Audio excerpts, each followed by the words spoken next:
Hello, hello, hello. How is everybody doing? Final day of preparation before the league start, guys. How's everybody doing? Pass, Zuggy, Nixit, I'm Not Llama, Piso, GOG, Lodor, False King. My name's it's Minion Master going live. That's not my name. GOG, what's up? Romanus, Legend of Kage, Sengoku. You haven't seen the new Joseph's video? You know, it's funny you should say that. I actually I have not watched this, but it's not every day Joseph uploads. I was like, I think we should actually check this out. It literally, I had that already pulled up. I was I haven't watched it, but I figured you guys it'd be fun to watch together. Jesus Joseph. If you don't know him, he makes some pretty dang good videos. Also, occasionally, he blesses us with, I'm going to call it audio bliss. Connor's forced GG to hotfix patch notes, and they threw in a minion bug fix.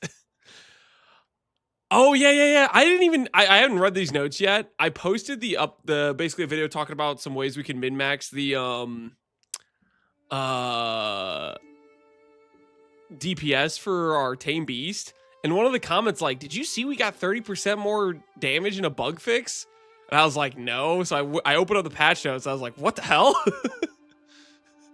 The thing is, it's all like imaginary numbers to me right now, because until we actually play the character, I mean, like 30% more of I don't know what the number is anyways, but we'll take it. I'll take that for sure. That sounds good to me. Have you seen the Kall skills? Was that recent? They haven't really showcased too many Kall skills. They make a whole video about them.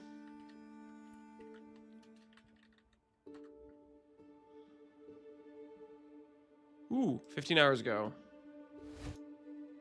We can take a look at that as well. Kall gem showcase. Nice. Free my homie pal, make spell totems free again. Oh, yeah. Connor, Connor Lander got half of his wish list items, right?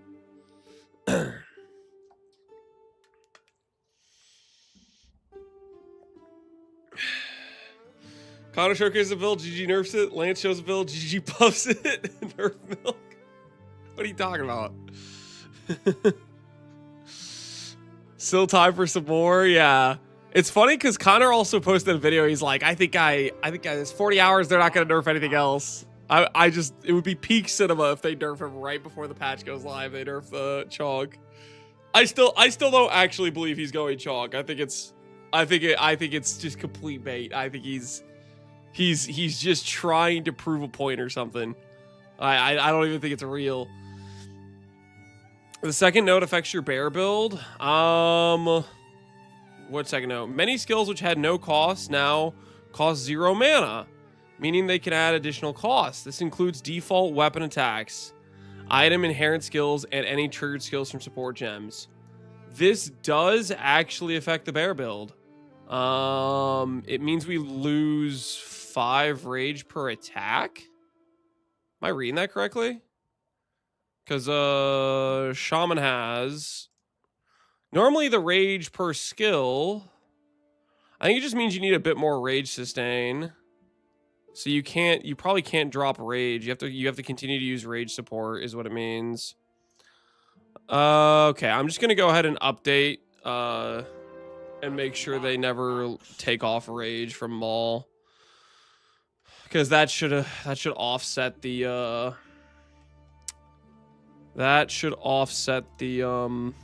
the rage per. That's kind of annoying, actually. Which one do we give up? Bitter cold attunement. I think it has to be cold attunement. I have to do that for endgame as well. Rapid attacks too. Rage 3. Yeah, I think that's what it's gonna have to be. Because once you basically you have to counteract the +5 rage cost. At least if I'm understanding this correctly. Did you see Dendy got featured Exiles Again's clip? I didn't know he was playing PoE 2. I think I saw that he was playing PoE. The funny thing is, okay, I did not know who Dendy was at all. The first time I ever saw Dendy was because I was watching that Warcraft 3 tournament. And he was, I guess during one of the sets, he was one of the casters with Grubby. And I was like, yo, I kind of like this guy. And then, yeah, I randomly saw, I think I followed him, and then I randomly saw him playing PoE 2, just like streaming, and I was like, hey. So that's kind of cool. But he's known for playing Dota. Interesting. He seemed pretty raised. Yeah, he seems like a cool guy. I don't know much about him other than apparently people are saying he's a Dota guy. How's my favorite minion player? I am a companion player, sir. Thank you very much. Ooh, I should also...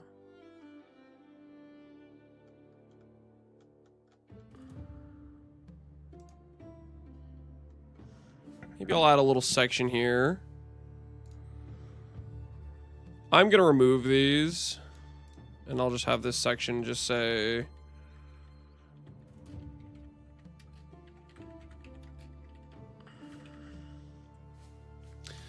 Because the crafting videos are outdated, so I should take them off. I was going to leave them up for a little bit, but with the crafting change, the essences just don't work the same way. Bater's Vengeance lost half its percent gain cold, still very strong. I should put these in a bolted list too.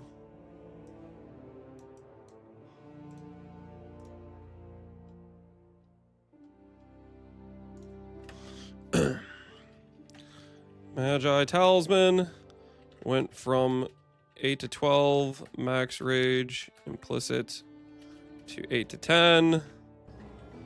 Small power loss. Yo, Kall, Torak, man, appreciate the raid. Are you not gonna be streaming for the podcast? Or are you do that off stream? Because the podcast is soon, right? It's like in 30 minutes.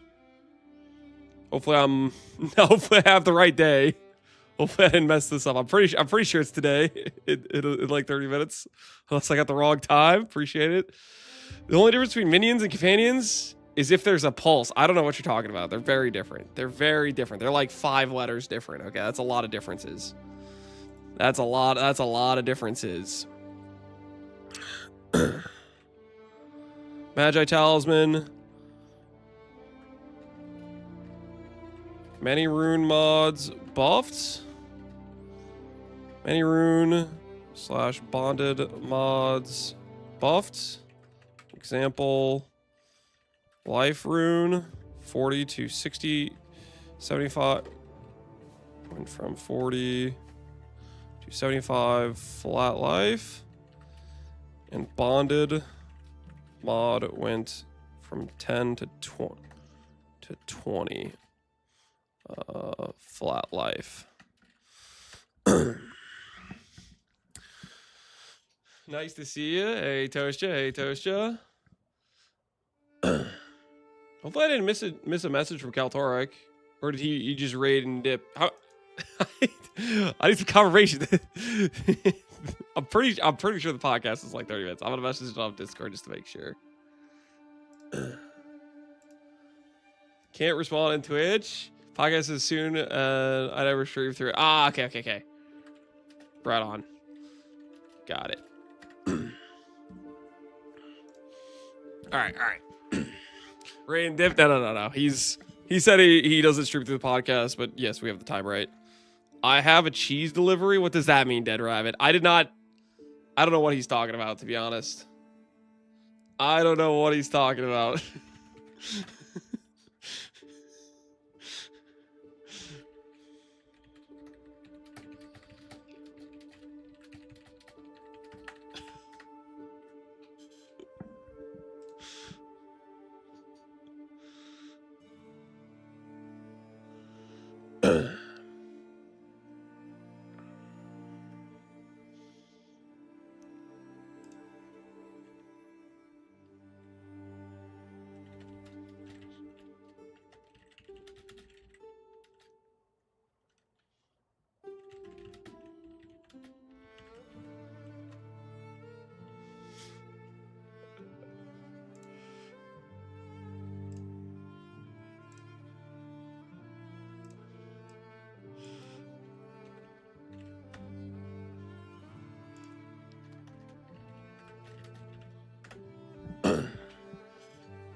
Dude, I also since I'm on Discord, I got DM'd by Local Identity. He's saying that they're gonna be adding API support for the rare beast auras and stuff, which is pretty cool. And that apparently there's some pretty insane hidden damage multipliers based on gem level of the tame beast, which is pretty freaking cool.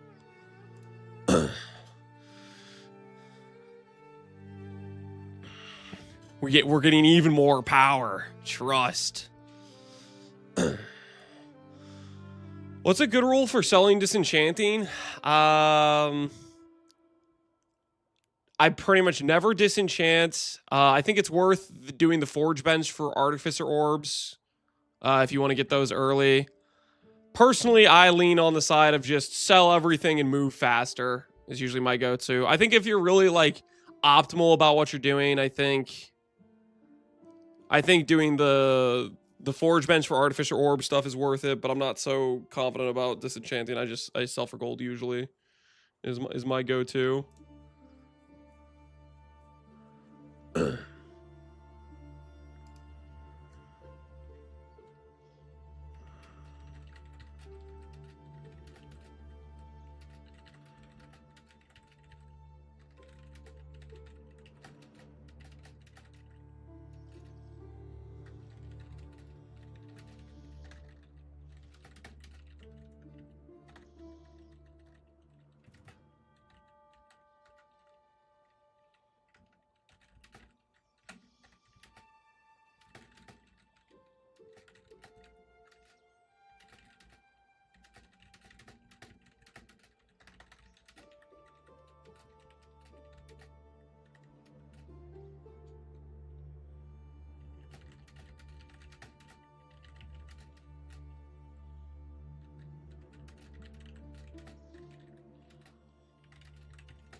Sorry, I'm just responding to local identity. I get a little distracted. I basically sell everything unless it's gear with quality or sockets. I break those down for some early X. Yeah, I can respect that. Selling seems to be the consensus. Yeah, I mean, for me, it's just like the extra mental load of trying to manage that. I feel like would slow me down more than it would benefit. But it probably depends. And like, if you really get practiced at it, you could probably like not waste too much time and have it just work. I'm going to add this patch note right here.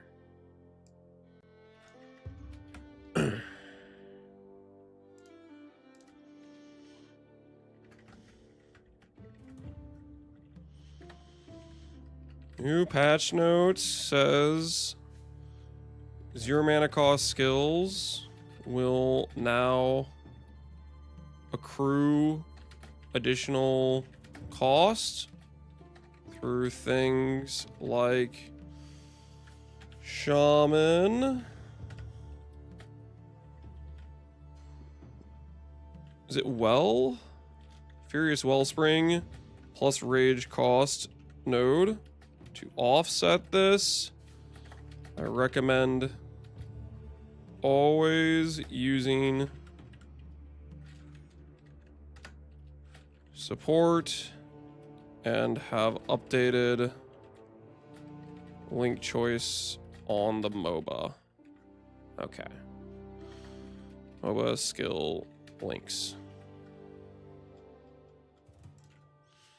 All right. Yeah. I mean, I don't think this should change too much. It's a little bit annoying that you have to continue using Rage support, but it's not the end of the world. Rage support gives you 15 attack speed whenever you're not fully capped, so it gives you pretty much close to what Rapid Attacks 2 was. I don't think it's the end of the world to have that additional cost, but that's probably the solution, is just don't ever take off Rage, because you need to offset that cost it's adding. Very excited for them to shadow drop Swords of Tomorrow. I don't think they're dropping Swords of Tomorrow. So nice that Kall Torak is bringing tourists into his world. Are you talking about me? What do you mean? I'm basically a native. Come on. I blended with the natives just fine. What do you mean? English is my second language. This is the first time I see the word accrue. What does it even mean? Accrue. Let's just say it's like you're adding something on top. I'm trying to think of a good way to describe it. Obtain, accumulate. Yeah, those are other good words for it. It's add to the pile. Yep. Hopefully some of those descriptions work. Accounting jargon. I don't know. Yeah, something like that. To be a real native, you need to play Mace. But Mace isn't fun. Don't make me play Mace. Listen. What if I were to say, at one point, I played Magma Barrier? That's got to count for something, okay? I literally tried to make Magma Barrier kill endgame bosses. That has to count for something, okay? That was some commitment. Those were the days. Those are questionable choices.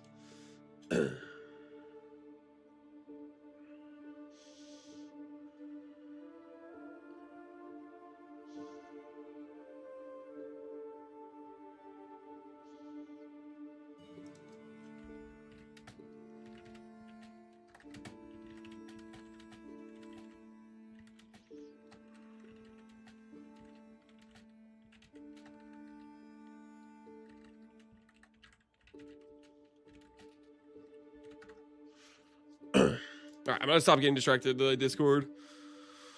Okay. In roughly like 15 minutes, we'll do podcast with Deadrabbit, Kall, Torak, and Miso. But before that happens, I say we get out the treadmill. What is this title? Wait, is it a bad title?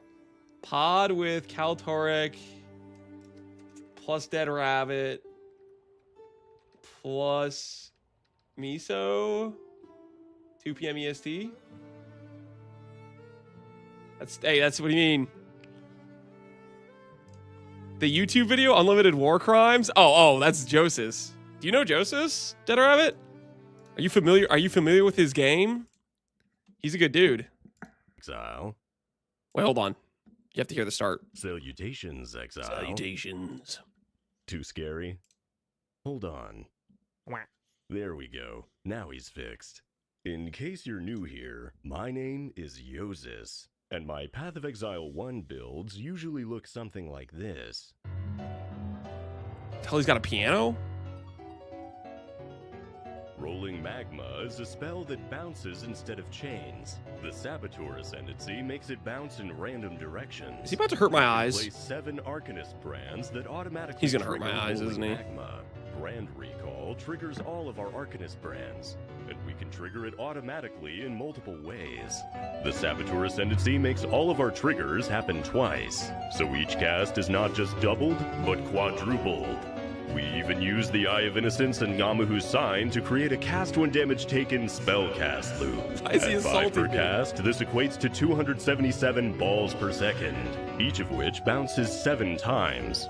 We even have a 20% chance to ignore cooldowns. So if we hit the statistical anomaly, that is up to 8,863 balls per second, which is over 70,000 explosions. The sheer mathematical carnage of this build brings the game server to its knees.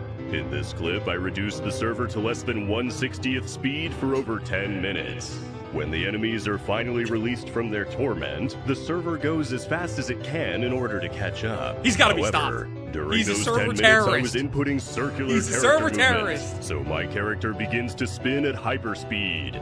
With cosmetic MTX that leave a trail behind the character as we move, I have become the trill that pierces the heavens! Witness my glory! Ahem. So, Okay, given he's that a is psycho. how I like to play Path of Exile 1, what can we do in Path of Exile 2? The game is still in early access, so there's not as much to work with. Well, it took me a while, but I think I've got lightning in a bottle. A build that scratches the same itch while being surprisingly viable, reasonably achievable, and, in my opinion, has no reason to get nerfed into oblivion. It even uses Fire Flower. We are going to harness the greatest magic of all, Chronomancy, the magic of time. Chronomancer was changed in patch 0.5, Tell me he's and all not of my EU. footage is from the previous He's the reason patch. EU has Our problems. shenanigans have been reduced, No, he's in, but like, I think we were compensated mid-US. adequately, as you will see.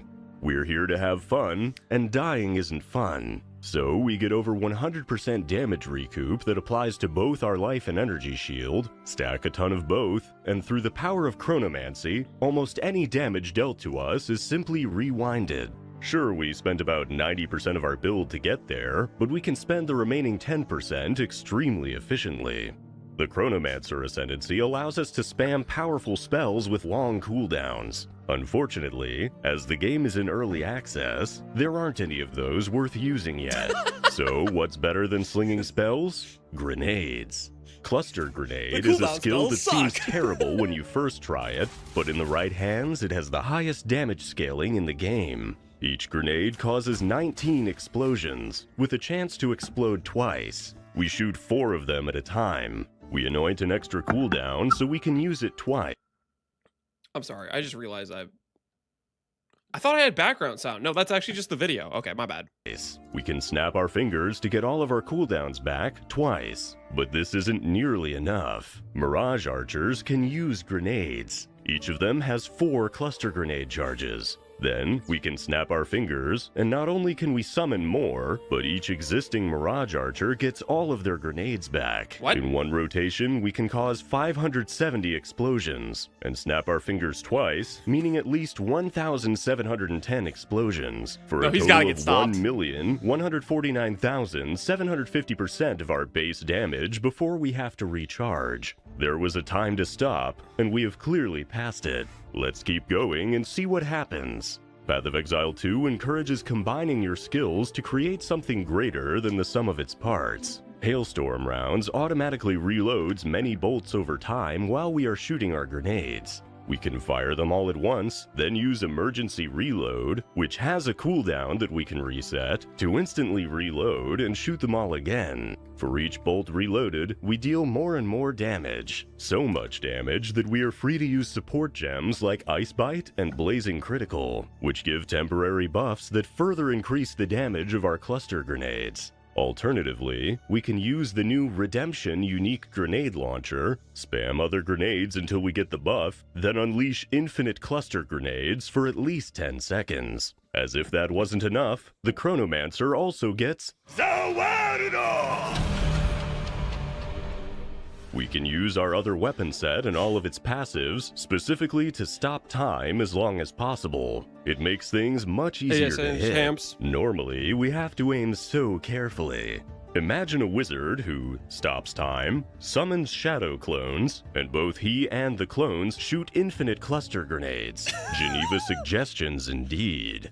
All of this combines into a very enjoyable That's perfect gameplay artwork. experience, capable of all content, utilizing minimal thought and maximum explosions. The best way to describe how it feels to play is to sing you a song. Oh, yes. Life bless us. could be a dream. Life could be a dream. Do do do do shaboom. Am I? Oh, wait. Am I going to get DMCA'd for this? I don't know how this works. I don't know if I can. Yo, easy. I appreciate the sub. No, I should be good. I don't think so. All right. Because he's like doing like a whole cover, right? Life could be a dream. Shaboom. If I could take you up in paradise up above. On YouTube, maybe. All right. I'm going to mute it on YouTube. Sorry, YouTube.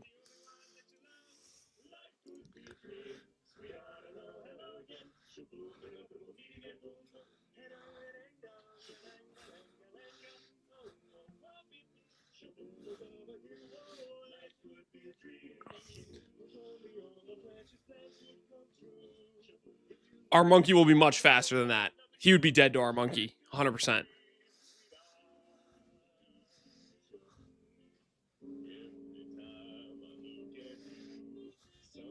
This reminds Lance of his youth. I've never heard this song before in my life. I think, maybe.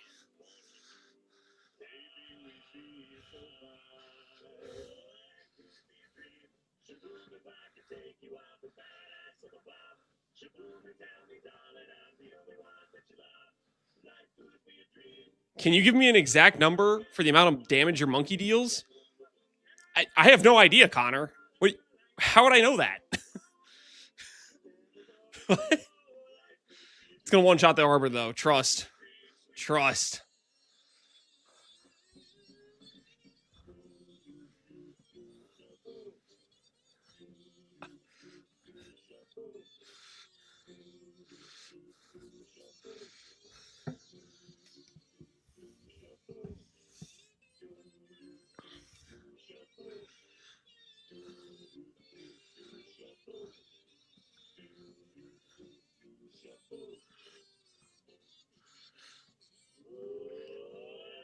Still can hear the music. Did I not mess up? How?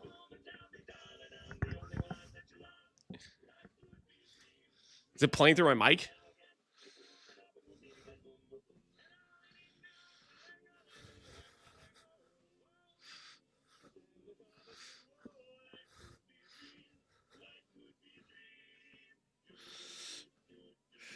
I mean,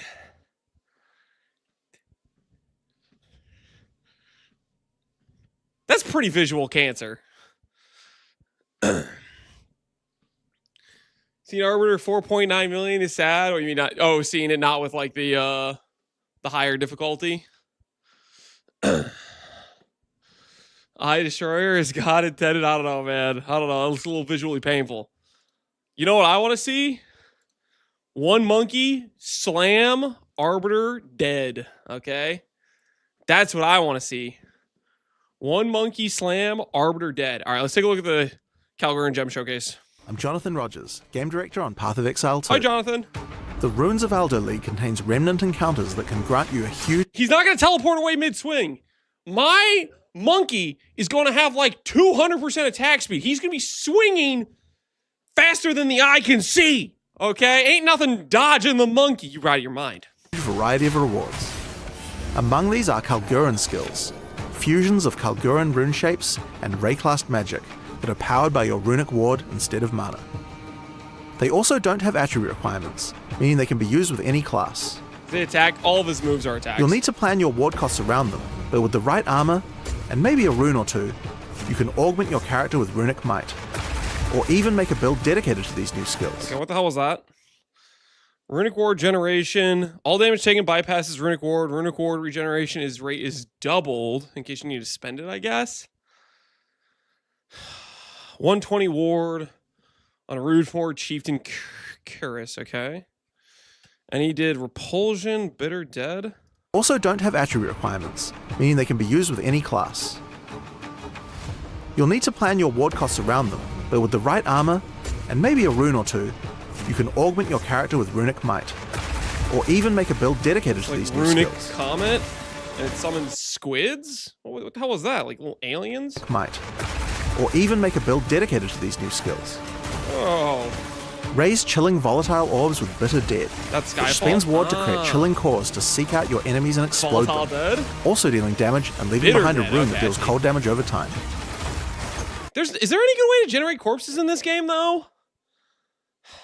I feel like this skill will be a lot of fun, but I don't think there's any way to generate corpses right now. Unless I'm crazy. Exploding the corpses of enemies after they're dead might feel a little ancient. Instead, detonate your foes while they're still alive, causing enemies hit with detonate living that are under the Kall threshold to immediately explode. Minions can be corpses, maybe? Conductive Runes spends ward to create a number of can it? runes in front of you. After arming, these Interesting. hazardous runes will explode when stepped on by an enemy, dealing lightning attack damage and causing electrocution buildup. This skill excels in getting you out of your current predicament, incapacitating pursuers or getting you out of a tight corner. Runeforged Blades spends ward to make Not sure about supported the rune skills thing. fire projectiles That was after good. fully armor breaking an enemy. Investing into projectile modifiers like Pierce or Chain will boost it even further. Ooh, that's got some good aesthetics to it. Eternal March taps into your reserves of runic ward to instantly restore your dead minions to life. Use it as a panic button when a boss crushes your army into dust, or even provide more fuel for minion explosions. Just be Expect us to careful, be able to get as 1,000 spending this much ward will leave you nice. vulnerable. If you want to cosplay a turtle without holding a pesky shield, Runic Reprieve has you covered, literally. This channeled spell behaves quite similarly to raising your shield, blocking all hits you take. It even protects your back. Magic range shield. However, every time you're hit, your ward depletes, and you can't recover it while channeling. Additionally, every hit causes heavy stun buildup on you, just like raising your shield. Slant's quiet. Sometimes what's buried in the past can still hurt you. Fragments of the Past creates a Verisium volcano, which spews ice fragments around you for a duration. Attack damage volcano. See, like, this pairs way better with, like, Bear, for example, because it scales based on your weapon. Like, when they showcase the whole, hybrid spell volcano, and then they're like, look, you can slam it, but it's like, the scaling would just never be there. This could actually have decent scaling with an attack-based character. Finally, a good base skill, and like, it actually This is pairs an excellent way to augment your ice fragment builds, complementing your Wolf's Cross Slash or a Freezing Salvo ice build, as well as others. Try out these Kalguran gems and more on May 29th in the Return of the Ancients launch. I mean, some of those seem pretty good. This channeled spell behaves quite similarly to Raising Your Shield. I really like the look of the one that shoots out blades. Runeforge supports attacks you use yourself, causing them to consume fully broken armor on enemies, to fire a nova of runic projectiles at cost of runic ward. The projectiles cannot hit enemies from which they originated, cannot support skills that consume broken armor. So if you have a build that consistently breaks Blade stuff, that's spins a lot ward of to make extra supported clear. skills fire projectiles I mean, after fully armor breaking an enemy. Investing into projectile modifiers like Pierce or Chain will boost it even further. I mean, that's just a giga, like, clear buff for projectile builds, right? Does it say it has to be like... Does it say it has to be like a supporting a bow skill or anything? Supports attacks. Attack damage. So you could hit somebody with like a mace, and then your mace skill now actually has clear. Am I being stupid? I feel like that just gives you, it just works, right? No, yeah. I think that is the case. So attack builds that aren't bow builds, if you can consistently proc armor break.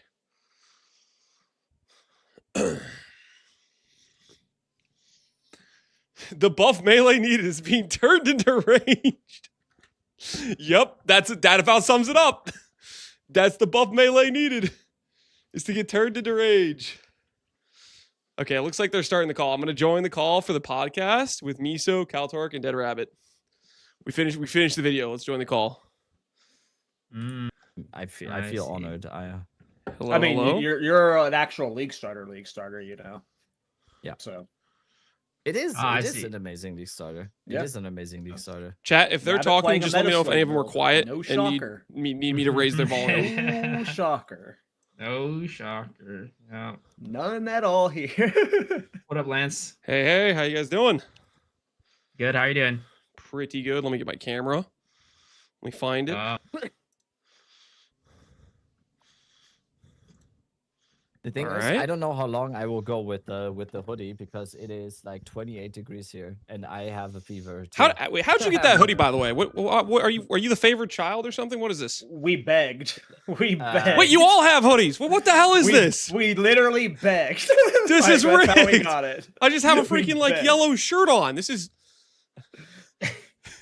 I think we asked twice, and then I think we complained about it on the podcast, and immediately after that podcast, we're like, by the way, guys, we're getting you hoodies, so just complain you don't have one, and then you might get one.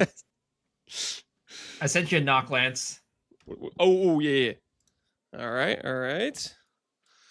Boom. There they're it cool. is. I like them. They're nice. Good quality. No simping Are for they? the company fake. Oh, do you not like it? Does yours suck? Mine is way too small. That's the problem. Oh, They yours is They too didn't small. they didn't factor in the I can give diameter this of one your to Lance, arms. maybe. No, You didn't. I can give this one to you, Lance. Whoa. since you're so- or to one of the kids or something. I don't know. How small is it? It's medium. Me. I usually Is like, it more in of like a hoodies, I usually wear medium type of deal? This look at this shit. Oh yeah, okay, Alright, that looks on. uncomfortable. That is an uncomfortable level of tight right there. it's not good. Yeah. It is not good. I feel Figure like I defining. went to the psychiatric ward and I got like one of those straight jackets or something. Before we officially start, So, I'm gonna go top off my water. Is that okay? Yep, for sure. You got he's time. getting cheese. Do it. Be right back. He's getting cheese. See, I'm not the only one with a tumbler. Lies, rocks? cheese break. See, I see it already. Oh, okay. We gotta get the Alrighty. screens all situated. Why is it all What are weird your right guys? I don't now? know if I'll talk about it on the pod, so I'm just gonna bring it up now. What are your guys' thoughts on? Because I play like Ray Shield type builds a lot. They teased a ward skill that looked like a general Ray Shield blocking mechanic. Do you guys have like any interest in using that? Just looking at it on paper. It looks bad. Well, just ignoring that is bad. Just adding more options of the Ray Shield type. There's like, would you ever use that into your build? Just in general. I mean, I don't mind It the didn't look archetype. good. I don't mind the archetype, but the thing is, like, for that skill specifically, it's like, why would I ever use it? Dude, when I was watching it, I was like, oh, this is so awesome. I guarantee you it's going to explode and deal damage for how much you absorbed. No. And that never happened. And I was like, oh, it's just literally Ray Shield, but for ward. And it's like it felt really odd to me. I like literally when I first saw, I was like, this is going to be some cool like reflect mechanic, and it's going to like nuke people. But nope, it was just. I just really think that they still have. I think they're very, very set on the whole thing that they imagine us to do boss fights like, oh, boss mechanic, I parry the boss mechanic, and now I roll to the side, and now I go, and then I deal damage, and then I roll to the side again, and now I raise my shield again. I think they do still imagine that that is us, and that I don't know if that's ever gonna happen, but yeah, we'll see. Yeah, Why is there a John White in your channel right now, Lance? If you add that, I'm out. Add what? The John White. What the fuck is that? You mean the YJ where he's like sipping the wine? No, you're not looking at your chat. I think. Is it an The emote we YJ have? is amazing. Scroll up. They pay for an emote? No, Okay, I'm definitely not. it's the one where Jonathan's sitting on his chair and he's got his legs spread. Why? Yeah, that's not He's happening. got his legs spread. The degenerate emotes. Like if you start allowing them, they just take over the entire chat. You gotta look at Miso's chat, right? Like he let the degens in, and now it's all ass and tit top. Yeah, you can't let any of the degen emotes in, and they just will take over your whole chat. Yeah, that's crazy. My chat is wild. I don't know why. I don't know what's going on. I know why you enable it. You got to draw a line in the sand. Don't know what you're talking about, man. I really don't know what you're talking about. Yeah, you're right. Morph rap sniffer is totally fine. That's not degen. That's just how I look. That's fine. That's just my face. That's just my face. Right. That reflect streamer. Yes.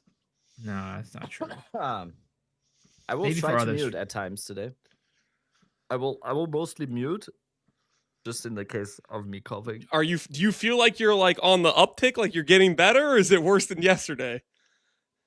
It's not worse than yesterday. Well, that's good. Wasn't the last episode that Lance was on? Miso was crippled, sick on the floor. Yeah. and Miso's now like, I think he just got back from like a flight or something. Yeah, I did. And then I had food poisoning also. Yeah. I hope Rabbit doesn't end up on the floor. There's a pattern here. Yeah, There Lance, is for sure a pattern here. you're cursing the. You're cursing us. I am not bringing a curse. I promise. Not intentionally, at least. Not intentionally. Octavian at one point when I was playing doing an SSF run in PoE1, Octavian was like, "Your sins will find you out" or something ominous like that. So maybe there is a lingering curse from him after I got a little bit too lucky. Sure you're not playing Essence Drain Contagion or something like that this league? Because, that might be the case. Nah, I'm clean. Both me and Rabbit are clean of our Essence Drain ways. What was the name of that creator you were just showing that was doing the cluster bomb build? Yosis. Yosis.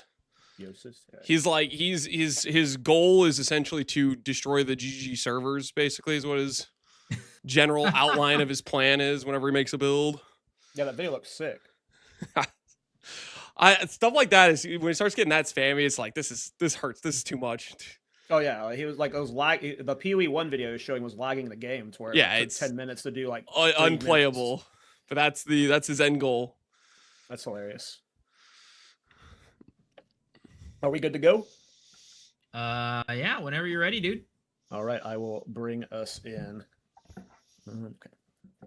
Hey guys, and welcome back to the Path to Exile podcast, episode 45, partner with Mobalytics. I am Kall Torak, and joining me per usual is Miso Shiro and Deadrabbit. And if you're new here, we have our audio-only format on Apple Music and Spotify. So if you prefer to listen instead of watch, check us out over there. And if you do, please give us a favorite. It'll help us out a lot.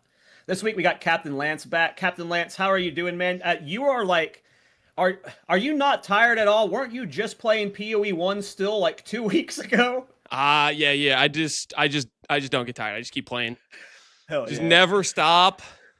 The key is just always have a goal. If you don't have a goal, then you hit the burnout stage. But if I just have a goal and I either get there, I make a new goal, or I just don't get there, and then I try as far as I can that the next league rolls around.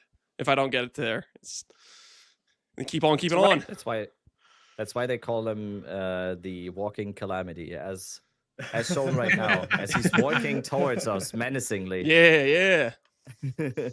So you don't feel any fatigue right now, because I feel like I literally was seeing you stream like a new build on PoE 1 like 2 weeks ago. No. That's No, awesome. I think for me, my cycle usually goes play the base league, trade league.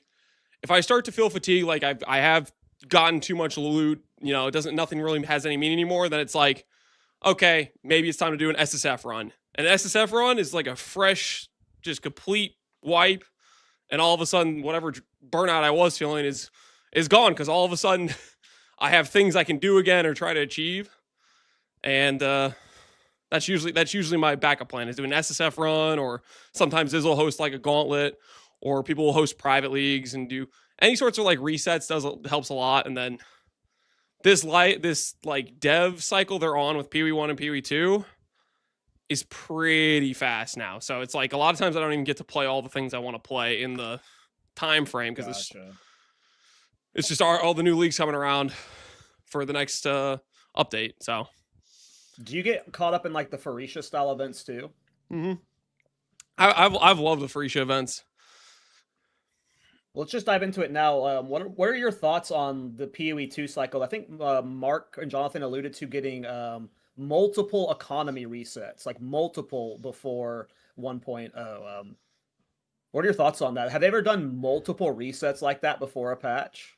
I think it was probably before I started playing PoE, because I started playing PoE around Breach League. And I think at that point, they were pretty consistent about just doing like, one league of content, like doing that sort of thing. Maybe they could consider, they did a league called Legacy, which wasn't like an official league, which maybe that's more kind of the style they're going to go for these resets, where it's like not necessarily a bunch of new content, just a couple of like twists on existing systems that makes it a little bit fresh, and then let them change some balance things. So if they're thinking like that, I think it's probably going to be a pretty fun reset, because they don't really have to change that much for people, myself, others, I think, to get excited about, okay, they're nerfing this, they're buffing this. That's a build I didn't consider before. I'm going to try it out with a fresh economy. So I'm guessing it's going to be stuff like that. And I'm looking forward to it. It's not going to be as hype as a new league, but one of my favorite things is when they basically change the game and you don't necessarily know what's the best option, or what's going to be the best, and there's that allure of, well, maybe this will be really good next league or in this reset. Miso, what are your thoughts on the economy wipes we're getting? I mean, I'm excited, right? I'm really excited. I think that what it's going to be, well, first off, right, for anybody who didn't listen to the DM podcast with the DM Gazzy podcast, Jonathan mentioned that in between 0.5 and 1.0, there is an opportunity that all of the ascendancies, like for the existing classes, will be out by then. And then they also talked about how there would be massive balance changes, potentially adding new skills.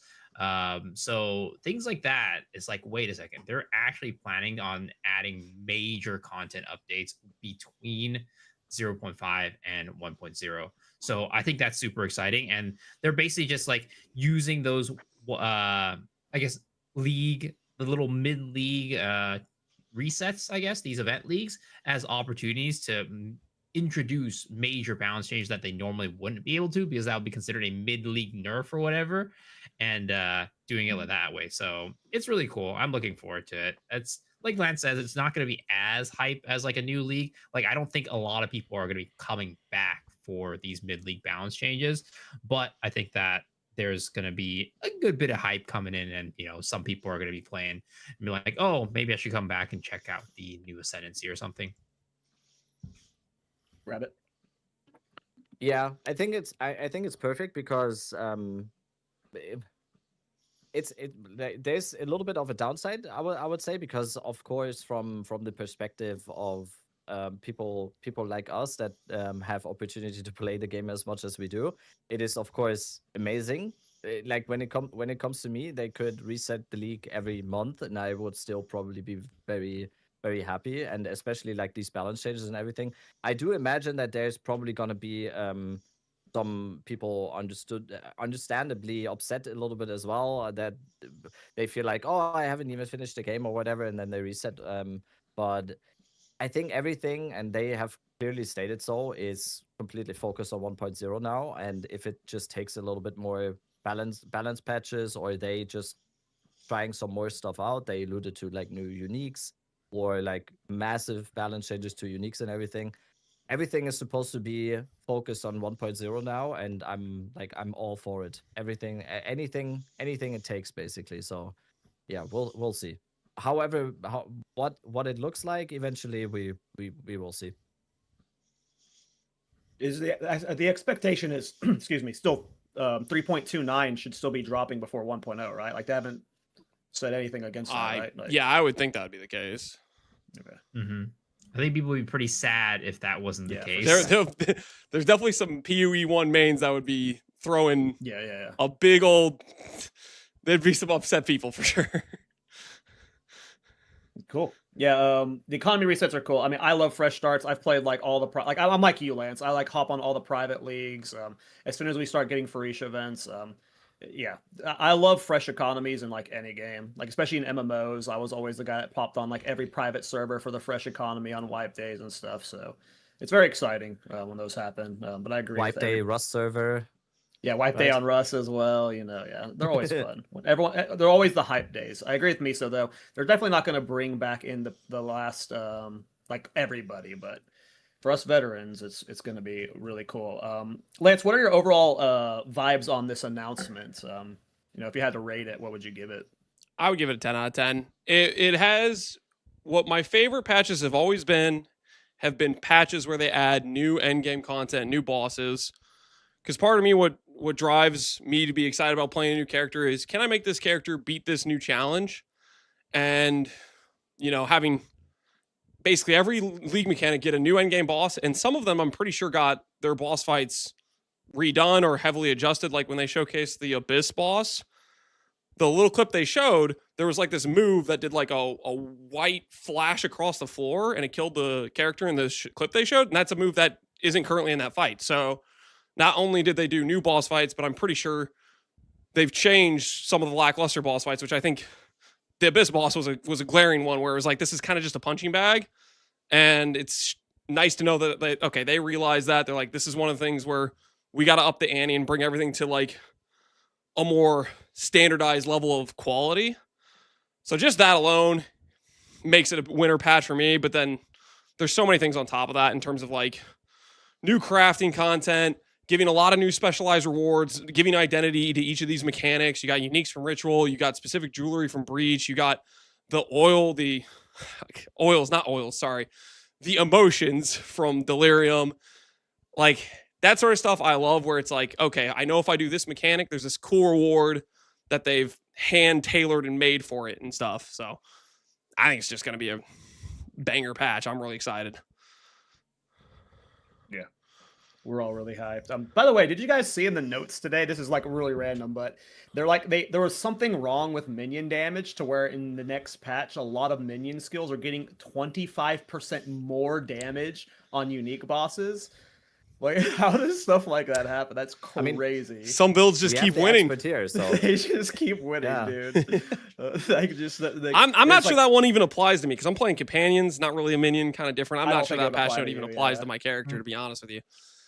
Companions are minions. So I don't they're know what pretty you're good. talking about. You lying son of a. Oh, you He's heard it been- here, guys. guys, Captain he has Lance been- is a minion main now. No, he has been hanging out with Farmer a lot. So he has a black belt in gaslighting now as well. So What? he's trying to make us believe. Yeah, I that spent companions too are much not time in his minions now. chat. Listen to him. It's Listen, I you, mean- you spend enough time in there. He gaslights as easily as he breathes, and then it just spreads to the rest of the chat. I'm I pretty mean, sure I- you can't spell companion without minion, right? That's not true. I'm Yeah, dyslexic. What- Dyslexic. I don't know. Almost there, though. Dyslexic? Yeah. I Well, think I it's in mean- there. Spell it. I'm getting there. On my YouTube thingy, in my post, I said, episode 45, hold the phone, Mom. We're getting the minion specialist Captain Lance on our podcast this week. I mean, it's as clear as day right there. So, Yeah. You did not say that, did you? What? yeah, you can go on my YouTube. It's right there. the hell is this? Section. This Oh, friggin' no. cross. The new narrative. This is insane, man. The amount of propaganda is out of control. Yeah, I just thought that was a crazy note to wake up to because I one of my league starters I set up with supporting fire, and if that build suddenly gets 25% more damage, it's like, all right, so that those builds are eating good. Yeah, minions are eating well this league. Yeah, Good for you, Lance. That's not related to me. So, good for you. so for Lance. anyone that has missed it as well, me and Lance have a nice little friendly bet going. It's not of who friendly. who can It's kill- this is competition. What do you mean friendly? I'm gonna put you in the dirt. friendly. Yeah, it's not friendly. What are you Oh talking yeah, about? okay, okay. So it's not friendly. So we have a Yeah. little bet going of Yeah. who can kill all the pinnacle bosses faster in terms of slash played, because this guy's a dad gamer, so he can't do the real time one because Listen, I will sit there it's for 46 it's for health hours straight reasons, and just do okay? it. If you play Yes, that many yes. hours in a row, it's just you're taking years off your life. I'm pretty sure. So I think they saw what I did with the Bone Storm totems yesterday and today. So now they decided, oh, we have to buff the minion archetype, otherwise this is gonna look look very bad. At least Lance, you are still on track though to win one bet, your other bet with Farmer, because I'm looking at his stream right now as he's finalizing his monk build. I think you got that one in the back though. It helps that every day he tries to add more changes to it, the build gets weaker. So it's like last week I was like, oh, he's looking pretty good right now, but he was too close to the format that Corbin gave him or whatever. And then he's had a week to edit it, and it's just getting more and more convincing that he's gonna just chain die, and I'm looking forward to it. Oh boy, that's hilarious. Yeah, I saw a clip of you killing Jets earlier, and yeah, Bone Storm is really good in spell totems, and I think very- that kill it's- you only had two it's down very- when you got the kill. It's very moderately. Oh, yeah, it's not- balanced. it's not Very balanced. moderate. Bone moderately Storm's a balanced. clear outlier compared to the other spells outside of Comet. It's on the chopping block. It's a couple patches away. It's not going to be next patch, but maybe the patch after that. They take a couple more layers off the top of some builds. Bone Storm is going to start sticking out, leave a little bit vulnerable. Why is it always spells? Why is it always spells? Why can't it be attack skills? I'm not a spellcaster player. I don't got that OP stuff. I mean, Jung just did the oil grenade build. That was pretty. I guess that was using Incinerate, though, which is a spell. that So was it's Incinerate, combo. yeah. Never mind. Never mind. It's always Unfortunate. spells, man. It's always spells. Give some love to us martial weapon players, please. and We're always minion players. struggling. Did you see that we can put plus 40 quality in one-handed mace, though? I did. Oh, It's the mace, insane. the mace Absolutely meta, insane. the mace The meta base is meta, involving. yep. I mean, it's 20% more damage, man. 20% more damage, of 0, I guess. I mean, it should only be like 10% though, right? Because late game 'Cause it you could have go the up- opportunity technically- cost of a 30 quality Yeah. weapon, right? Yeah, technically it could go up to 30. You could throw those Vol Infusers in there. I'm sure someone will do something weird with it, but it'll be very weird. Always. Speaking of the league start and your minion build, Lance, let's just talk about all of our league starters. We're going to be going around and we're all going to be pitching our league starters to you guys. If you guys are still undecided or just, want to hear what we're playing, we're going to be doing that. So we're each going to go through and spend a few minutes talking about our league starter. And yeah, your league starter looks really cool. You're doing a companion build, Lance. So let's go ahead and start with you. Pitch your league starter to any undecided viewers. All right. So just to clarify, the second description when you said companion, that is the correct word, not minion. Companion build, and the plan is to play the good leveling build of twisters, because you can't play companions until you get the gem, so you have to play something OP to get there faster. And then instead of swapping at level 22, because we'd have just a bunch of travel passives, we keep playing twisters till the second lab, and then at that point enough of our tree can actually grab some companion nodes, and then we're going to blind swap to capturing the big monkey. And it's all about revenge of trauma over the past year of dying to the monkey, having the monkey kill my enemies. And I think it'll be a very therapeutic experience. And hopefully, through the tree nodes and some cheeky rare monster modifiers, we could probably get on the monkey. We can get him really just like zooming is the goal. Do you think it'll actually be good? I actually think it will be pretty decent. Have scaling potential? I think my biggest worry is the intelligence of the AI of the monkey. Like, will it know to aggressively attack things, or will there be an enemy on my screen that's just out of the radius of its targeting, where it's just like, I'm not going to go attack that until you walk a little bit closer. So that's concern number one, is will it be smart enough to actually aggressively attack things? And then number two, slightly worried there's going to be like situations where maybe it's body blocks, because I think there's going to be like collision and stuff. So it mostly comes down to, I think, clear. Clear is, I think, more question mark. I feel like the damage is going to be there, because there's quite a bit of like multipliers I can leverage on it. And the video they showcased where it was able to hit for like a 200k hit really didn't have like any like good multipliers on that hit. So I think they sandbagged the preview. So I think the damage will be there. I'm just a bit more worried about the clear. Is it going to be smart enough? Is it going to body block me? It's scaling off of your weapon damage, right? Yeah, we can get like a big two-hander or a talisman, give it a bunch of base damage. They obviously added the new plus prefix. Well, they showcased plus suffix. I'm assuming plus prefix is one of the runes. So we could even have like a triple fizz with like a big flat lightning roll, where we're giving it just this huge base damage weapon. And I think that'll help a lot. Obviously, the spear they showcased, they called it juicy, was one of the weakest weapons I've ever seen in my life. That must have been that must have been bait. There's no way they actually, especially when you're using a juicy spear like that, and it had like. I think the only more troll statement they had is when they said there was a tough choice between Mage Blood and 5 Chaos. Like there was only one statement more troll than calling that spear juicy, was the Mage Blood versus 5 Chaos statement. Yeah. You think it's worth it to potentially go a two-hander, a non-talisman, and not have a scepter? No, Scepter's way too strong. Gem levels in this game are king. I got message recently, just a little bit ago, from Local Identity. He was in contact with GGG for like getting some info about minion stuff for coding for PoB, and he was saying there's an underlying damage multiplier that scales with levels on top of like the other stats they're getting baseline. So it's like if you give up a scepter, you're giving up a +4, a +5. That's a really big power cost. So I think it's worth it just to go Giant's Blood with like put some strength on your tree and strength on gear, or Lord of the Wilds and get a talisman, which is like 20-30% lower base damage than a mace. Are you playing like Monkey Boss, like is your single companion, or do you have like other companions as well that you're going to use? So I've been juggling the thought on whether or not I want to go for the unique scepter for the like getting a whole army. There is advantages to it. Like you can have more supporting auras from the extra companions. Potentially just having more of them, they can be a substantial amount of damage. But I'm kind of leaning towards I want to full invest into the big monkey, because I really think he's going to hit significantly harder than the smaller guys. and I'm not going to have the opportunity cost of losing a really like powerful damage multiplier in plus levels, percent damage, attack speed you get on Scepter. So I'm going to full lean into the monkey, and then you get one extra companion with the keystone, and that's going to be like, I'm going to go for Haste Aura on like another Quadrilla, so I'll have 2 monkeys. Cool. Big monkey Nice. boy.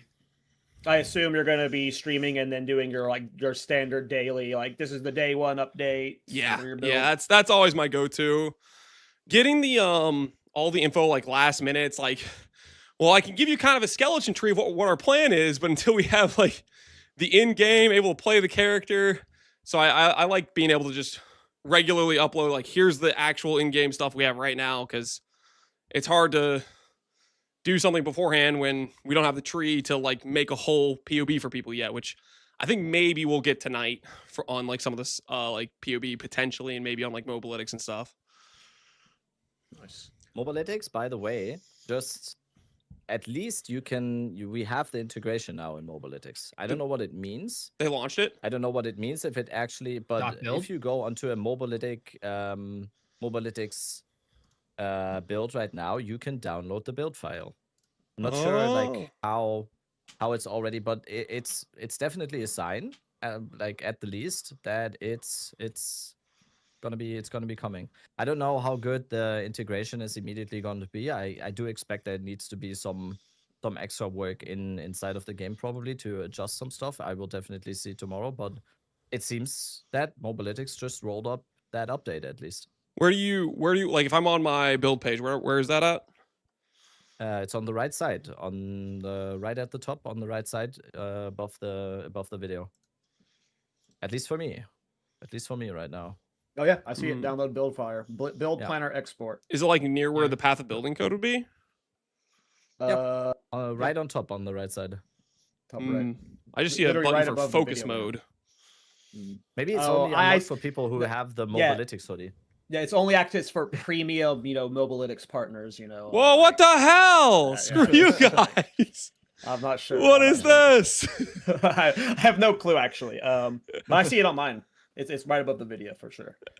Before we move on from this, as a build guide veteran from PoE 1, what are your thoughts on the .build file stuff? Is it exciting for you? I think it's just a good net positive.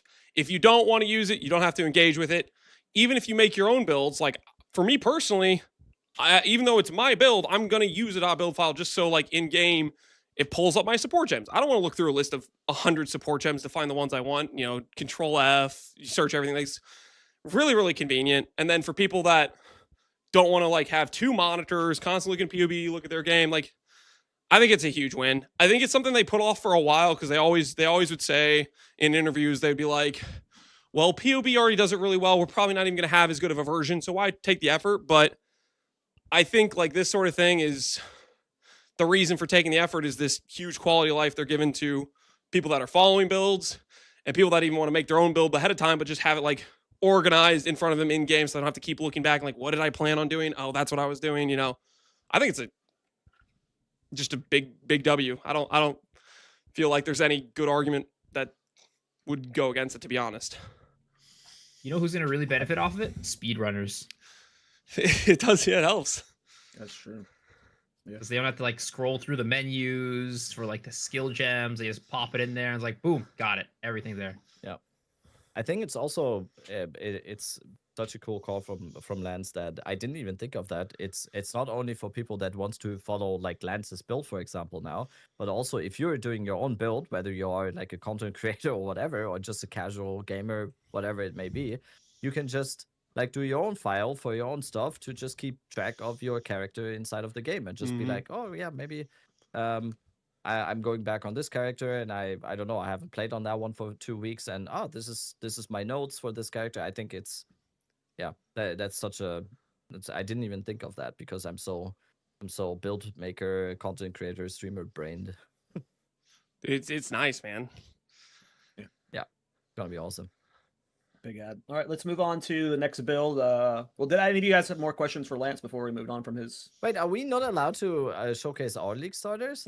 We're about to do that. Yeah, I was literally saying we're moving on okay. from Lance's build to do the next build. Nah, Sorry. listen, you get the Please. export option, but you don't get to Sorry. talk about your starter. That's how it works. That's justice. Go ahead, Rabbit. You can dive in. Yes, I will league start plans. And Wow, what a it's- surprise. Wow. And it's gonna be amazing. I'm gonna league start plans on Lich, and then eventually it's gonna be Abyssal Lich. I'm not sure you could call Abyssal Lich like a league starter, so I'm just gonna call it plans Lich now. So yeah, it's gonna be plans. Super like the coziest campaign experience of all time.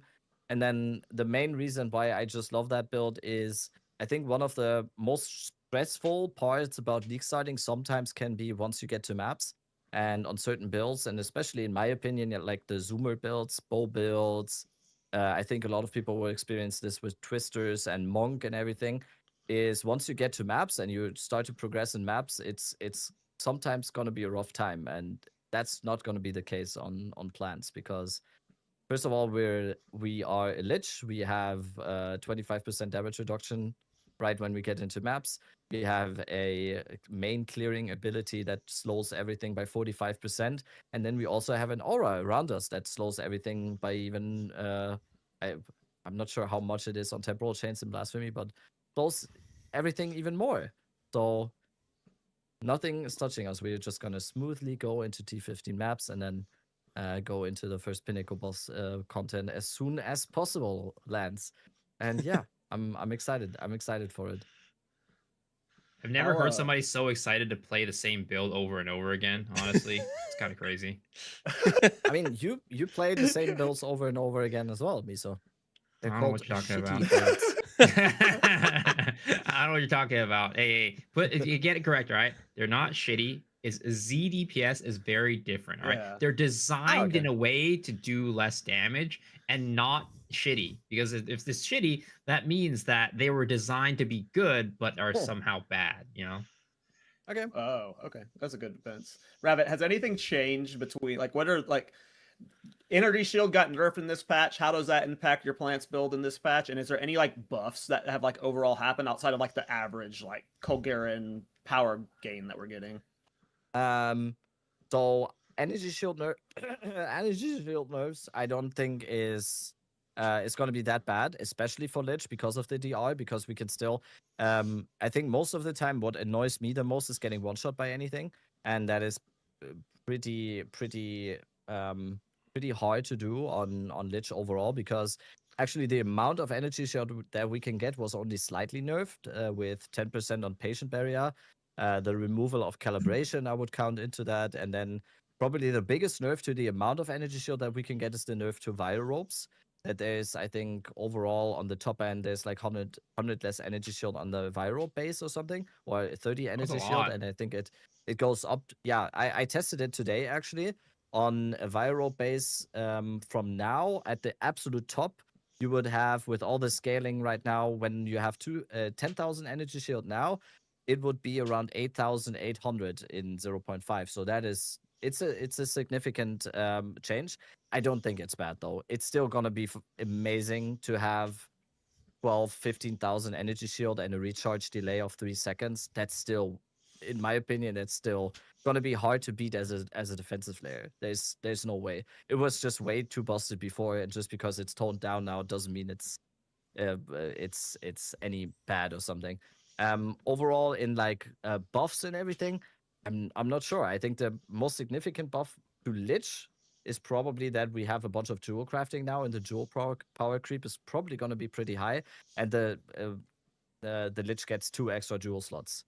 So that's probably a buff. And overall, I think that goes not just for plants or the Lich, but there's probably going to be some stuff that we can use with the Ward. Because Ward, especially on the low life version for the Lich, is most likely not going to be a defensive layer for us because we want to lock our life at a certain amount. So Ward underneath there is not going to be a defensive layer. But maybe there's something we can use to spend that as a offensive the resource. So yeah, we'll see.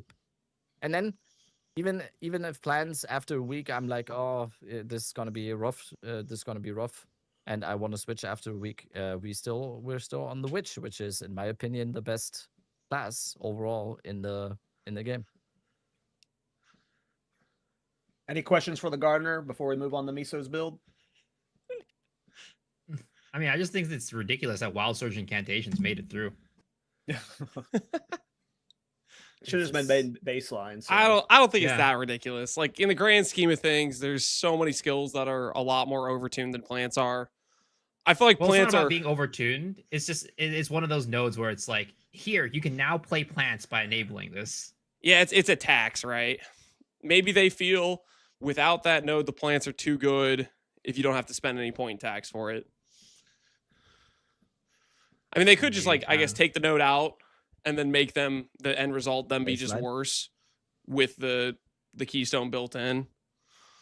Yeah, that's what I was thinking. Because I mean, that's what we discussed that node plenty of times on the pod. We were just saying like it's weird how it's like you have to play this node on every build because that's typically not very like Path of Exile like, where it's like there's something where it's like, well, if you don't have this build just sucks. Yeah, plants without that node is like ZDPS, like real ZDPS. Yeah, that's if they remove that for some reason, it would not be a build. Would not be a build. It barely is a build right now. It's basically Bone Storm. What is With this? vegan spike. What is going on, Rabbit? Are plants good or are they not good? They are good. Yeah. So what do you mean it's Entangle is barely a really good. build? What are you talking about?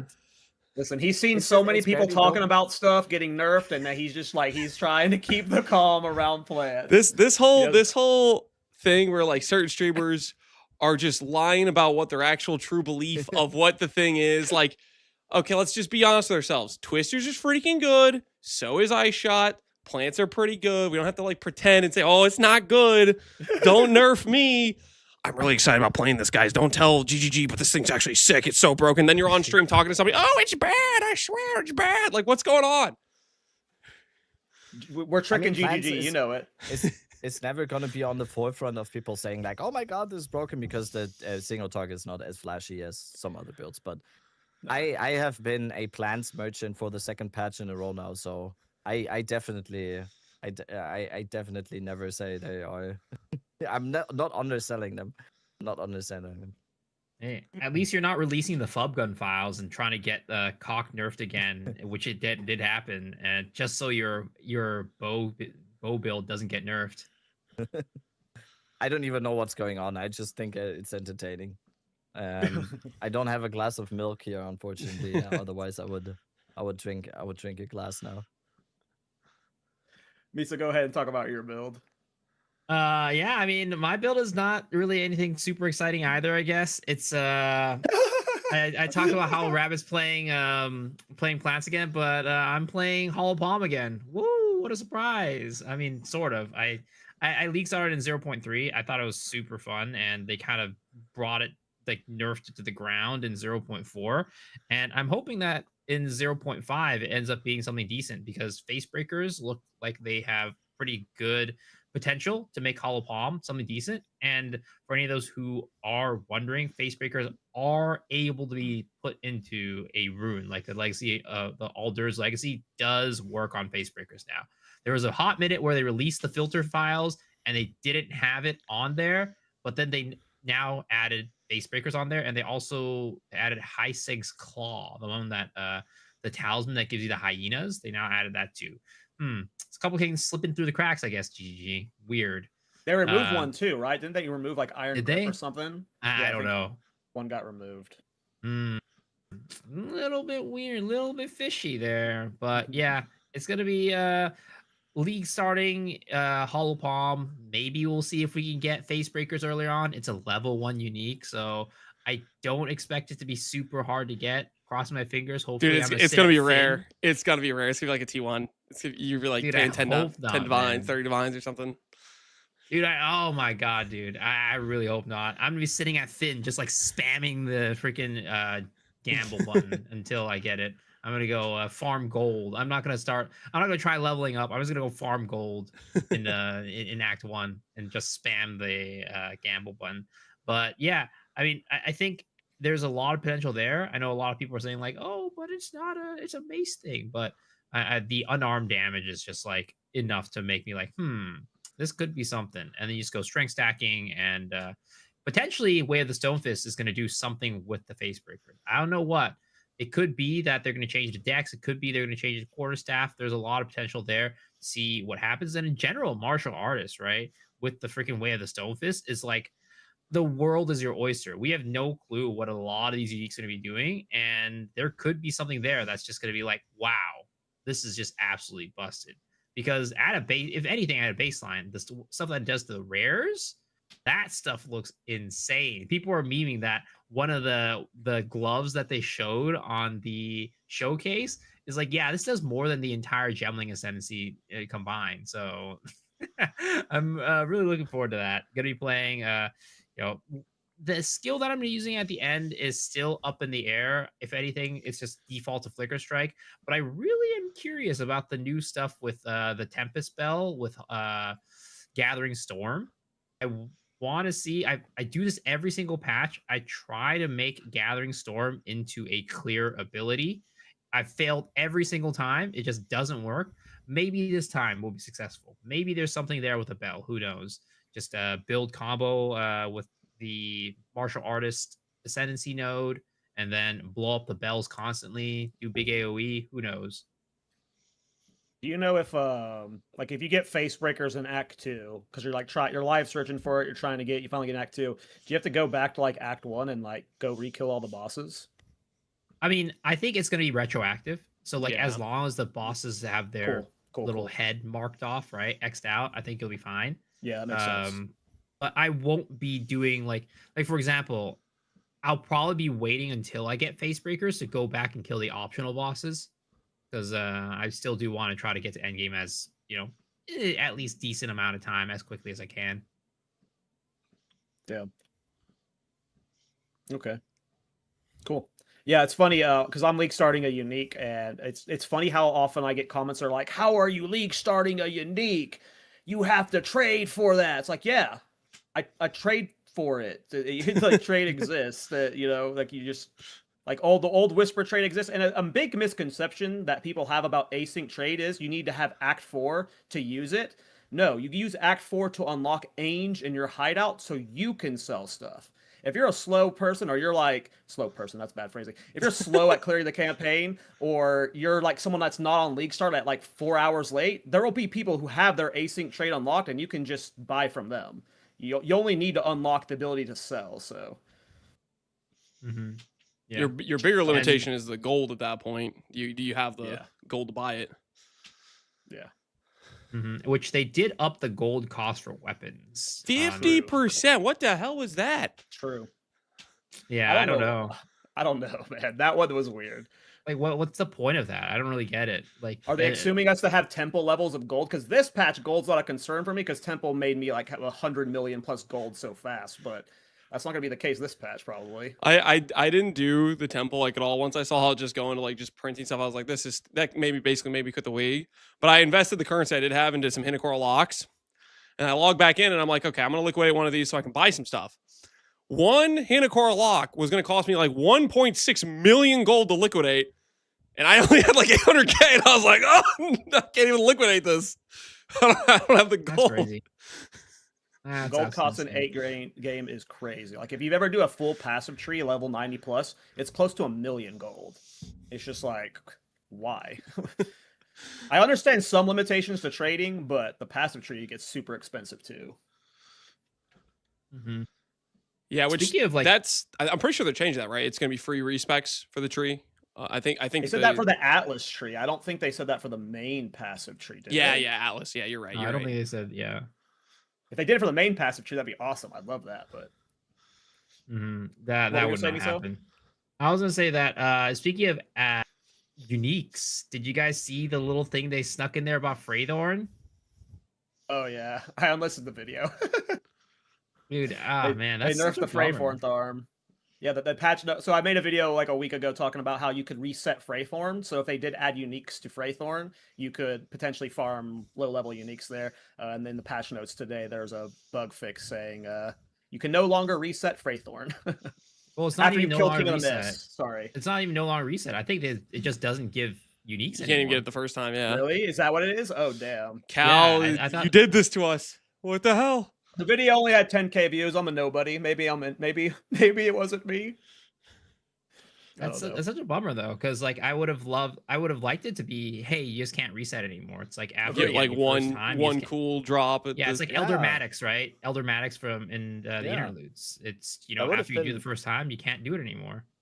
That would have been kind of cool because there would have just imagine a run where I don't know, you're playing a castle build and you get a +3 life sprig, or you get face breakers on like any run. That would just be cool. Or you get wanderlust. And it's early only on or Act 1 something. uniques anyways, so it's like the Yeah, pool of it's like anything not game expensive is changing. like pretty much non-existent. Like I don't know, like it's weird also if in terms of continuity, because like every other league mechanic you get like the actual rewards from the league mechanic, but this is the only one where you're doing the league mechanic in the campaign and you don't get anything. That's why I was like confident that in that video. I was like, it seems likely. It's like you're only getting a level at highest level 11 unique. So it's like, worst case they nerf the reset, but it just seems big L. Which would have been nice for my league starter, because my bow was potentially going to be farmable from Ritual, which would have been nice. But I am league starting something weird. I am league starting a bow called Ironbound. It's a new bow added in the patch. It is a level 11 unique bow that has like armor scaling, that like when you scale your armor on your gear, it gives you block chance. When you increase your block chance, it increases your damage. And then the fun part about it is the bottom line is arrows that pierce armor broken targets return. It's the Nimmy's type effect from PoE 1. Return projectiles. For this bow, it's specifically for arrows. And I'm going to be doing it on a Warbringer. Warbringer has a lot of really fun scaling possibility. I've never done block with EV before, which I might try out, even though armor block seems better. There are some red flags with the build. It's an off-meta build. I'm sure Lance has experienced play times where you try something fun and new on League Start, and everything you hope for, half of it doesn't work, and then the damage just isn't there at all, and you got to move on. So, Yeah, always red that's the flags with dice you off-meta roll for stuff. playing something exciting or new.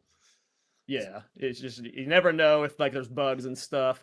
But there is one extra red flag, is that it is an Ezomite unique, which means that the powers are extractable, and the assumption is that the power you're extracting from the bow is going to be the return of projectiles effect. We just don't know what form it's going to be in. From my understanding, Lance, and you might be able to talk more on this, in PoE 1, the return projectile effect oftentimes gets really nerfed. And the hope is that if you extract it, it's going to be super nerfed like Trample Toe was. But if it's extracted at full power, it's really bad for my build. Like the Fub Gutters are going to take over the bow, and the bow just won't look as cool because everyone's using the effect. But it just depends on how the effect gets extracted. I don't know. I'm pretty confident if your item has a good effect, but your item's like common, like Ironbound is probably more likely to be a common item. All the cost is going to be on the rune, the thing that lets you extract it. Because think of it this way, there's 60 items you can extract, and you only have one item that lets you do the extraction. That's your entire limiting factor. So I'd imagine all the cost is going to be on that rune, not necessarily like ballooning the bow cost. That being said, I feel like it'd be more likely the rune gives like, I want to say the block chance mod or one of the other mods. That's what I'm Don't hoping. give the bow characters freaking return proj on That's what I'm one hoping, dude. rune. That's my copium. It is ridiculously overtuned if one rune gives you double damage. So I'm just coping that they had the foresight to be like, yeah, maybe a rune shouldn't have the power of literally one of the most powerful chase items from PoE 1. Because, I don't know, maybe bows are already strong. Do they need this? So there's no way. Surely they realize that giving it return proj would be just, it would make no sense balance-wise.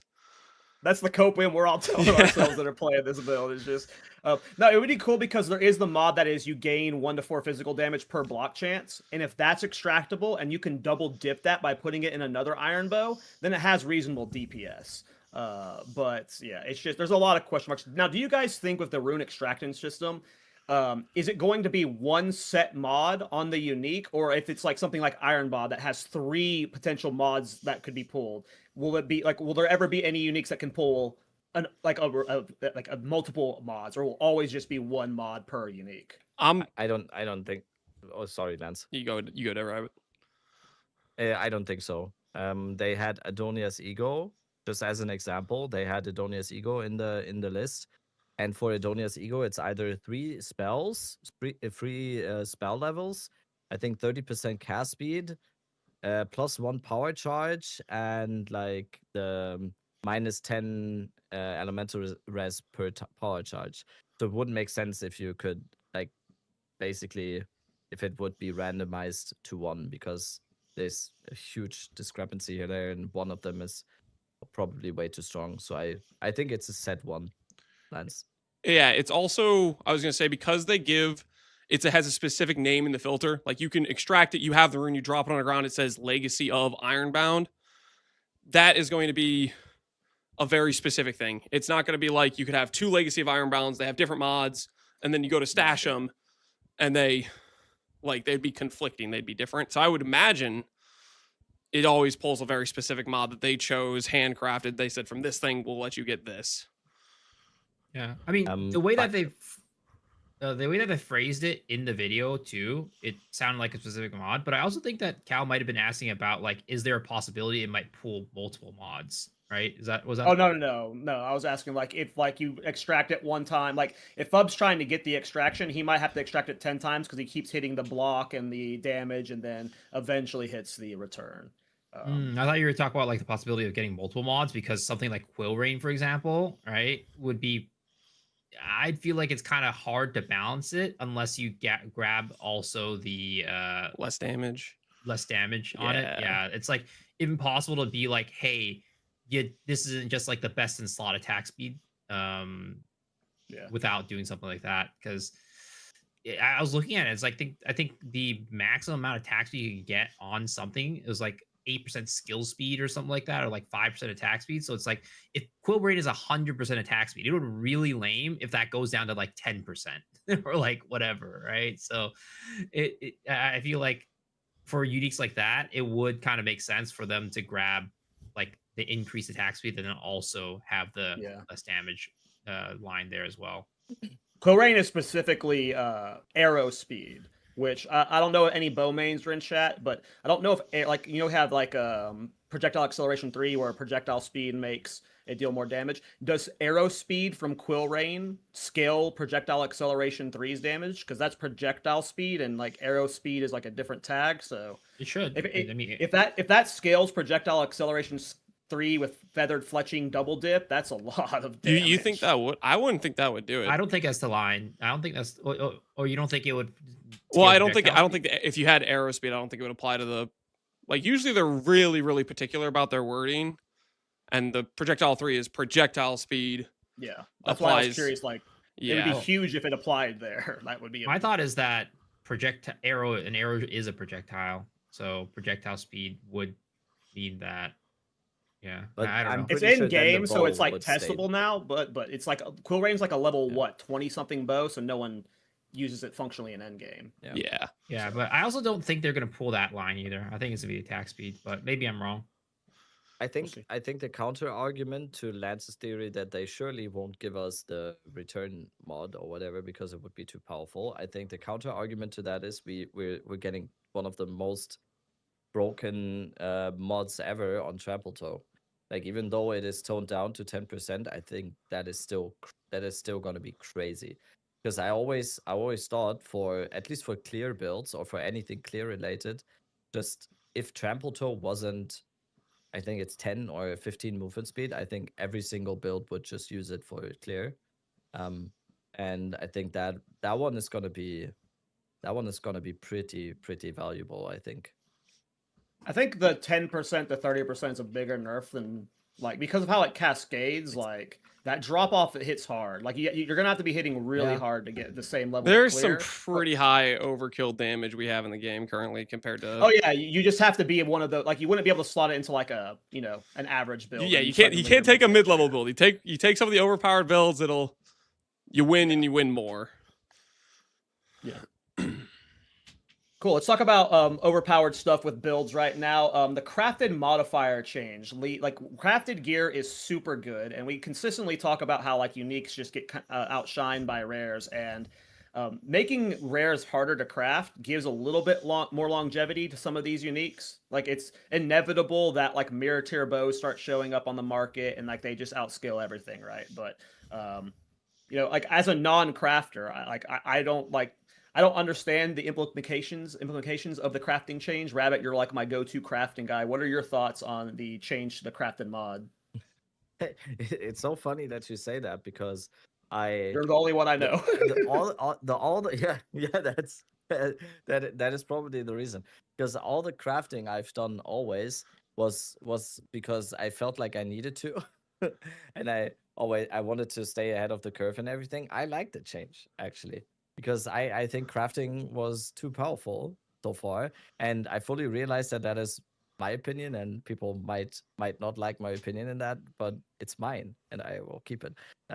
I really like the change. I think it's a buff for ground loot. I think it makes the game a little bit more exciting because it's harder to just deterministically craft items that are just GG, and then you're done with that. So I really like the change.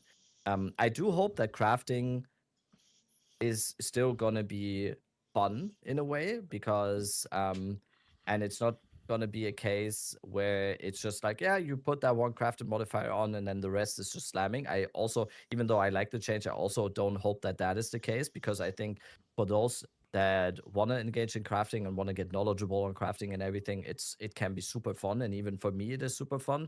But overall, I'm a ground loot person. I really like the idea of being able to craft my mid-level gear or something, or have like a way to be like, let's say I'm a few days into endgame and I can't really find any gloves, and especially the glove spot is like my pain point right now, and I can't find an upgrade, and then there's a way for me to at least get a moderate upgrade on the gloves by crafting something. But I don't want it in a way where I'm crafting my gloves and then there's no way I will ever find an upgrade to those.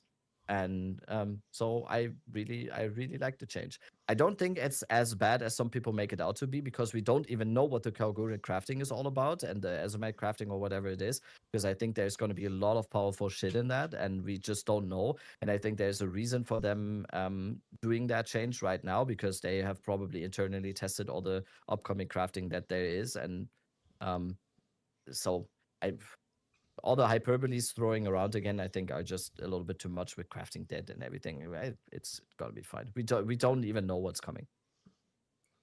For me, I think that regardless of how good I don't know how crafting power is going to be. It's just like what you said, right? We don't know what the runes are going to bring.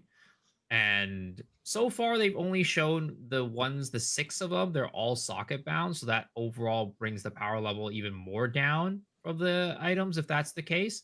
But hopefully there will, because Jonathan and Ziggy D, like in the interview, he specifically talked about how there are going to be meta crafting runes that you're going to be able to put into the gear and then take out later on by replacing it with another rune. So I'm assuming that the 6 that they have in that they've shown that are all socket bound might be the socket bound ones, and there are still some that aren't socket bound.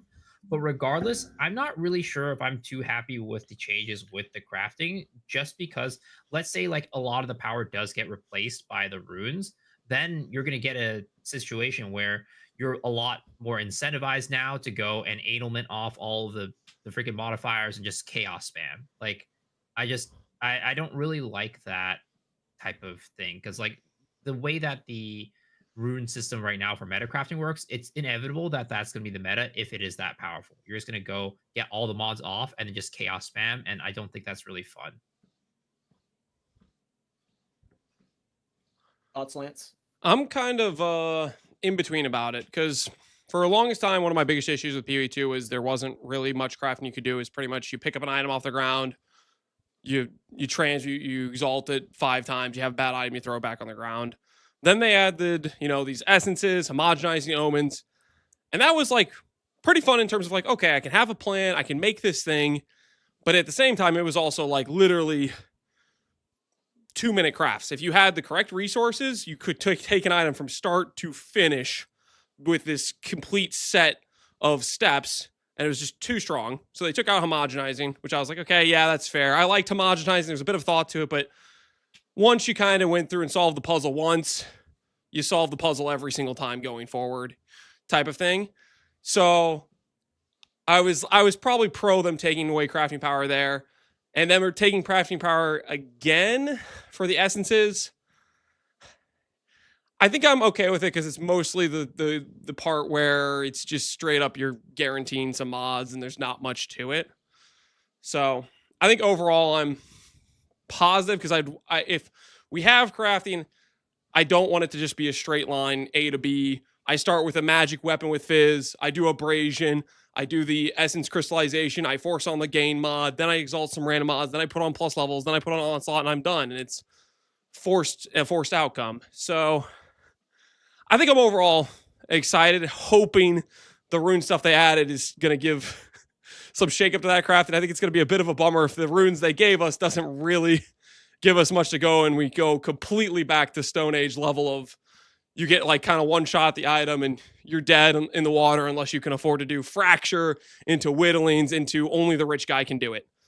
So... Well, I think there's some copium as well that potentially omens might be making a big comeback in terms of the purple omens, because I feel like the purple omens in general were they're always powerful, but because of the way that crafting worked, you didn't really use them ever unless you're crafting a GG item. And I'm hoping that with the changes to ritual, we'll maybe see a lot more of the purple omens and be able to use them more, because I can see there being like a meta crafting with, let's just say, hey, you want to go and chaos this item a good bit, but then now you're going to combine it with the purple chaos or the purple omen to make it so it only targets suffix, and that being more accessible opens up crafting a little bit more and makes it a little bit better and a little bit stronger. So copium, those purple omens are going to be a little bit more common with the new ritual.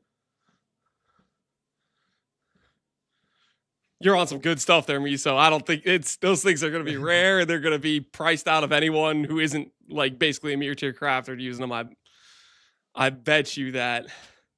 Oh wait, actually, do you want to bet on it? Them being common or not? Question. I like taking wagers randomly. This guy is a problem. I don't have a problem. Gambling. This guy's got a gambling problem. I do not have a gambling problem. I just like making a little bit of friendly, not friendly sometimes wagers in the case of Deadrabbit because I'm going to crush him. But Miso, can we call it a friendly wager?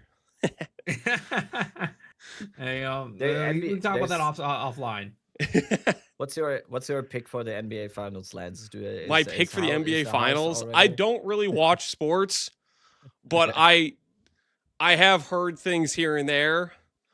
And so from what I've heard, it sounds like OKC only flops. I don't know if that's actually the case. That's just what people say. they do flop a lot. I don't have context. I don't watch basketball, but that's if I'm like scrolling through Reddit, like the public Reddit, that's a post I'll see is like being some guy complaining about flopping again. I'm like, okay. So with that knowledge, I'd probably pick the Spurs is who they're playing probably, yes. Right? That's the semifinals. The Knicks are. They play the Knicks in the exactly. finals. They'll play the Knicks. Wait, did they already beat Spurs? Because that's all I knew is they were playing Spurs. Spurs, OKC no, the Knicks, is still going on.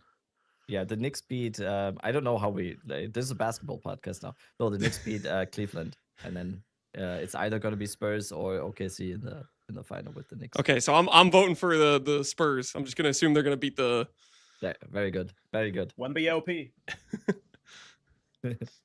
Before we move on from all like the league start talk and we start diving into like the balance and stuff, league start and league starter has like a very powerful meaning in this community. For you, what does your league start mean for you? And what is how do you get caught up in the definition of league starter ever? Well, what do you mean by that? You define it a little bit more for me. Whenever I sometimes you hear someone say this is a league starter build, what they're referring to is something that's cheap, easy transitions, clears the game. Something like Ironbound Warbringer in their eyes is not a league starter because it's trade dependent. It's unknown. That's where I see like the definition of league starter being the line drawn is it's very much a when someone's winning a league starter, it's something like that. Very Oh, smooth and clean. I think it's more of like a good league starter versus a bad league starter. I guess this might be the better way to do it. I have no idea. I mean, I just anytime I say like I am league starting this, someone's like that's not a league starter.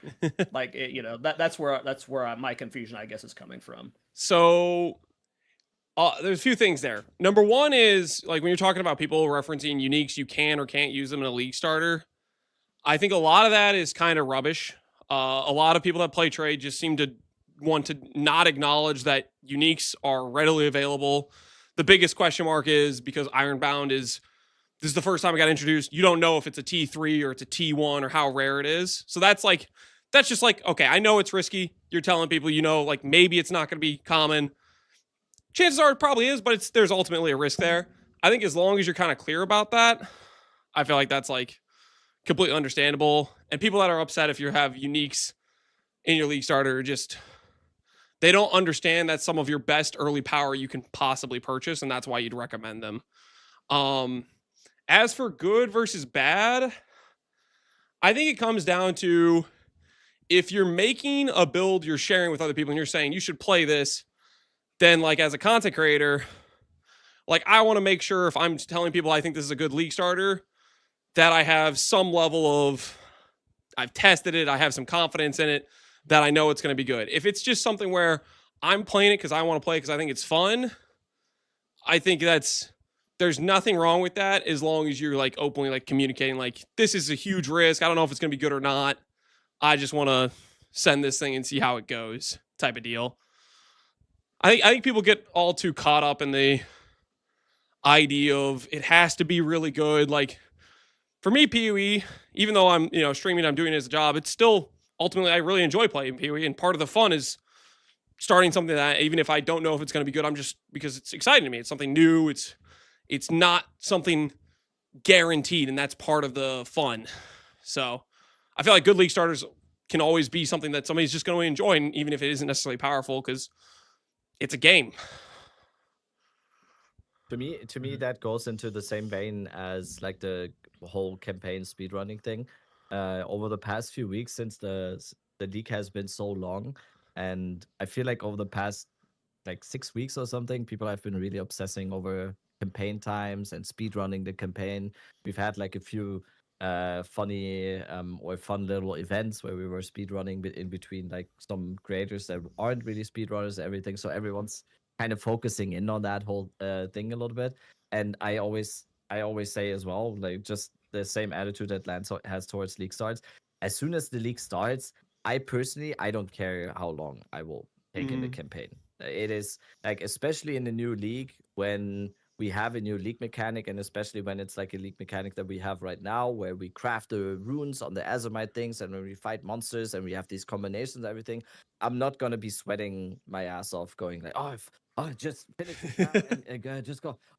Okay, I made it. I 30 minutes earlier into endgame like I planned, and I'm not gonna do that. I'm gonna pick a comfy build that I want to play, that is exciting to me, and I'm gonna take my time going through everything. I'm not gonna stress myself, because you don't get league starts all too often, and I can still become a speedrunner if I want to, and running through the campaign or whatever. I would probably suck at it, but I could still do it. But like league starts are far and in between, and I'm gonna enjoy my time and go through it. And yeah, that's kind of I kind of share that attitude towards league starters that Lance says. So what Rabbit is saying that he's going to be playing an OP meta league starter. So it doesn't matter if he's just walking through and smelling the roses. He's still going to beat the campaign faster than you. That's what he's saying, basically. Are you like my arrogance translator or something? I just want to make sure that the community understands you. Okay. Thank you so much. Yeah. So that's so nice of you. Gotcha. But I think for me, when it comes to like the idea of like a league starter, I think a lot of people get caught up on this idea where they're like, oh, I hate the idea of a league starter because like you're telling yourself that you're forcibly playing like a worse build, like overall, or a build that you don't want to play, so you can play a future build that you do. I think it's just one, it's a choice, and I also think like PoE 2 at least I feel like has a little bit less of that. Where in PoE 1 there are certain builds that just get really hard to scale into the end game that are meta league stars. For example, like Righteous Fire is a little bit harder to scale into the uber late game. But I think in PoE 2, a lot of the builds that people would consider as traditional good league starters or whatever scale into the end game very, very well as too well. So it's I feel like there's a little bit of difference there. And also in PoE 1, there is more of a specialization in terms of like certain builds are specialized for certain things. Whereas in PoE 2, right now, we're not in that meta quite yet where there are builds that are a lot better than other builds at certain type of content. So I think that League Starter from that perspective is definitely a little bit of a different mindset. But again, I do think that when it comes to league starting, it's okay to have uniques in your build. But I also think like there needs to be an option to play the build at least leading up to the end game without having that unique. For me, when I think about like what I consider a hey, this is a good league starter that I'd recommend people or not. And also when it comes to like league starting new stuff, right? Sometimes GG can just like completely screw you over, like they did with freaking Wolfpack build last league where I wanted to play that as a league star, and they're like, "Hey, yo, never mind. This build is gonna be bugged for the first week and a half." Yep. It's very hot. Yeah, like Lance said, you have to like be very upfront with like the expectations. That's what I've basically been saying is like we could log in on launch day for Ironbound Bow and the mechanic's just broken. Like it just functionally like when you pierce the armor broken and it never returns because the code's broken. Like you never know with new stuff. Yeah, it's just comments I see a lot. I guess maybe because I make weird off-meta builds, but like there's a very like there's a distinct line between what's a league starter and what's not, from at least what I see in the comments. And I'm glad that like you have the same perspective I've always had, Lance. So Yeah, it's just like a lot of like online, perpetually online people think they're like they're policing what is acceptable, and they have their own standard of what they think works or doesn't work, and they don't even know your build, and you get a whole hodgepodge of some people talk crap, some people are all on board, and it's just kind of like I think as long as you're communicating like this is the risks, this is what I'm playing, I'm excited about playing it. I don't think that's ever like a wrong way to go with it, really, because you're completely upfront about where you can get screwed is if you say this thing's going to be really good and you over promise and you clickbait people into it essentially, like with this over promise. That's when you get into the situation where people are going to be really upset with you because they played it and they said, but you told me it would be all these things. But as long as you're completely open and be like, this is what it is, this is kind of its progression, this is what it looks like, there's some risks here, I think that's always a good way to go about it. Yeah, all at your own risk, and people are still going to be mad if there are still going to be people who are right, mad yeah. at it, but those people probably let's just say probably aren't people you want in your community anyways. Yeah, more of a headache than it's worth. Can be.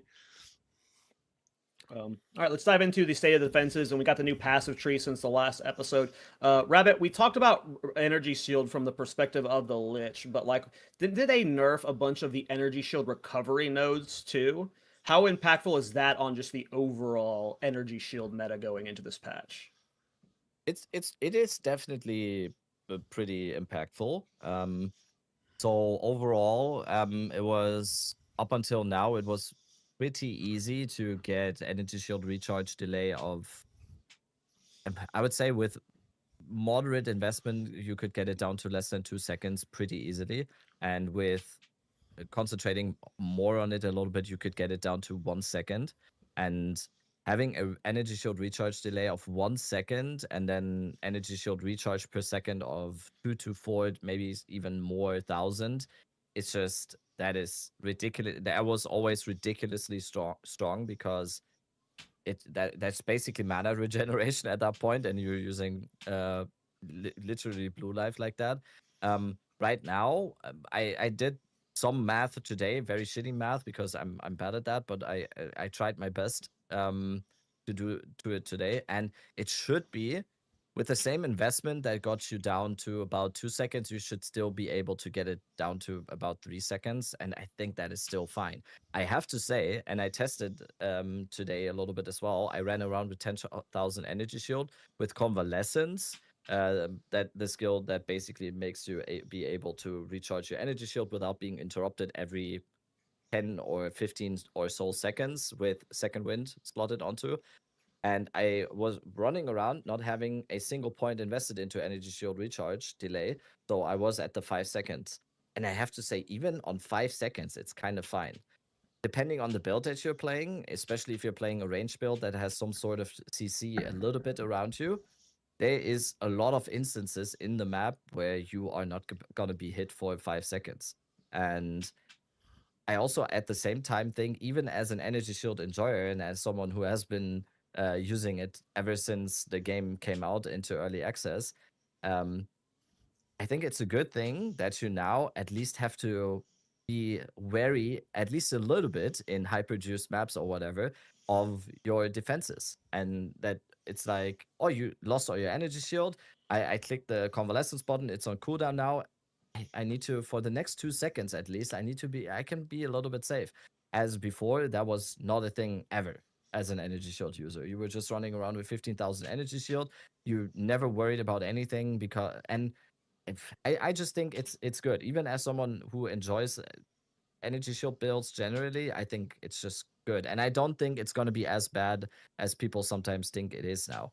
I think it's good for the other defensive layers as well, because they are automatically better now and more viable to play for some people that will just not automatically default into energy shield now. So I think it's just overall good for the game. And I hope they do more balancing like that to make more of the 3 positions viable right now. So yeah, we'll see.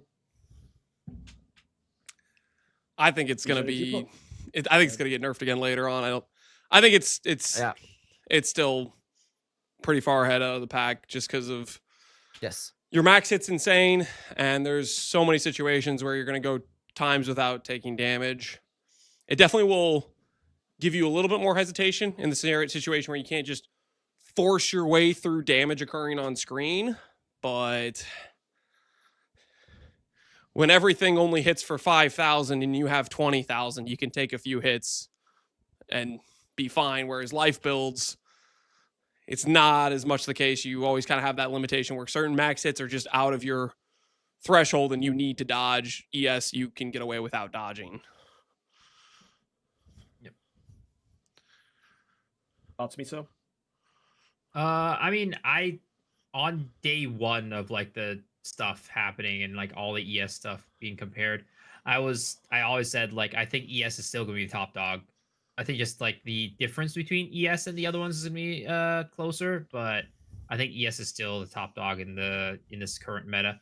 I think that of course armor at the very high end is gonna might be one of the better, if not one of the best defensive layers, but you just need to invest so much into armor to make it get to that point. And ES is still a very very low committal, very you get a lot of value for very little type of defensive layer.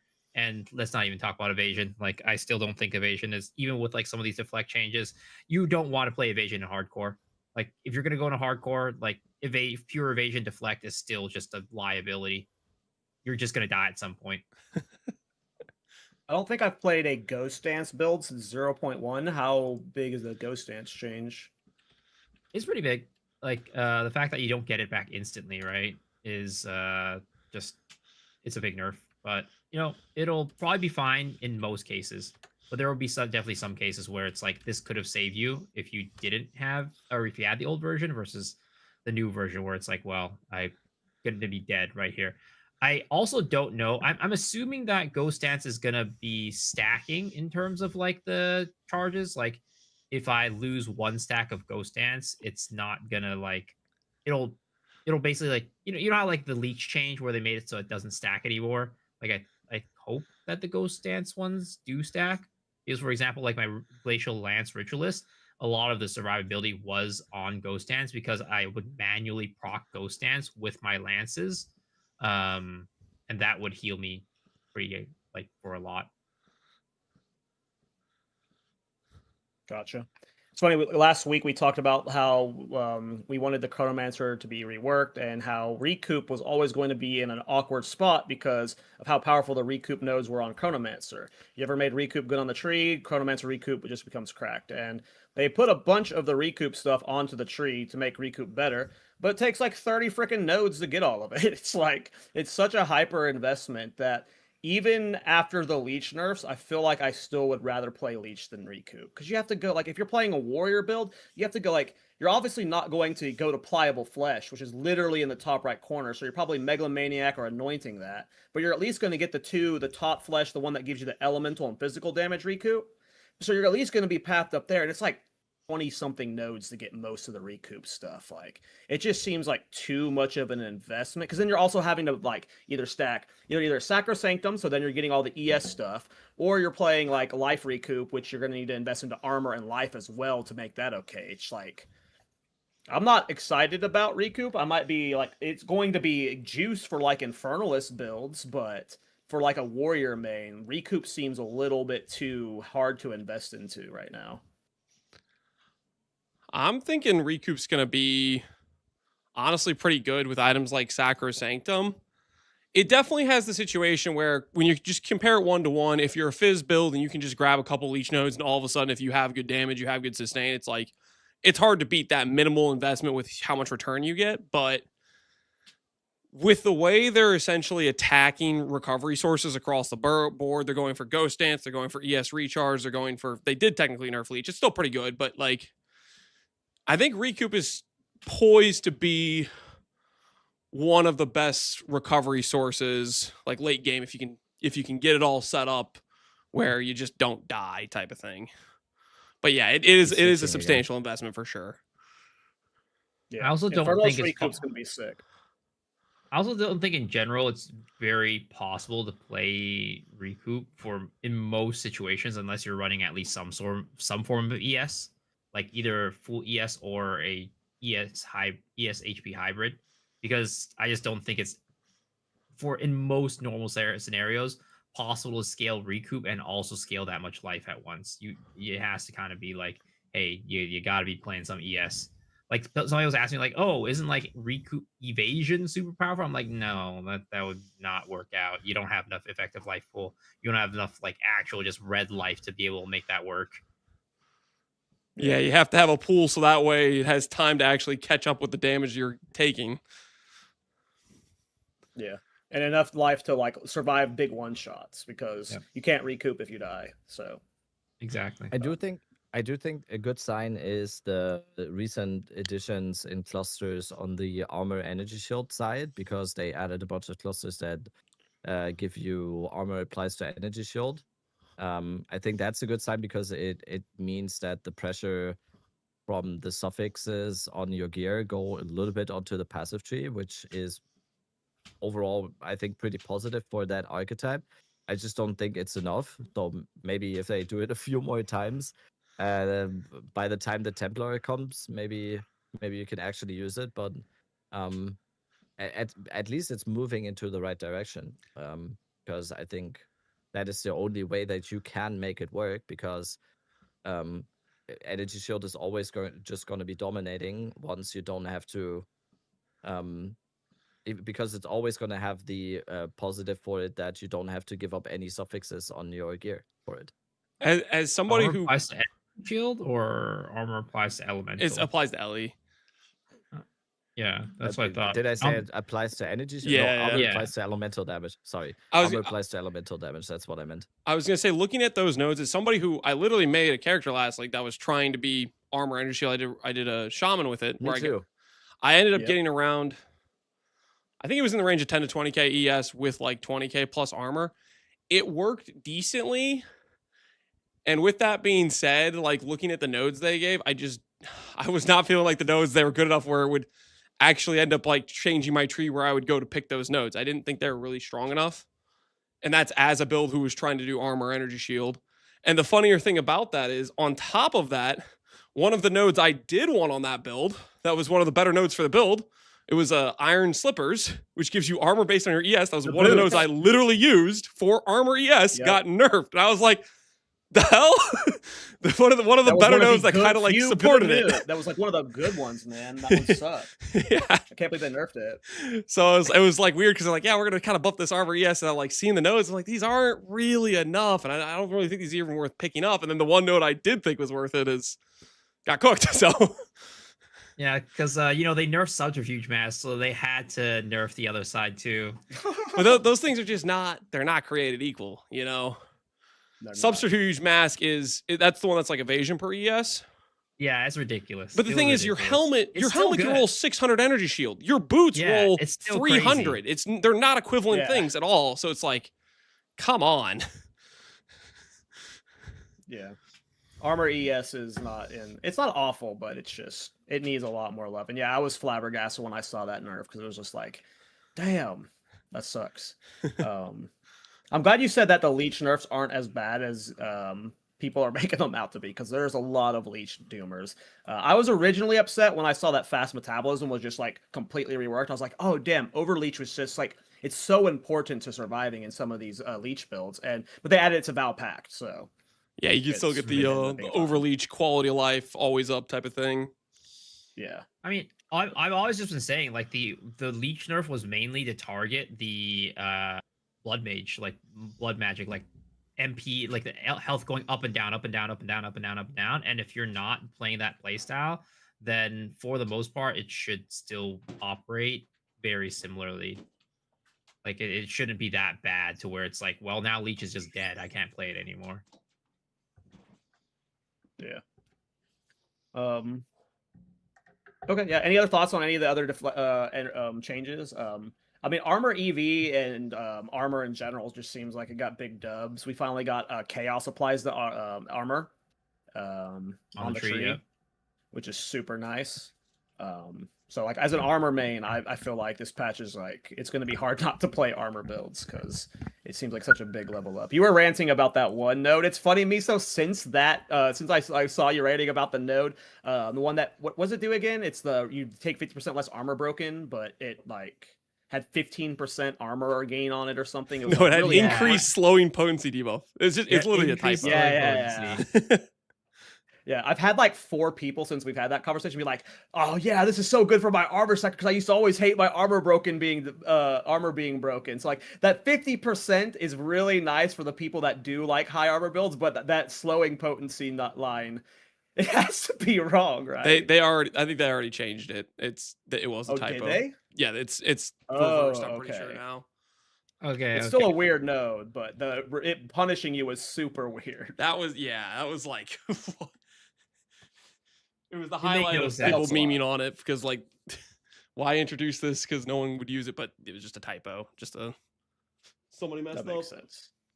It's still niche, but that's way better than it was at nerfing you. Yeah, any other defensive changes you guys want to talk about before we move on? I mean, the new deflection formula is nice, but I think it's still going to lead to scenarios where like you just still get those random cheek clap moments. Yeah. I mean, other than the fact that evasion armor looks pretty giga, pretty buffed. It's I think deflection is still, it's gonna be easier to scale, but I think it still suffers from the same problem. EV deflection is that you just don't have enough life to like survive hits. If you roll to not, if you get to the point where your evasion is gonna fail, because there's always that point, right? You're guaranteed to get hit at some point, and then you miss your deflection roll, you're just dead. And I still just don't like that concept. They need to add life somehow. You need to be able to scale life. Yeah, agreed. We did get some life gain. I think some of the leech nodes have % maximum life now. Okay, come on now. It's like It's not 1%. much. No, it's not enough. Come it's on. not near enough. Let's I'm not just saying pretend they that's added the- some. Doesn't one of them have 2%? Yeah, it's not enough though. Yeah, but the you entire are- Atlas or passive tree went from 12% of life on the tree to 15. And you go to the 5 corners of the tree and collect it all. 15. I've heard enough. I've heard enough. Nerf warrior. They're too powerful. Do you think we'll win the life on tree war versus GGG Lance? I it's think it's a eventually winnable battle? it'll be the case. I know there's people that are because when I was doing podcasts with Noogie and Ziggy, I think maybe they were more on the side of thinking life wasn't interesting, or at least some people in the chat were. I just don't see a world where it can keep being the case that all we're grabbing on the tree is damage. I think it's way more interesting if you have a few more vectors of options of how you make your character better rather than just damage and percent defense. Maybe you get the option to make raw EHP go up. Because it's just, I feel like right now the tree, you just end up always just being like, okay, well, I'm pathing to the most effective damage nodes. And what are those? It's crit and jewel sockets. And if you ever look at the passive tree heat map, it is pretty depressing because it's a whole sea of nobody clicking any nodes and just pathing around the outside because there's not really much interesting choices there outside of, well, there just isn't. It's so I don't know. I think eventually they'll come to the life on tree will be a thing, but maybe I'm coping. I mean, the thing is, like, a lot of people who want to play life are just using mana as life anyways. So it's like they're still scaling like defensives on the tree, but it's just they're jumping through like 5 hoops to be able to do it. So I the whole thing about like, hey, we don't want to make life feel mandatory, or it's like make it so that we don't want people to be pathing into these defensives. I feel like that argument that GG has is pretty weak in that aspect.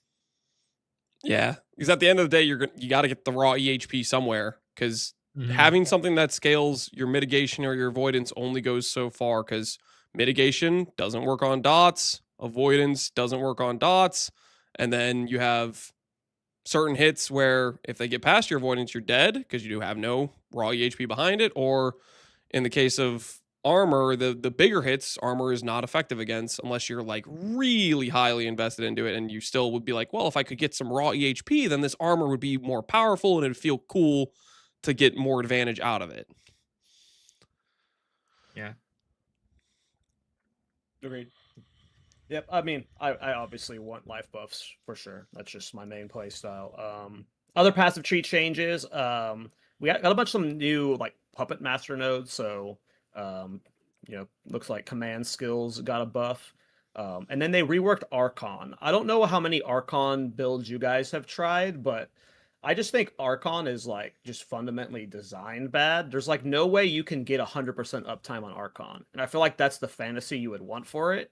But the way it's just set up, you just can't. And I don't like the changes they add to it. Don't like make it more interesting to me. I don't know if you guys have messed with Archon, but it's funny you bring up Archon because that's a prime example of like when they talked about it, they did their like teaser video and they're like Archon. And I was like, that sounds so cool. And I literally made a whole video where I was like, I'm gonna be a blood mage Archon. I was all excited about it, and we didn't have any information on it. And it was literally like an hour before launch. We get the tree node. And then I hover over the Archon node to find out this is like a 10-second buff with a 30-second cooldown. And I'm like, well, I guess I'm not doing that. Because and you can invest in a little bit into it, but it's just the situation where every time you lose the buff, there's just built-in feels bad. Generally, whenever they added any sort of like rotating buff things, I can think of very little scenarios where people were ever really pro of it. I think of way back in PoE1, they had an Elementalist rotating buff thing. No one ever really liked those. They had Heartstopper on Trickster, which can be situationally fairly decent, but even then it's like they up the power, and people still don't want to use it. It's just something where it's like, if this is half the time bad or 30% of the time bad, I don't want to deal with the situation where I'm powerful. Oh, I'm dead because my thing rotated off. So I think those things have a really hard time of being an interest point for people. Mm-hmm. Yeah, it's the whole thing that I argued about with Chronomancer. The node, the whatever shifting sands or whatever. Yeah. Start from like 1% cast speed all the way up to 60, and then rotates like that. I'm like, that node just to me will never be a node I want to use, because when you're at 1%, you feel complete garbage. When you're at 60%, you feel at the top of the world. And I don't like that feeling. And I really do think that Archon is a missed opportunity, because It's Yeah. such a cool concept. It's so cool. And then you look so cool when you're an Archon too.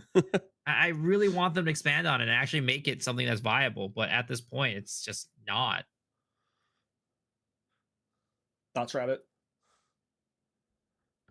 I the first thing I thought, because I had a very similar experience at like Lance when it first got released.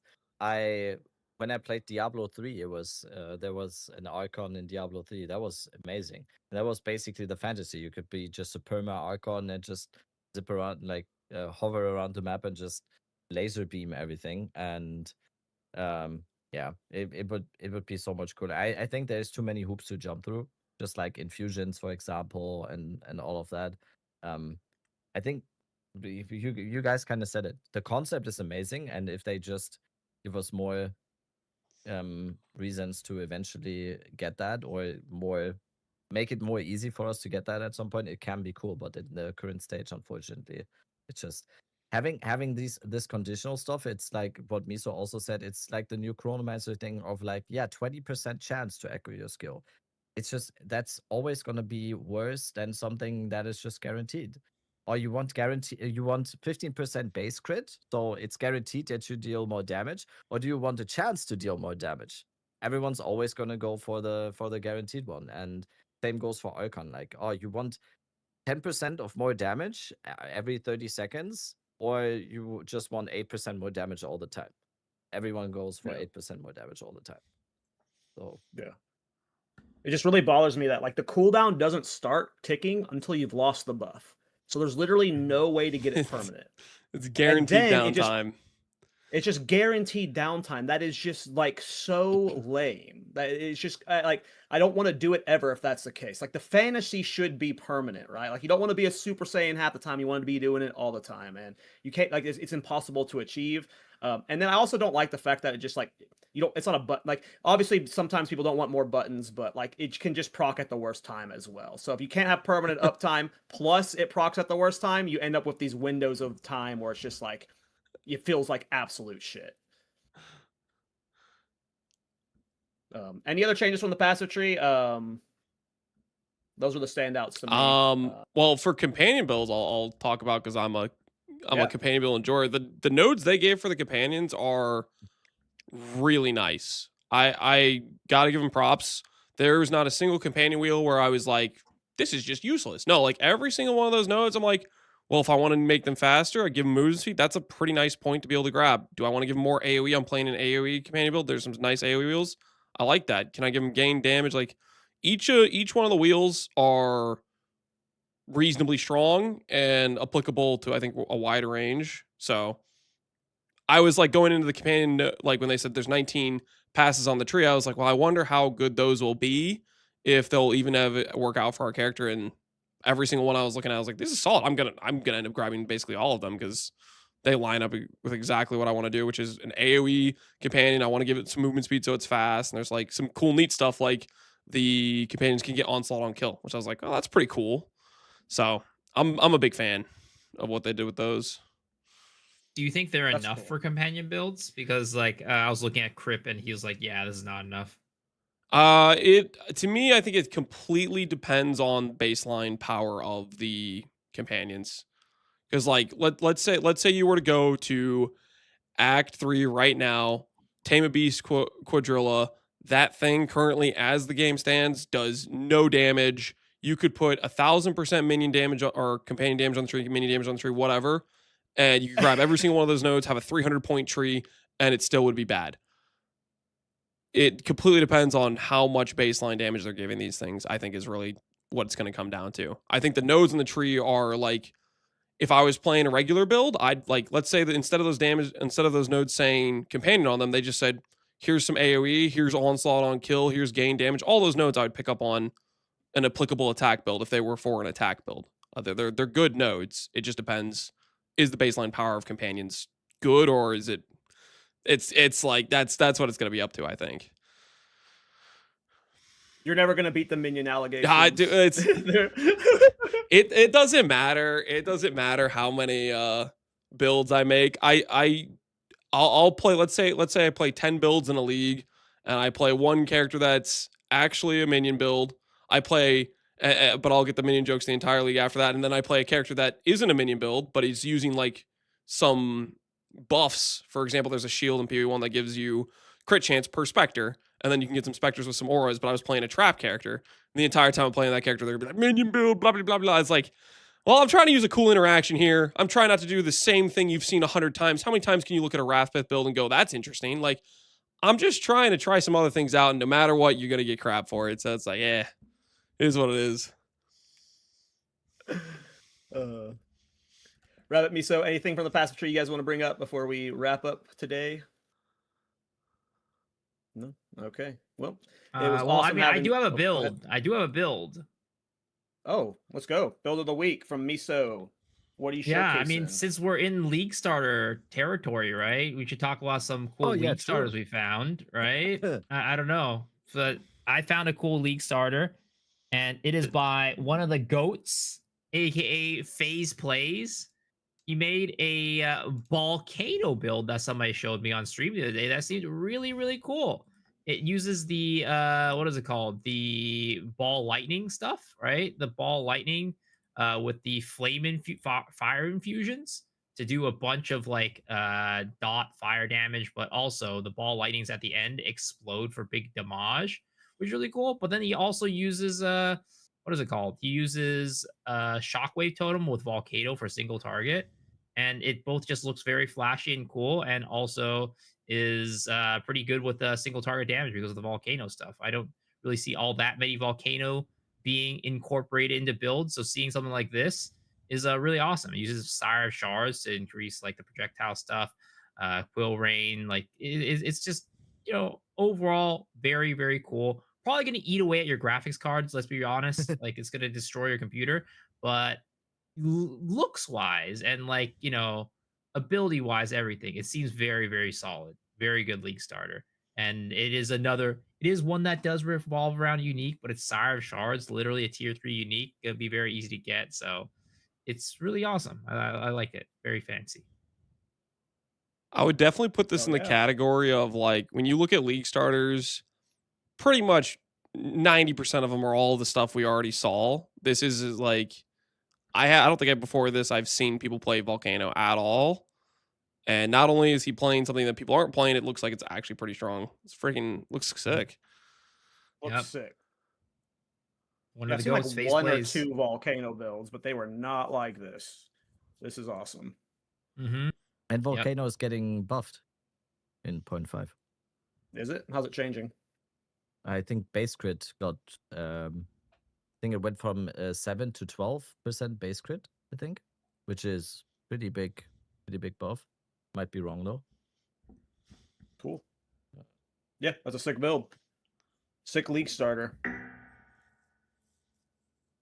Sweet. What'd you say his name was? Yeah. FaZe Plays? 5 What are the GOATs? FaZe Plays. Yeah, one of the 5% GOATs base is Path of crit to Exile 8%. Sorry. That's pretty big. 5-8. That's pretty That is big. Yep. Cool. Cool. All right. Well, thanks for coming on, Lance. Appreciate it. Where can people find you? And Twitch, stuff like YouTube, just Captain Lance 9. So pleasure being here. It's fun as always, and good luck on your guys' league starts. Not you, Rabbit, though. You're going down. Okay, you're going down. the Monko will win. You're not intimidating me. Yeah. With The Monko your- will win. Oh, with don't your worry, tabula but the rasa monkey's gonna on and- intimidate you. You're gonna be getting a link from a clip 3 hours in the league, and it's gonna be Doriani getting one tapped by the monkey, and you're like, oh no, that's looking strong. Can we do, I hope that's the kid to be the case. Yeah.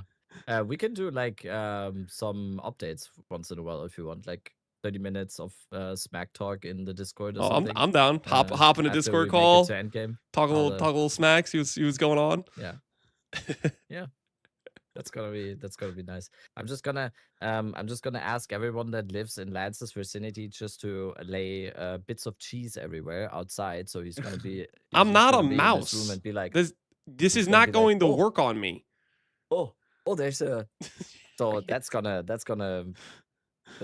make him fall back a little bit because he's outside picking up cheese.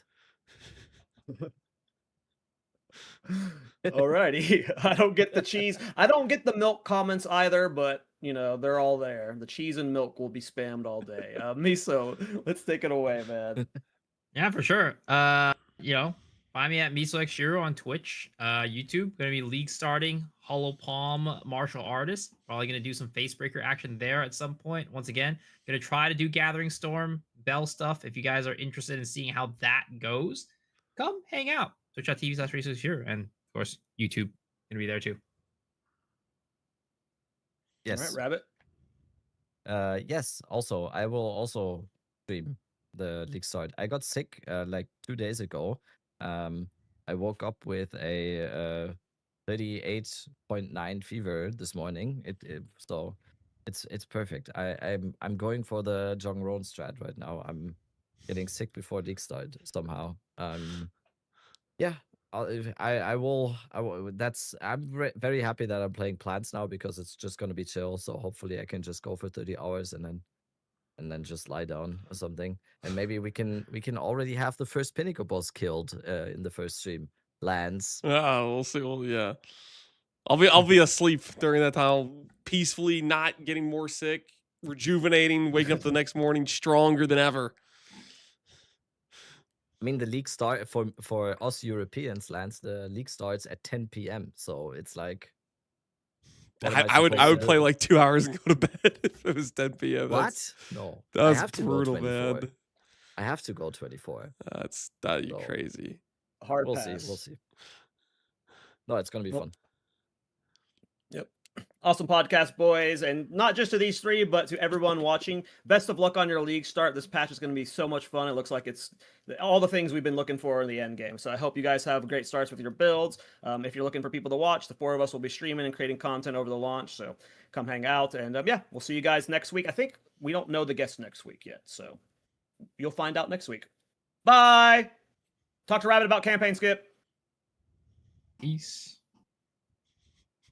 Talk to Rabbit about All right. campaign skip? Wait. It's Yeah, the way I we mean- end the episode to just tell people to go bother him about. He's a big fan of campaign It's skips. not working, He by wants the way. them added to the We need game.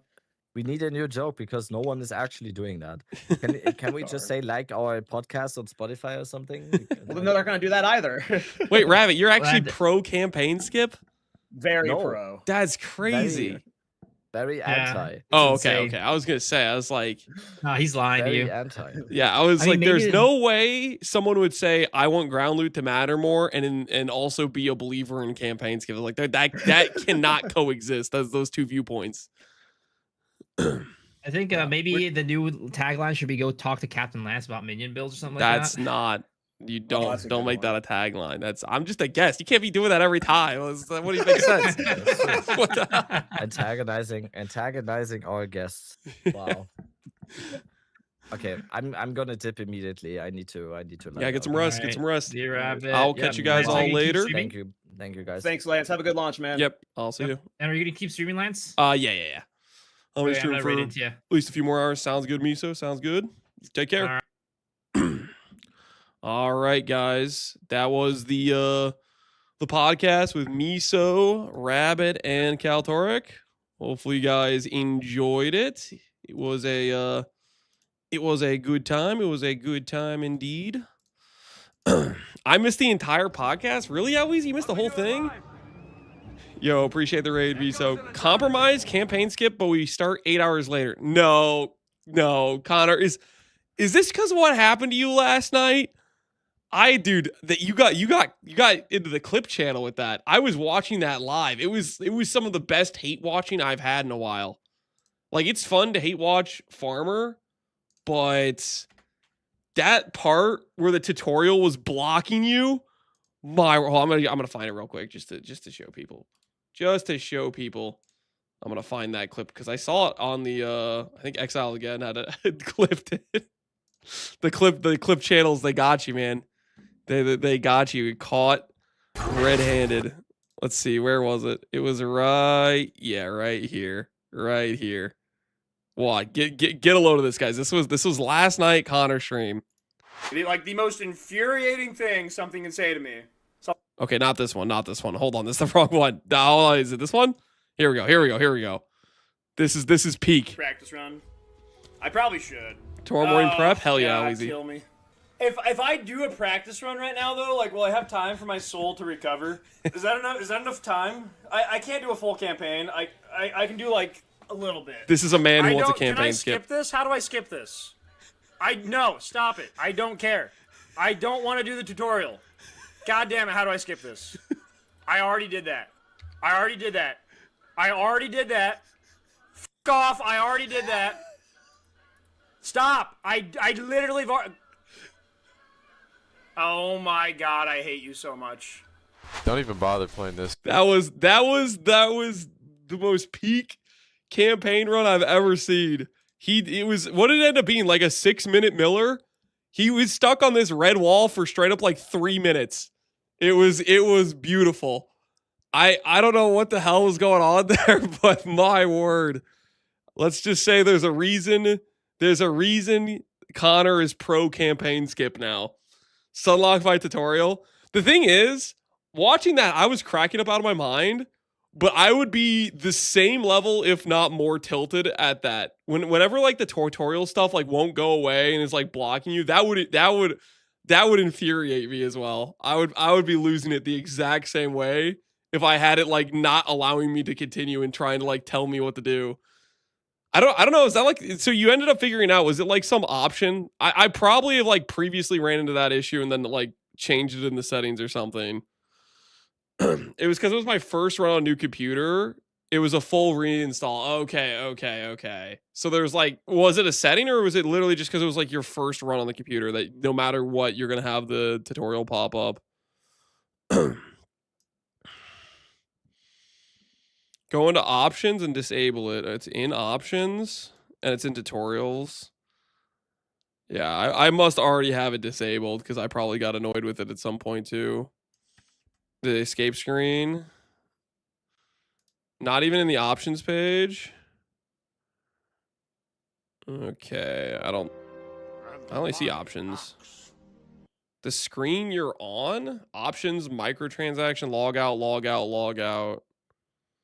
It disappears after you click it. Wait, oh, it's like just a button here that you have to click.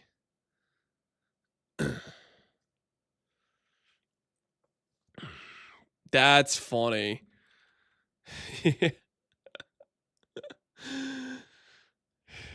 Options, game, disable tutorials. Okay, so probably also gets it here. Yeah. Disable when you join tutorials for character access. Tutorials cannot be re-enabled. Lance, start a new character.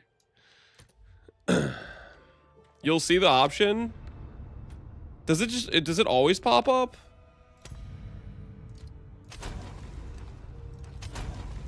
Blah, blah, blah. I followed everything, but is the switch after Act 3 covered in another guide? Okay, so we're getting the tree, I believe, tonight. We should have it before the launch tomorrow, where I'm gonna basically make the tree. Did I just get kicked for some reason? I'm gonna make the tree, and basically where it'll be for the Mobalytics page. It'll be on this where I'll write up the like right now you see it says Act 1, Act 2, Act 3. I will have a tab here that'll be called Act 3 Swap or Act 3 Beastmaster, something along those lines. It's going to be like a level 31 respec. We're respecing the moment we get the second lab done. You want to save up around 20,000 gold. That's roughly how much you're going to need to respec. And the tree will essentially be, just to describe it briefly, I'm gonna make it once we have access to actually like do it in POB and Mobalytics and stuff. But the tree itself will be like you see like this character right now. This is like the Act 3 tree. Essentially what it will be is instead of all of this right here, this stuff's all gonna go by. It's going to be through the movement speed on this side. This stuff's all gone. Basically, all the attack nodes are gone, and we're going to be picking up, like, the companion wheels. There's a companion wheel right here. There's a movement speed companion wheel here, and then we're going to start working over to, like, the onslaught wheel over here. It's going to be essentially like that. And it's just getting rid of all the current attack damage and grabbing, starting to grab these companion nodes essentially. But that's the point where we're gonna do the respec. But we don't have the POB doesn't have the tree yet. But I believe Local Identity said they're working on it right now. Basically, they want to have POB to support the build file, and I think Mobalytics is working on it. And I think during the podcast, Rabbit was saying they already implemented the build file thing on Mobalytics. So I need to, I'll figure out where the hell that is. I wasn't seeing it when they said it's already on there. They were saying it's like something that appears up here, but I'm like blind and don't see it. So I must have something incorrect. I don't know. It's on the app, not the web page. Okay. So I'll need to get the app, or I'm guessing they'll have it on the web page soon. Probably, maybe is what it is. Control F5. Like refresh the page. I mean, yeah, it's not there. It's on the web page for me. Download our app. It's on the web page for me. What the hell, man? Maybe I have like a cached version of the page because I've been opening this up a lot and it keeps just pulling that. Either way, I'll figure it out. We'll have it ready for tomorrow. If I click edit, there's an empty box here.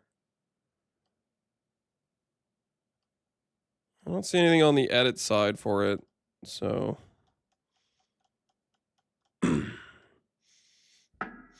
Either way, we're going to get it figured out for prior to the launch tomorrow. I'm going to make probably one last video on the character once I have it set up and stuff is going to be the plan. It's there. Am I blind? Import from Pathability, import character, update, cancel the video on the character.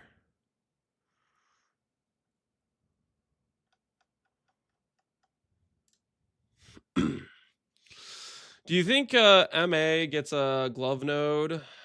Do I think MA gets a glove node? Martial artist for Frenzy Gen? Yeah, potentially. I mean, the one the mod they showcased was Arcane Surge on hit.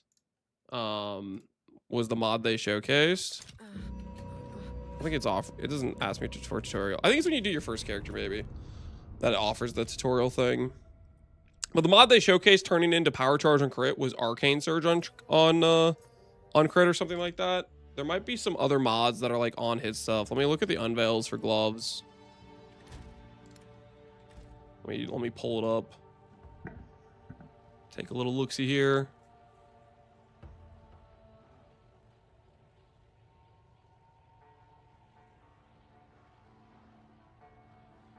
It was gloves, right?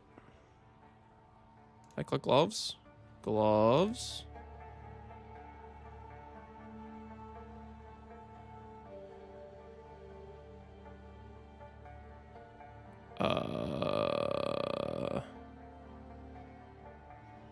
Where the hell did they get Arcane Surge on hit? I thought it was a veiled mod.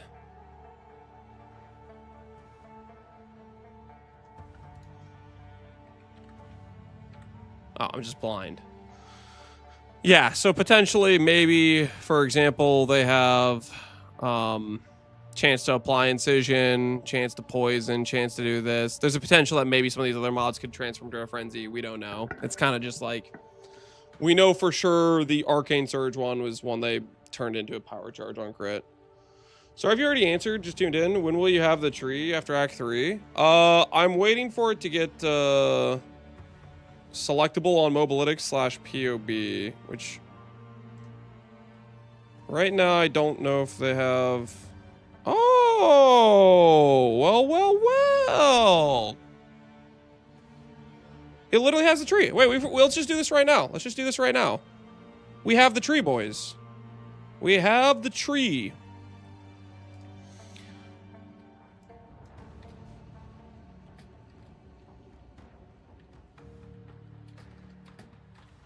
Call it Act 3 swap.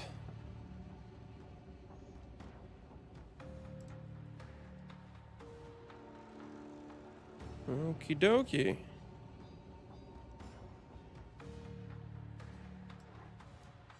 me make sure I know I'm selecting the correct nodes. 'Cause I haven't done too many.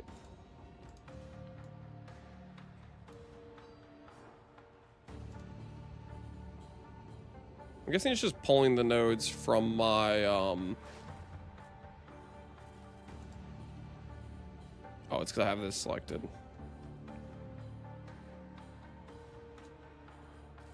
I guess it just copied my Act 1 tree because that's what I had selected when I made it. Alright, anyways, regardless, let's see if we can edit this. If it will allow it. I do have edit selected, right? Yep. It's treeing time? Yep, it's treeing time. Let me get a quick rundown of how many points I have. So PUB doesn't have it yet, but the looks like MOBA does. So we'll add it to MOBA. So this is the Act 3 tree, 41 points. Okay, so we'll make a tree up to 41 points is what we'll do. So open this up.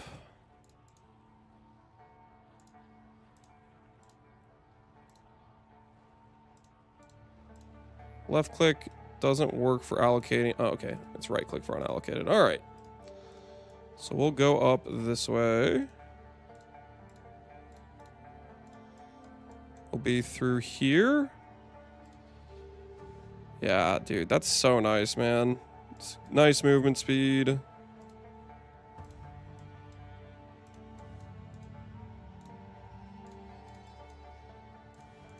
How many points does this get us to?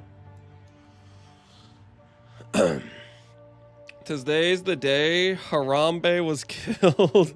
He works for us now, okay? He works for us. All right, so that's 31 points. So I have 11 more points I can use. I think the poison is going to be worth it. I don't think early we're going to need the reservation efficiency. So I think we can chill on this. We don't need to add because we saw in the preview the unique tame Mighty Silverfist reserved 47%. And we know in-game right now, as is, the Quadrilla, if I pull it up, where do I have the Quadrilla on this character. This character has a Quadrilla. Quadrilla is 42%. So initially, when we're just doing, yo, QS, appreciate the sub. When we're just doing the Quadrilla and the unique tame beast, we don't need reservation right away. We could force the reservation in order to get a couple of like skeletons to do an offering. We have 30% more reservation efficiency.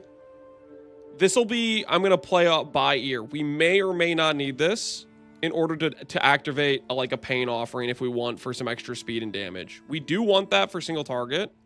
So that one I'll have to figure out tomorrow. Well, actually, no, let's just do a little bit of math.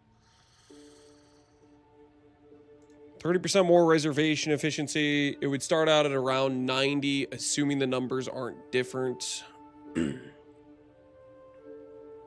How much is a reserved? We have 100 spirits. We would have 160 from the 30 spirit from the 2 quests. We'd be at 160 spirit.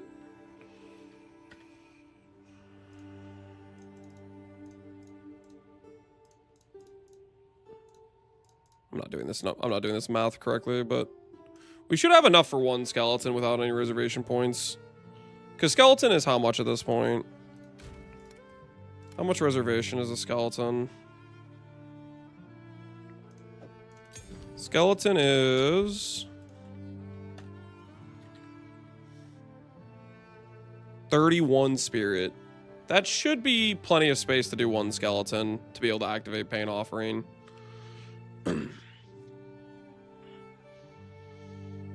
We're going to use one of as many as we want for muster. Yes, eventually we're going to want to be supporting muster more, which will mean we'll want more of these nodes. I'm just not sure if we want to grab it right away or if we just want enough reservation space. Because, like, so skeletons, they get better spirit cost reservation as you get higher level. Specifically, clerics, for example, are a lot cheaper. But initially when we start off, I don't know if muster's even going to be on our list. Like, we might just go rage, Feeding Frenzy. Like we only have a 4-link, right? So I don't know if it's worth it to try to like force reservation when we really kind of want to get to these other companion clusters over here and over here that are really strong. So I think it makes more sense to do the bare minimum.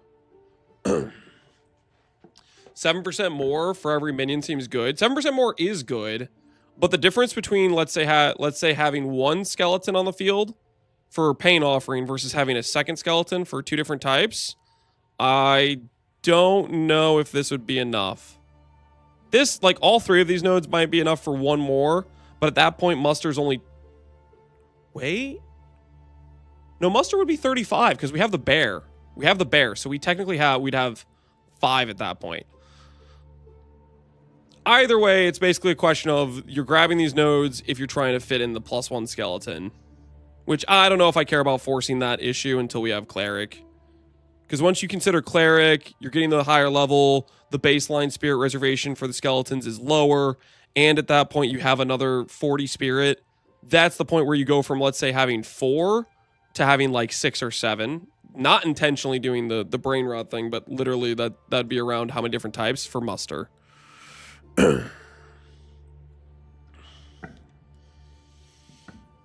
You can +1 for rattling. Yeah, that's solid. I think for us, it's gonna be ideally Malice late game, but initially just any scepter that has some decent plus levels or % damage, attack speed stuff. Who's next? Uh-oh, they're gonna start shooting. They're gonna start shooting. You gotta get down, boys. You gotta get down. Yeah, okay, so I think it's this. I really think we should use the 10 points to try to go for the onslaught wheel. Because right here, that's right at that 41 point wheel, 41 points, and that gives us 16 attack speed and onslaught. I think that's going to make a huge difference for how it feels for that initial swap.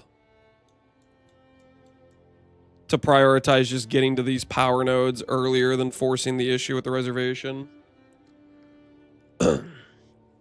Also an issue for Wolfpack. Wolfpack is not an option. So the problem with Wolfpack is it counts towards your companion limit, and a rare Quadrilla with like Haste Aura is just better. Why is Crip convinced Talisman is better? Crip plays SSF. So in SSF, something like Heroic Tragedy and good gear that can give you strength to make two-hand mace a real option is much harder to set up. I quite frankly think Talisman is actually quite a good option. I only think mace is a little bit better, and it's contingent on can you get things like Heroic Tragedy, a lot of this stuff that's going to be a lot more grindy in SSF. The problem with the Talisman for me is it's really far away. There's a lot of like dead travel you have to do to get to this point. And I think on a trade league, you really shouldn't start to be stretching this far until you have really good jewels. I didn't know it was companion limit. I looked at it. I mean, let me check again to verify, but I'm pretty sure Wolfpack said it counted towards companion limit. Activate to summon a wolf companion. The pack treated as a single companion for effects that count or limit companions, regardless of the number of wolves. So it's just you're competing with your rare companion. I think rare companion is just better because you can do something like Haste Aura, which makes you faster, and it makes your tame beast faster. Okay, where was I before I accidentally clicked some random nodes? Okay, we have this correct.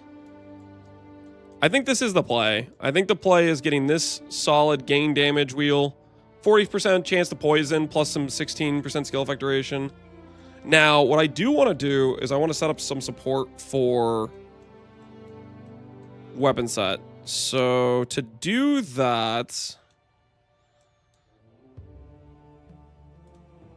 I think I have to have some nodes be weapon set swap.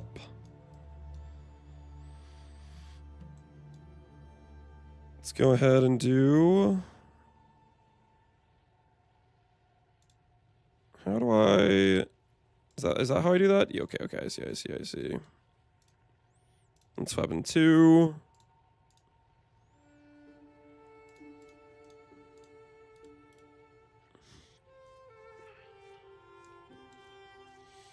How many points do I have at this point? Let me check with my character that I leveled up to here to see how many weapon set passives you have at this point.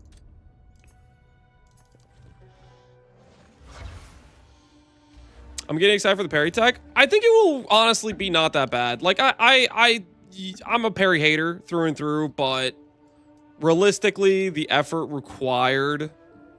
So we have 14 weapon set passives. No, we have 10. Okay, we have 10 at this point. Not. That's just the amount total we have. Okay, so I can work with 14. What's the tech?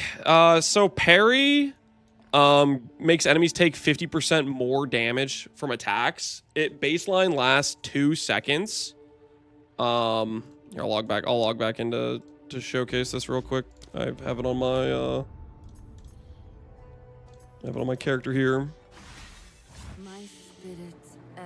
So okay, just to showcase this in game. Parry. When you parry, all it is, you press the button, you hold it. It works on pretty much like 99% of all mechanics. The boss will hit you. There's no skill required. There's no special timing. You just hold it until the boss hits you. It'll proc a light like stun. It'll stop whatever the boss is doing. And then it will proc a debuff. That debuff initially has a 2-second duration and makes enemies take 50% more damage. This shield has 50% parry debuff magnitude, which is why it says take 75% more. See, it's baseline 50% more. So what that means is I can grab things like duration, which make the parry debuff last longer. And I can grab like these nodes here that have debuff duration, magnitude. It's really easy. We don't have anything to do with our characters. Like, we might as well, every time a boss spawns, just hold parry, let it proc, and essentially you get double damage. Because on the tree, this wheel right here is like 53%. This wheel here is 15% magnitude. This wheel here is like another 40%. It's over 100% parry debuff magnitude, which we'll be able to get with our weapon set passives. So all it is we set the weapon set 2, which will have a buckler, to parry magnitude. Start out the fight, parry a blow, and all of a sudden the enemy takes 100% more damage, and it lasts for like 7 seconds or something like that. Like, all this debuff duration applies to it. So that's the idea. I think it's the most valuable like snapshot of free damage we can get.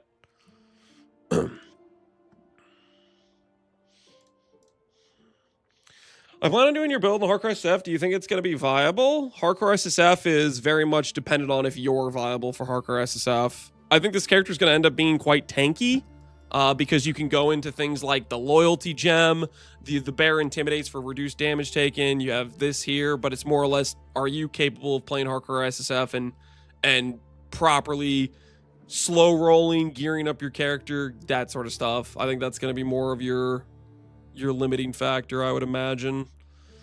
Why don't people parry more? Because it's okay. I think there's a few very key reasons. Number one is it started out of the gate with how do I put this? Its initial launch was pretty weak. They've giga buffed it multiple times. They've added quality of life. There's been bugs and issues with it that they've been patching. Like, for example, your first situation where you encounter parry as a huntress, you walk up to the bloated miller, you click parry. This was my experience. And then he backhands me.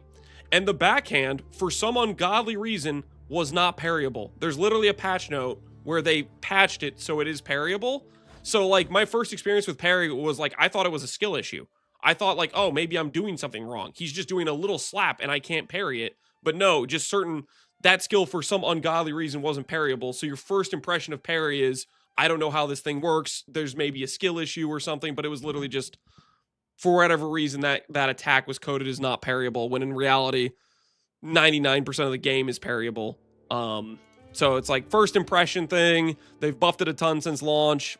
It has the issue of being like something where it's like, requires extra buttons, you know. For us, it's literally like, we're not doing anything. Might as well just take 100% more damage, you know, or get 100%, like double our damage on our monkey. I'm 100% sure it's bugged for more skills, but not enough people use parry to find them. Yeah, that's probably the case. Wouldn't weapon swapping for parry make your companions do a lot less damage? Potentially on summon. No. So what you do is, okay, just as an example, let's say our companion is right here. You can have it selected for both weapon sets. So when I go to parry, he's still gonna be there, right? Which I bugged something. I feel like sometimes like stuff like bugs out and doesn't want to like spawn him in. What do you not like about what I'm currently doing?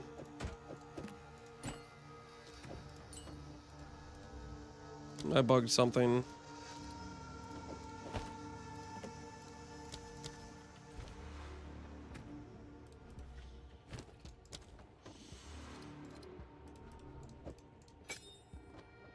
I have the ducks. I have the ducks. Gem bricked. I did something to it. Sometimes there's like some bugginess to it and I don't actually know what I did.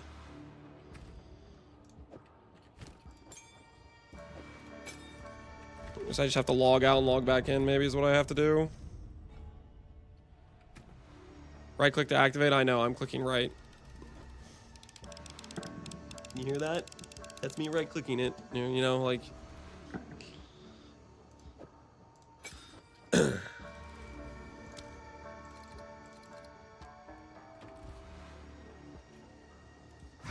doesn't. Okay. I have no idea what. All right. Anyways, there you go. It's active. Okay. Freaking. I don't know. Like, there's something where you're like in between swapping things around where the thing can get bugged. But anyways, as I was saying, you can have it on both your weapon sets. You start out the fight, you parry, right? You have your weapon set where your parry is set to weapon set 2 because that's all it can be set to. You just have it in your second weapon set.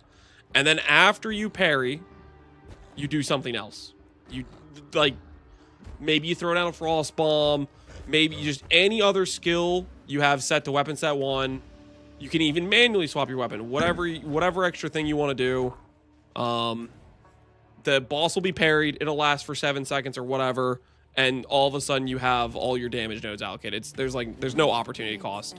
The only opportunity cost is the fact you're choosing to use your weapon set passives on parry versus using them on, like, let's say curse effect or something. But like curse effect is all the way over here and the parry debuff nodes are right next to us. And they're also, I think, kind of just stronger.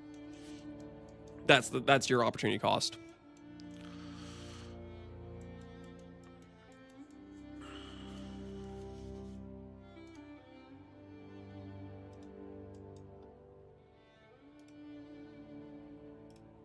Okay, so we have 17 nodes. We could have up to 10. Okay, so I think what I want to do is...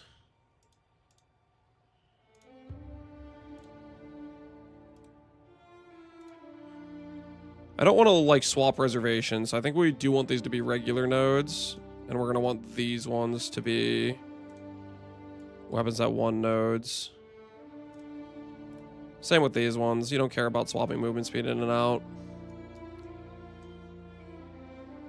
We should have enough points to get to another 15 parry magnitude.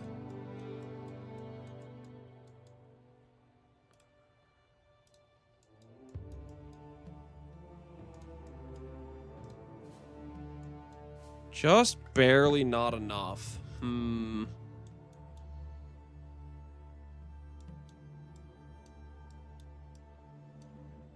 Because you technically only have you only have 10 weapon swap passives at this point. Solid got buffed by 25% more damage. 25% more of we don't know what the base damage is, but yeah, we'll take those buffs, Fubgun. How are you doing, dude? Are you excited about your league start? Are you excited about playing bows and the fact you guys just are immune to nerfs and your GGG's favorite child? Farmer still can't kill T15? Oh, I'm not worried about Farmer, man. I'm not worried about Farmer. Farmer is he is cooked. He is cooked. I think we do grab these nodes, honestly.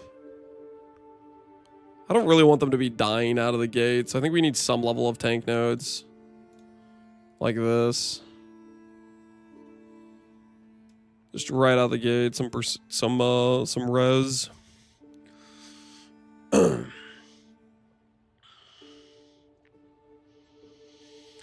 Stop bullying Farmer. He is a kind soul. He is a kind soul. That is a take. That is a take.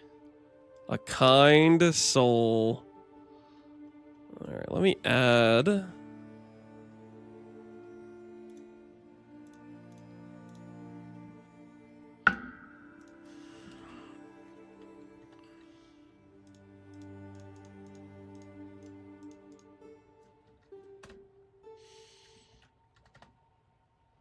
Priority should be plus levels to minion skills. Notes section, I need to add that to amulet as well.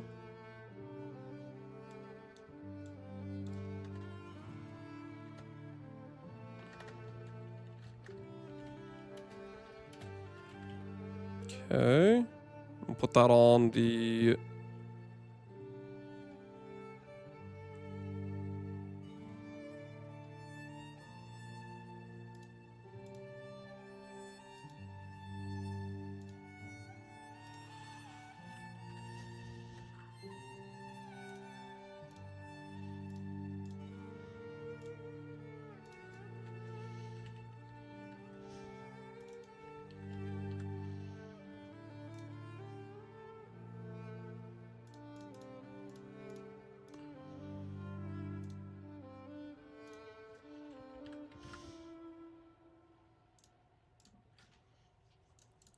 all right.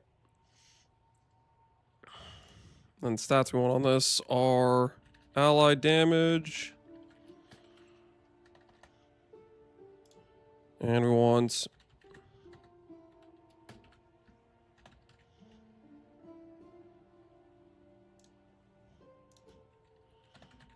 attack speed.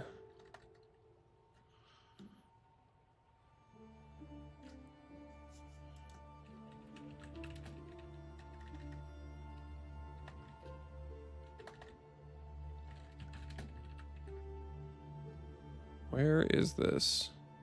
Is it just allies and attack speed? Is that what it is for the Scepter mod?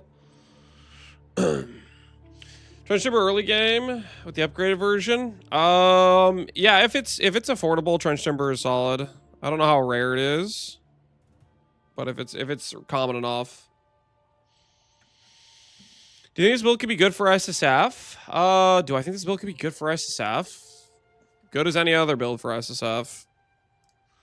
SSF is it's a personal challenge you've accepted yourself to do. You say, I'm okay with having a bad time finding loot and being underpowered while I get my gear. Yep, it is allies. Okay. Allies it is. Then game, aim for the Zakoa the Head Crusher. Yes, that is the map version of the that is the map version of the what's his face?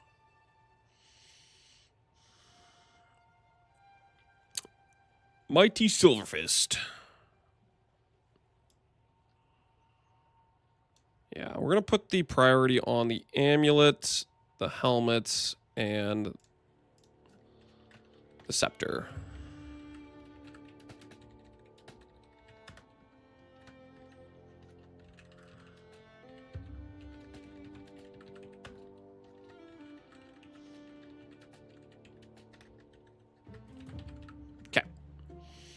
So that's in the notes section for the items.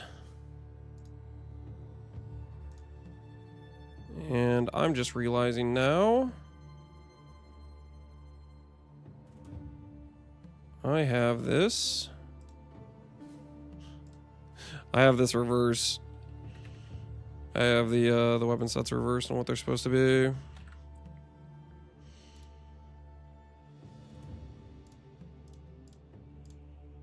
Weapon set 1 needs to have the scepter. Small misplay on my part.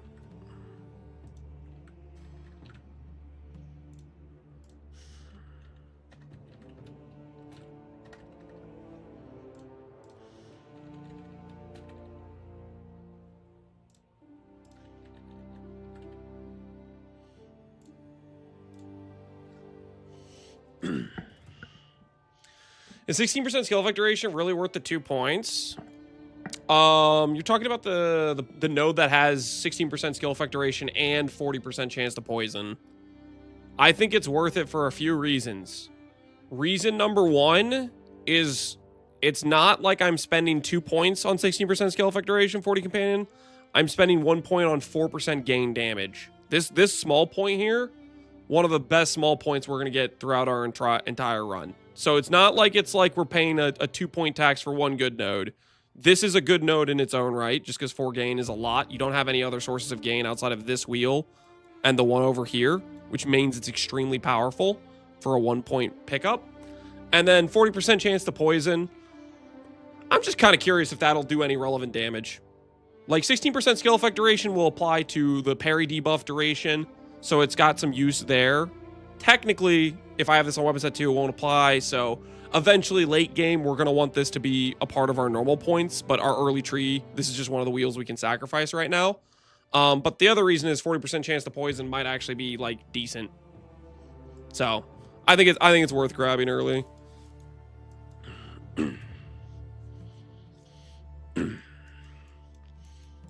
So that is the reasoning. All right, where was I? Let's fix the skills. I'm going to click update. So that way it has the new stuff I just did, because I don't want to lose this. All right. All right, cool. Now let's continue and let's fix the skills now. What's the plans for personal defenses on this build other than damage taken from companions? Initially, it's going to be damage taken from companions, plus a side of as much life and evasion and deflection as we can get. Plus, if we can get a little bit of energy shield and maybe click ghost dance potentially. It's not great. It's just, it should be viable. It should be solid. I mean, it's gonna be better than most other Dex characters just because you have one more defensive layer that the Dex characters don't get. You have the companion damage diversion and you have intimidate. So it'll basically be the baseline that evasion characters have, plus a little bit of extra. Yeah, Rune Ward, we're going to throw in every piece of gear, basically. I think I included that in the notes section. I say add Rune Ward to the gear pieces. Because that is definitely, I think, worth doing. Cats should be on all those pieces now.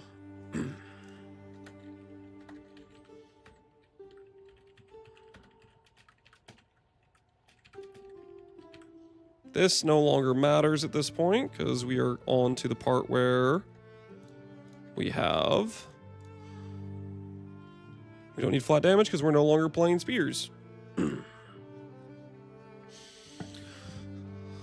I'm trusting you to make this build the league. I'm gonna do my best, man.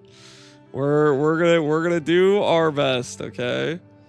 All right, so that's changed. I need to update the skills now. Act 3 swap. This will change to Tame Beast.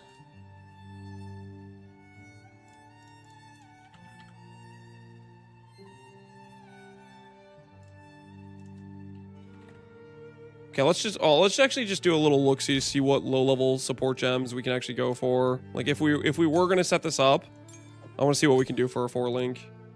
We're gonna do the thing where we look through all the support gems, make sure I recommend ones that are actually like accessible at this point of the character.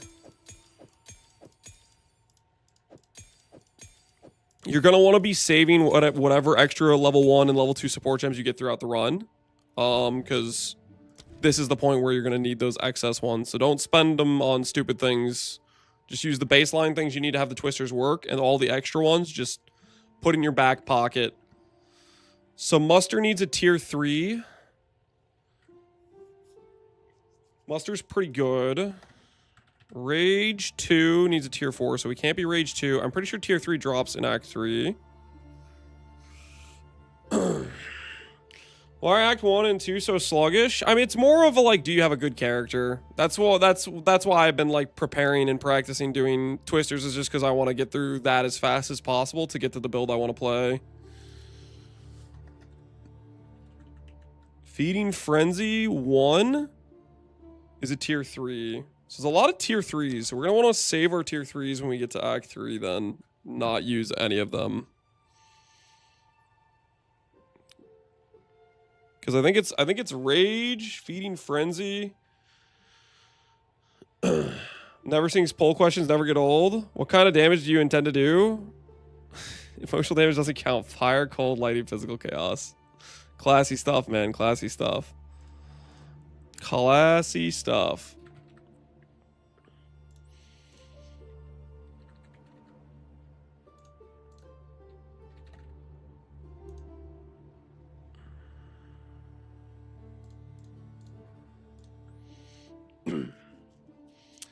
Updating the MOBA for build importing? Yeah.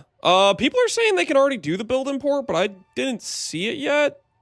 They're saying it's right here, so I don't know. I don't know if I did something wrong. Can you guys see it on my page? Like, if you guys go to this to this profile right now, can you click the build import thing? Is it just a me issue right now where I like need to like try a different browser or something? You have it on every other build, just not this one.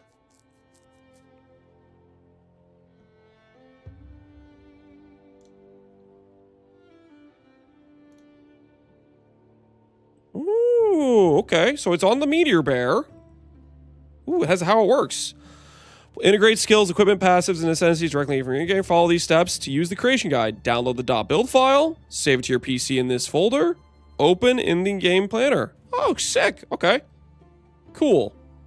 Maybe I'll just DM the Mobalytics guys and ask them about it. To get a... Maybe there's something I have messed up that's like stopping it from being able to be imported.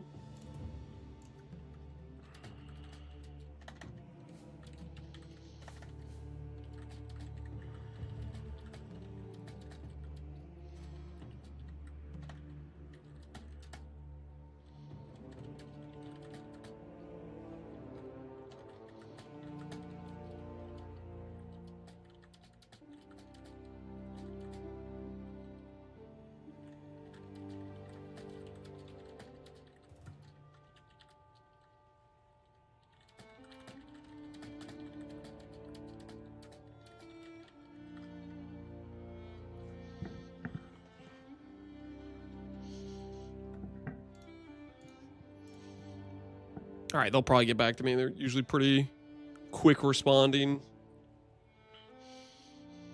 They confirmed it was bait, no downloading. Do you think that's what it was? Can I select Spirit Walker now as well? Hey, I can select Spirit Walker. Stop. There we go. Spirit Walker, Huntress, correct. Update. Cool. Okay. Wait, I also need to edit it on all the Act 2 tree. Let's go through and fix that.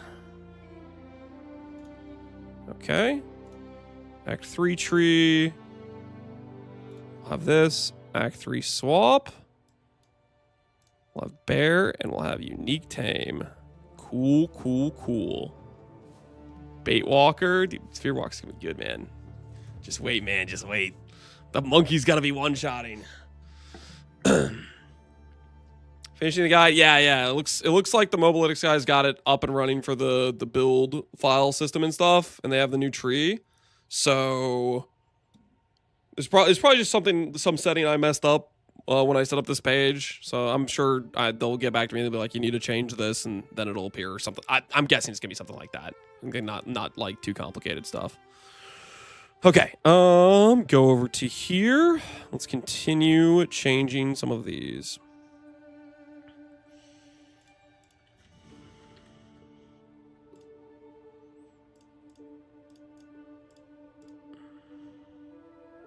I'm gonna look through some of the support options as well.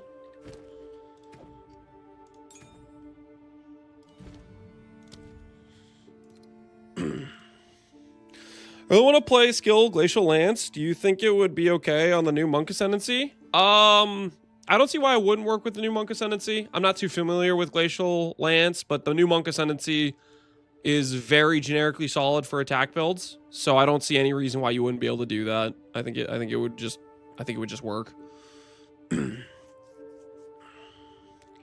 Okie dokie. All right, real quick before I continue this, I kind of have to pee. Give me like, we're gonna keep updating, but I kind of have to pee. Okay, give me 1 second, guys.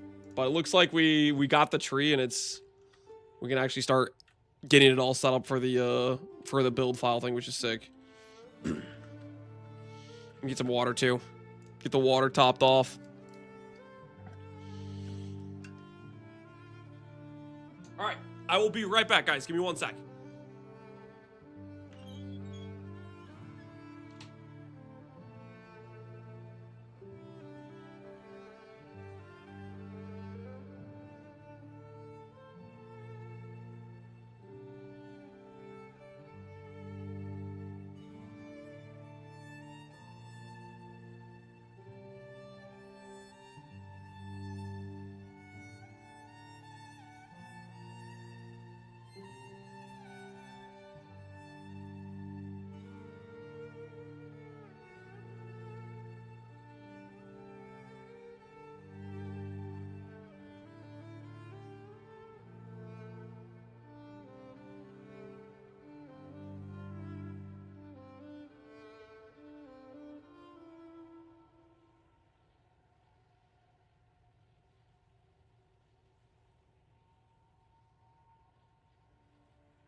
I'm just thinking about this while I was getting the water. Dude, I'm so happy. This is the first patch we can actually, like, get the stuff planned out and ready before the day of.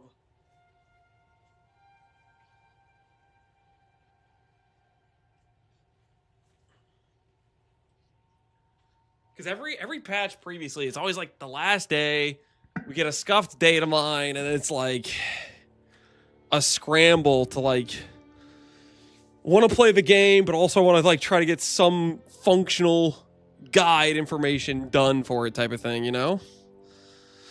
Skills that consume charges to get effects, will that work with the new monk channeling skill that casts a skill for you? Will they consume the charges? I do not know.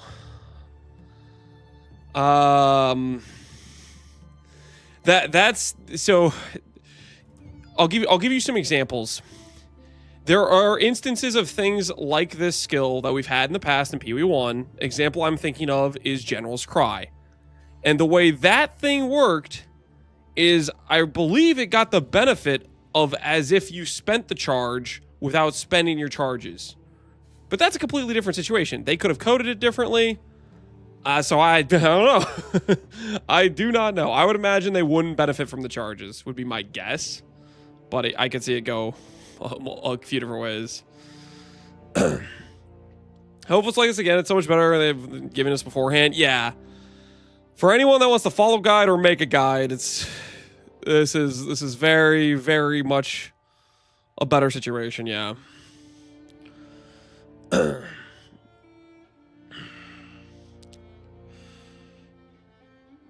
How safe is it for a non-experienced minion player to league start and follow your build? Or can anyone pick it up? I don't think this will be too complicated. The bigger question is whether or not it's even going to be viable. I'm assuming, considering it's literally one of the... Like, they have two new things. They have Martial Artist and Spirit Walker. I think they're incentivized. At least they have been the last couple leagues. The new thing has to be, like, somewhat decent right out the gate. I am picturing that is going to be the case. That out of the gate, the companion is going to do some damage. Could be wrong. There's ultimately a risk because it's a new thing, but I don't think it's gonna. The limitation of this is not going to be whether or not you can figure out how to play it. I think this is going to be like, as far as gameplay goes, this is going to be one of the easiest builds you ever played because you're not really playing. You're just kind of walking around and the monkey's hitting things, right? In terms of whether or not it's good is more of just did they make the base numbers for the monkey good, or just like the companion gems in general, if that makes sense. Highlight entire text copy. How do I import this? If you're talking about the better trading, I showed doing it on the most recent video I posted on YouTube. Basically, you need to get the better trading extension. And there's a... See if I have trade open on any of these tabs. Right here, if you see the option right here, it says import folder. You're going to copy and paste the code here. And it'll pop up and say Spirit Walker, Beast Master, and it'll say like 14 bookmarks. Are you making an endgame tree as well?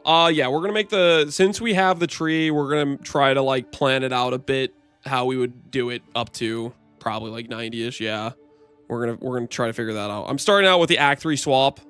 Get that set up, get the skills set up, and then we're gonna make some later trees. Because I don't want it just to be like, what do you do right away? I want it to be like, because there's gonna be people that are faster than me. There's gonna be people that will want to try to do it, and they're just better at leveling, etc. So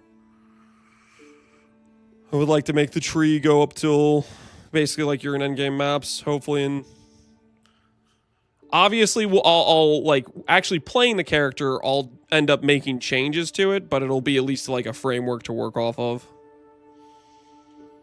Does Better Trade work on all clients? It should work on Chrome and Firefox. I don't know what other browsers are supported for it. Can we generate the build files yet? It looks like it's supported on like my bear profile or the bear build. It wasn't for this one yet, so I'm messaging them to ask if I messed something up on the page. But it looks like Mobalytics has it supported already. It just I did something wrong with this specific page that I'm messaging them to ask them what I need to change. Okay, Twister, you're getting changed.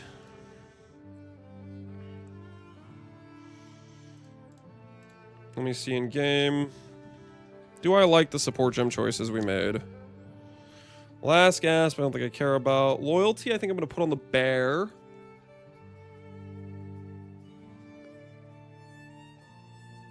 Feeding Frenzy is good. Bleed magnitude levels, okay.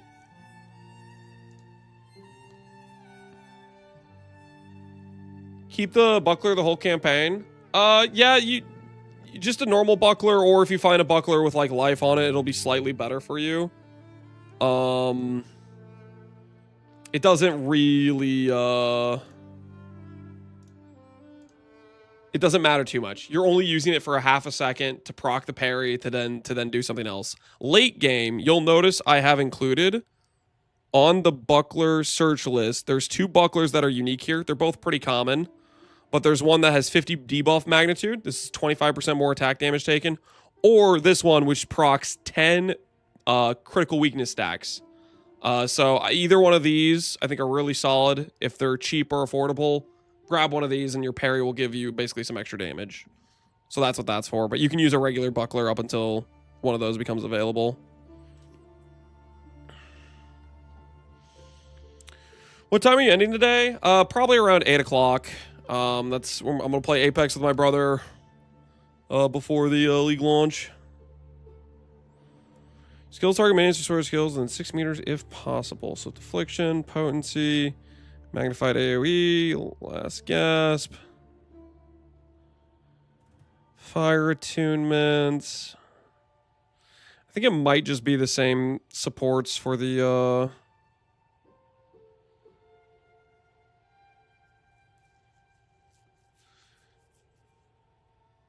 Is it 3 hours? Are you staying till 8 p.m. CST? 8 o'clock my time, EST. Is that 3 hours past your buy time? No, it's like 3. Yeah, it's like 3 hours from now. I didn't say CST. Just 8 o'clock my time. Maybe you talking about what skill we're to use to run around in circles? I think we're just gonna proc a parry and then chill. Maybe we'll do like an exposure or something like that. I'll look. Maybe we'll proc like thunderstorm for a shock or something, but I think just proc the parry, 100% more damage. Monkey finishes off whatever we're fighting. I'm just trying to make sure I'm looking through all the supports in case we need to go for some better options, if that makes sense.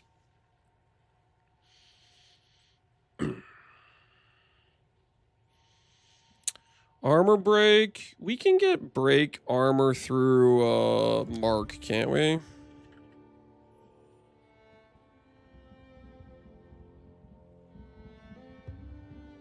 Am I being crazy? I could have sworn there was a mark support that made the mark targets get broken armor. I mean, we're going to get armor break from just the bear anyways. I'll figure that out later. I need to focus up. Support gems. Are there any useful stuff for us? I'll have enough time for this pizza TTS. Right on, user. Right on. Has your family adjusted to gaming streaming as a job, Klondike? I think we've done pretty well. I mean, the nice thing is it's quite flexible. Like, it is a lot of hours. Like, I'm streaming every day. It's not like I'm just working 5 days a week and then I'll have off on the weekend. But it's also like I can completely control. Okay, let's say my wife is sick. There's no like, well, you're on your own, I have to go into work type of situation. It's, I just don't stream that day or whatever, right? So it offers some flexibility. Also, you know, a lot of times I'll get the kids ready in the morning and do like a lot of that stuff. So it works out pretty nice where I can just change my hours based on what the need is, you know, and how stuff's going on. We want to take a day trip or do something with the kids and stuff like that. Loyalty I think we use on the bear. Pinpoint, overreach. 80% less accuracy against enemies within 2 meters. Okay. More work, more freedom. Yeah, so it's definitely the biggest upside is it's flexible.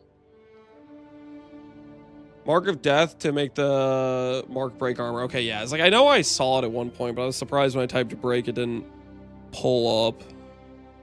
I think we will do like a mark, I think will be worth the time to press. Demolisher, behead. Don't think we care about that.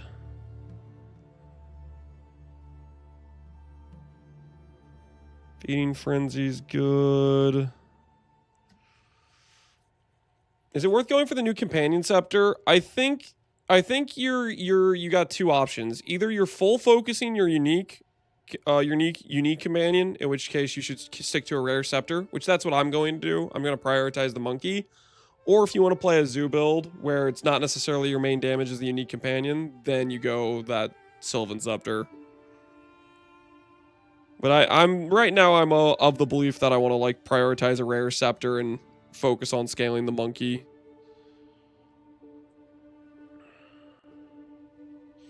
We get melee spell ash as well. Yep. Which I don't know if that's a gem option yet, but it'll be one more we'll look at using for sure. I'm looking through Spirit Walker stuff and watching newest vids. I'm curious what your thoughts are versus the stuff I saw Crips put out today for the minion build. What did Crip, did he make a video? We can check it out. I'm down to look and see what things he was looking at doing. Did he posted a video today then?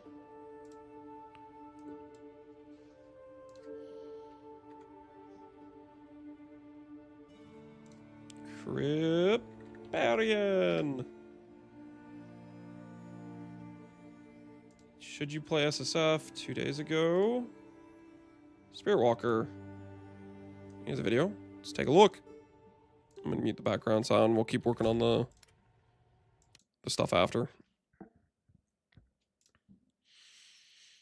Okay. I'm gonna just hit save on what I was currently doing, so.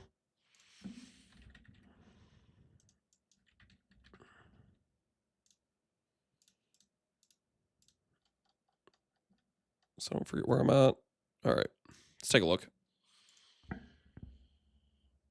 Hey guys. Okay, that's Twister. We don't want to look at his Twister stuff. Big Monkey. All right, he's also thinking about doing Big Monkey. Let's take a look. Let's take a look. Goals one tab armor. Yeah, we want the Monkey Slam to do a lot of damage. Big Monkey build. So this build utilizes the Mighty Silver Fist, or the Zakoa head. Hell yeah, Monkey Enjoyer to do most of the damage. Let's go. It is a companion build. It is generally a minion build, but because of the companion node that makes it so companion damage is also applied to you. And we also get this one here, 5% increased attack damage for each minion in your presence up to a maximum of 80%. And because these minion nodes also give player damage, this character actually has a bit of a hybrid damage output. Now, I don't think... Is he actually... So he's actually planning to do damage with like his bear attack and stuff? That's wild. I'm full trusting the monkey. I don't want to do any split investment. That the player damage will come close to the Tame Beast damage from the Mighty Silver Fist. I do think it will contribute heavily for clearing at the very least. Now, this character does use a Jade Talisman, as I outlined in my Tame Beast guide for bossing that I made last week. Take his support gems. We'll look at what his support gems and used. You definitely want to do this because you want as many levels as possible, but you also want a gigantic monster damage value on your main hand because he's doing Stampede. I don't know, man. I guess he wants to do like some damage himself, but I think Idolatry is still going to be the right play. It does come down to how many idols will end up effectively being able to use and whatnot. The real nice situation is if you could somehow get this and then have the DR from that, but you have to give up Kathas, but Kathas is insane. Because you want to scale Katha's balance. Companions gain added attack damage equal to 60% of your main hand weapon's damage. And there have been some rough calculations to see how much this actually gives your minion. And in my own calculations, seemingly they're pretty similar to the conclusions that I've seen others on Reddit. Using a talisman with a top end of about 1,000, which is absolutely achievable, by the way, on a Jade Talisman, on a level 30 Tame Beast, it will give you about 50% more damage. Yeah, this node is really good. It's a really good node. You never drop on it. a Mighty Silver Fist. So this is not small. 50% times zero. It's not going to be base zero damage, dude. It's base damage. The character they showed was like really scuffed, okay? It was really scuffed, and it hit 200k. And that was a really scuffed character. It's not a little bit of damage. This is a lot of damage. I also want to point out that we are not using idolatry. I do think Idolatry being -4 is definitely pretty rough. There's a lot of good runes too. I still feel like it's going to be the right play. I don't think this is going to be worth it, but it's definitely the feels bad part when you get to your third lab and you're like, well, these are my choices. I could get some -res with a little bit of damage, or I could get these stampeding things or the owl thing, which neither of those are useful at all. idolatry is very difficult to use, but that New showcase? Are we interrupting the excuse me, sorry. All right, fine. We're gonna go back to the crypt video after this. We'll watch this first. Sorry. All right, let's see what the When Atlas you reach Master the is. Atlas, you'll now run into some familiar faces. The Masters of the Atlas are kind of like Ascendancy classes, but for your Atlas tree, each giving you new and interesting ways to juice your maps. Each Master has 12 abilities that you can toggle on and off at any time, and you can have up to 4 of them enabled on any map. The first of these is Hilda. Find her in her camp nearby to the Hilda the southwest of your Ghost! starting location on the in-game Atlas. Hilda would like you to track down powerful, unique beasts around Rayclast. After finding her, she'll direct you to a specific map. Simply go there and fight the boss to unlock rows of abilities. If you'd like to hunt bosses, Hilda is the master for you. She has many abilities related to killing powerful foes. Like this one, which allows you to cut open pinnacle bosses for a chance of getting another unique. They have to have more items in there, right? Hilda can also make Asmerian wisps no longer possess rare monsters, making them go only for the unique bosses in the area, powering up the boss, but making their rewards much better. If you combine that with her ability to make wisps be released from unique monsters on death, and her ability to add a second unique boss to maps, and her ability to make bosses that have been modified by other mechanics even more powerful and rewarding, you can significantly juice your Holy. rewards for boss killing. Next up is Doryani. Doryani would like help clearing corruption nexuses on the Atlas. You'll find the first one just slightly to the southeast of your starting location. With Doryani's science, you can accomplish some truly impressive feats. After each map, this node offers you the opportunity to terraform the Atlas from one biome to another. In the regular Atlas tree, you can gain points which add specific content to specific biomes, and by combining it with terraforming, you can really target the type of content you want. As a specialist in the Waygate, Doryani offers far more though. This node opens up new precursor ley lines after running some maps, allowing you to skip ahead and travel very quickly through the Atlas. Oh, that's nice. If your goal is hunting down citadels, this ability will be very useful. One that I find particularly cool is Strongbox Constructions. Taking this node will add a button to strongboxes, allowing you to destroy them and create a rare construct from its parts. Each mod on the strongbox will turn into a mod on the construct, so crafting the strongbox first will allow you to make some pretty crazy rare monsters with these. Each master also tends to have some pretty simple other modifiers though. What? In Doryani's case, giving you an extra revive in your maps, or making all your maps irradiated, increasing their level. Jado is a member of the Order of the Jinn, a group that specializes in collecting powerful artifacts. You'll first run into him after opening an ancient Vaal vault, just to the north of your starting location. Afterwards, he offers to teach you his spycraft, so you too can protect the unique relics from entering the wrong hands. Jado can allow you to find more unique items, more unique strongboxes, more unique content like anomaly maps, and even a new unique strongbox that gives you reliquary keys that you can use to get even more unique uniques. I guess this guy really likes unique things, eh? No matter who you choose though, it's very easy to switch between them before every map. On the left hand side of the screen you can see the buttons for all 3 masters. You can pop this open and modify the loadout if you want, but most of the time you'll probably just switch to the most appropriate master before you run each map. Choose your path in the Return of the Ancients update on May 29th. Thank you for watching, and see you in Rayclast. Yo, that's pretty nice. That's related to pretty Kall. nice. Hilda, yeah, I'm probably gonna be Hilda main. Prioritize Powerful making the foes. bosses harder. Like this one, which allows you to Pinnacle bosses may be scavenged, 5% chance to drop an initial unique, 1% chance unique monsters may be scavenged for a unique item. Guardian hand skinning. cut open pinnacle bosses for a chance of getting another unique. They have to have more items in there, right? Hilda can also make Asmerian wisps no longer possess rare monsters, making them go only for the unique bosses in the area, powering up the boss, but making their rewards much better. We're gonna get one shot while trying to parry with Hilda. One shot. No, we'll be tanky enough. If you parry and you like quote unquote fail the parry, like it fills up your stun meter, you take no damage. You just get heavy stunned is what happens. If you combine that with her ability to make wisps be released from unique monsters on death, and her ability to add a second unique boss to maps, 5% chance where one rare monster is replaced by a random map boss. 5% chance 3 additional rare monsters are replaced by a random map boss. You get up to 5 map bosses, and Wisp just keeps traveling between them. Noogie's gonna be pumped about this. He's a Wisp enjoyer. and her ability to make bosses that have been modified by other mechanics even more powerful and rewarding, you can significantly juice your rewards for boss killing. Cool. Next up is Doyani. Doyani would like help clearing corruption nexuses on the Atlas. You'll find the first one just slightly to the southeast of your starting location. With Doyani's science, you can accomplish some truly impressive feats.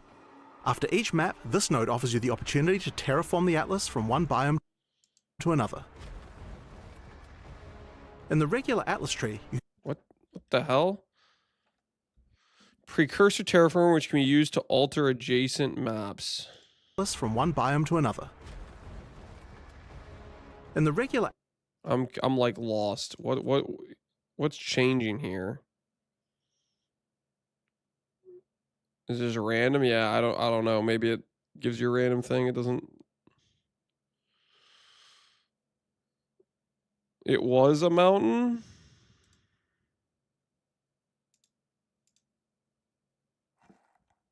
Okay, so he did this map. It had mountain opportunity ranges. to terraform the Atlas from one biome to another. And now instead of mountains, it has like forest. Surely it wouldn't be random, right? Surely you have like some control over what it does. In the regular Atlas tree, you can gain points which add specific content to specific biomes, and by combining it with terraforming, you can really target the type of content you want. As a specialist in the Waygate, Doyani offers far more though. This node opens up new precursor ley lines. I like this one just for like trying to skip around the map faster. It's only 10% though. 1 in 10 maps. It does reference the grand project though. What map is Silverfist? Riverside and Rupture. You can look it up on PoE2DB, and they might change it too. After running some maps, allowing you to skip ahead and travel very quickly through the Atlas. If your goal is hunting down citadels, this ability will be very useful. One that I find particularly cool is Strongbox Constructions. Taking this node will add a button to strongboxes, allowing you to destroy them. Strongboxes have 2% increased item quantity per modifier. Non-unique strongboxes are guarded by a dormant construct. These strongboxes only roll modifiers which apply to contracts. Opening the strongbox will activate the construct. It doesn't seem that good, right? 2%, you just get like 8 quantity. I guess maybe there's like other things that get changed with the contract. Or maybe it's just a more fun, faster game engagement because it's not like a delayed spawn. You just kill the construct when it spawns. I don't know. And create a rare construct from its parts. Fight one Each monster mod on the rather than strongbox waves. will turn Yeah. into a mod on the construct. So crafting the strongbox first will allow you to make some pretty crazy rare monsters with these. Each mod This is what we need for for our beasts. We need to be we need this buff for beasts. I need a rare beast where I can like roll for the mods I'm looking for. That's what we need, man. That's what we need. Haste aura, get some other useful things too. So crafting the strongbox first will allow you to make some pretty crazy rare monsters with these. Each master also tends to have some pretty simple other modifiers though. In Doyani's case, giving you an extra revive in your maps, or making all your maps irradiated, Yeah, I mean some of this stuff is pretty nice. increasing their level. Tame construct, yeah, I don't think we're gonna be able to tame a construct. Jado is a member of the Order of the Jinn, a group that specializes in collecting powerful artifacts. Hilda on a You'll rite first of run into passage him charm, after yeah. opening an ancient for Vaal sure. vault, just to the north of your starting location. Afterwards, he offers to teach you his spycraft, so you too can protect the unique relics from entering the wrong hands. Jado can You too could protect the unique relics from entering the wrong hands? Sounds like I'm just being greedy. allow you to find That's more what that unique sounds like. items. more unique strongboxes, more unique content like anomaly maps, 5% chance of completing maps for nearby anomaly maps to be revealed. That's kind of neat. and even a new unique strongbox that gives you reliquary keys that you can use to get even more unique uniques. I guess this guy really likes unique things, eh? No matter who you choose though, it's very easy to switch between them before every map. On the I'm a Jado enjoyer. Yeah, they seem like they got some decent stuff. I think I'm definitely a Hilda enjoyer. I want to min-max like scaling a boss's difficulty. Lance is protecting donuts from entering the wrong hands. Are you guys still on that? I didn't do anything wrong, okay? I didn't do anything wrong. Eziak, you want an emote? You want yoink? Or I'll give you yoink. Did you pay for this? You paid for it. Okay. All right, you paid for it. There you go. There you go. There's your yoink emote. All right. Back to seeing. We're gonna check on Crip's plan. That might change if some of the new idols, and there's only a few new idols, just to be clear, are actually Yeah, they really haven't showcased many more idols, which is kind of a bummer. very good. I don't know if they are. We'll see. We cannot get the hidden node. While we are getting the bear and we are getting the stampede, we are just not able to get the third one because we have to get the tame unique bosses and we have to get Katha's balance. So no hidden node for this build. This build has a crazy... Dude, that is like so much travel. I cannot believe he's not going for these nodes down here. That's crazy to me as well. It must be because it's like he's just so strict on passives. What's this wheel that he's interested in? Allies in presence, 40 damage. Allies in your presence regenerate 5 rage per second if you have gained rage recently. Ooh, that's actually really nice. Okay, okay. I see. Yeah, that's a really good notable. That gets us +1 support gem. That's sick. I'm still surprised he's not going for this. All the other stuff is very good. The amount of travel. It is exactly what I predicted. Yeah, I just do not like that amount of pathing. Not early, at least. Like later on when you just start, when jewel sockets are king. But you just don't have that good of jewel sockets early. He's pathing through this as well. For evasion. 2 points. Reduce movement speed penalty while moving. It's 2 points for essentially how much? 55 evasion? Maybe I should consider that as well. That's pretty solid, honestly. I like that. I think we'll yoink that. 2 points for 55 evasion plus a conditional 40 if we've dodge roll. In my early look at Spirit Walker, Yoink, yeah. I think that these nodes I definitely don't agree with the long pathing, but I like that. And I think the rage is a good play. are just way too good, and we will be anointing. Where is it here? Gigantic. Gigantic Hell Kall yeah. when your minions are gigantic. Okay, so we are going to be doing that. We do get the companion stuff from here. How many companions will you have? We'll have Bear, which doesn't count towards the limit. 1 rare, which we're going to do a Quadrilla, because double monkey cool. And then the unique monkey. Here, and the jewel sockets are incredibly strong because the companion damage affix on green jewels is 20% damage, which is very good. You and want on blue jewels? We can use minion damage with mana recovered on kill. Dude, you want blue jewels, you want minion attack speed, minion crit, minion damage. Yes, dude. Blue jewels are insane. Which does starter one work stats are nice on for sure. minion kills, and you will see why Yeti we or use Silverfist? that I think in a just moment. Yeti. Giga Chad Yeti. We are getting the new companion nodes that give extra damage as chaos. I think companions having a 40% chance to poison on hit is actually pretty good. Yeah. Like it's better. It's like worth like 2 or 3 nodes, and you get 16 skill effect duration. I'm actually surprised that It's a lot solid of people node. haven't actually clicked on this. I think it's actually pretty good. So we go for the chaos stuff, but we do not go for the new cold nodes because crazy. while it's nice to get a little bit of chill, this is much less damage than the chaos stuff. Monsters generally have 0 chaos resist. In some cases, they have negative chaos resist. but most monsters have lots of elemental resists. So I'm not really bothering with elemental damage because you cannot use a lower level elemental weakness or a lower level frost bomb for exposure. So this is a physical and chaos damage build. Okay. I still think that's crazy because it's not just the gain wheel. It's also like these nodes are pretty good as well. I'm definitely still going here. I think it's too worth. We're gonna want int anyways for muster for higher level skeletons, so they're not just insta dying. So it's not like you're not investing into int. You still want some int. When we go down here, we get this thing, and Like your scepter's gonna require int too. My socketed support gems are red, so we will be immune to ignite, which is very good because damage over time is hard to deal with. Okay, that's cooked. Immune to chill all day, every day.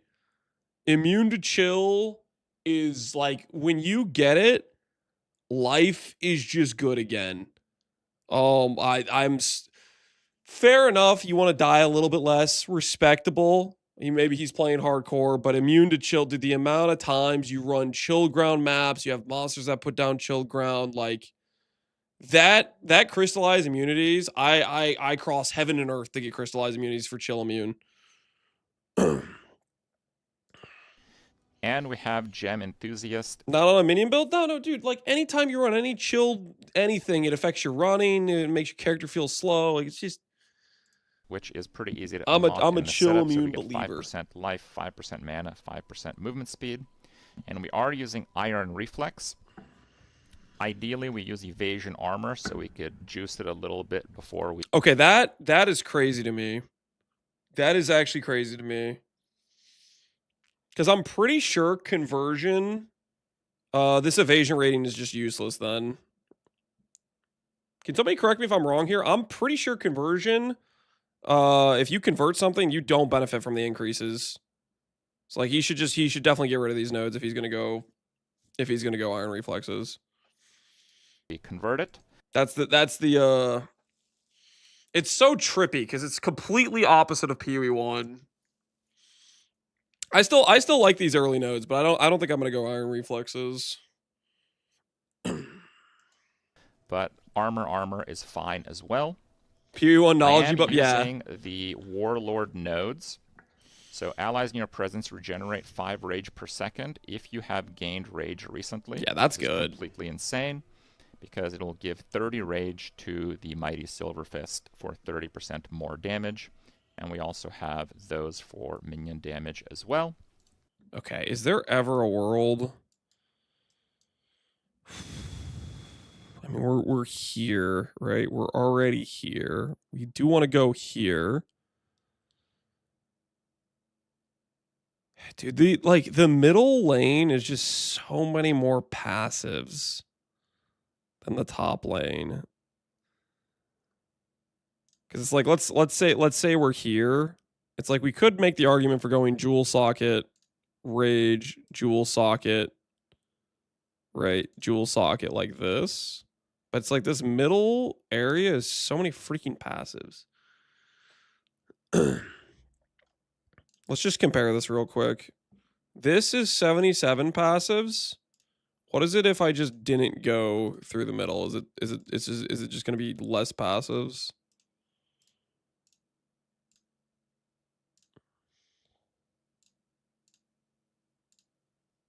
It's the same passives, and then you have access to the other stuff. Dude. Like it's the middle passive, the middle lane or whatever, just so bad. It's just so you lose so many passives compared to outside lane. It's equal if you grab both. Yeah, well, it's not equal though, because you have access to better things up here, crystallized immunities. I guess technically you can maybe make an argument for like momentum if you want to go for more movement speed. You can make an argument. Well, adrenaline rush, we're not gonna get kills. PV2 street cooked, yeah. This allows us to use a non-unique scepter with a 2-handed talisman. I think it is vital that you have this to maximize the output of this build. And companions in your presence have onslaught while you are shapeshifted, and we will be shapeshifted most or pretty much all of the time. That's pretty solid. So those nodes are just too good to give up, and the jewel nodes are very valuable, so it is actually worth it to travel as far as we do travel. I think our honestly, our tree where we're like up to level 90, I just don't think it's worth the travel until you're a much higher level character with much better jewels. Top 3 are league starters? I'm not sure. I'm excited about playing Spirit Walker though, I can tell you that. So gear-wise, is the other onslaught node bad if he has that one? Does he still have it? He probably just forgot to unclick it. Yeah, he still has it. So technically, he would need to, like, once you get that onslaught node, you drop the other onslaught node, right? But he's probably just thinking you want to grab that early because it's so good early, the onslaught node. While it's nice to... So gear-wise, we are using primarily evasion, but this build has a huge amount of damage taken. Do I need to follow the Messiah Twister guide? F me? I mean, if you think he has a good guide.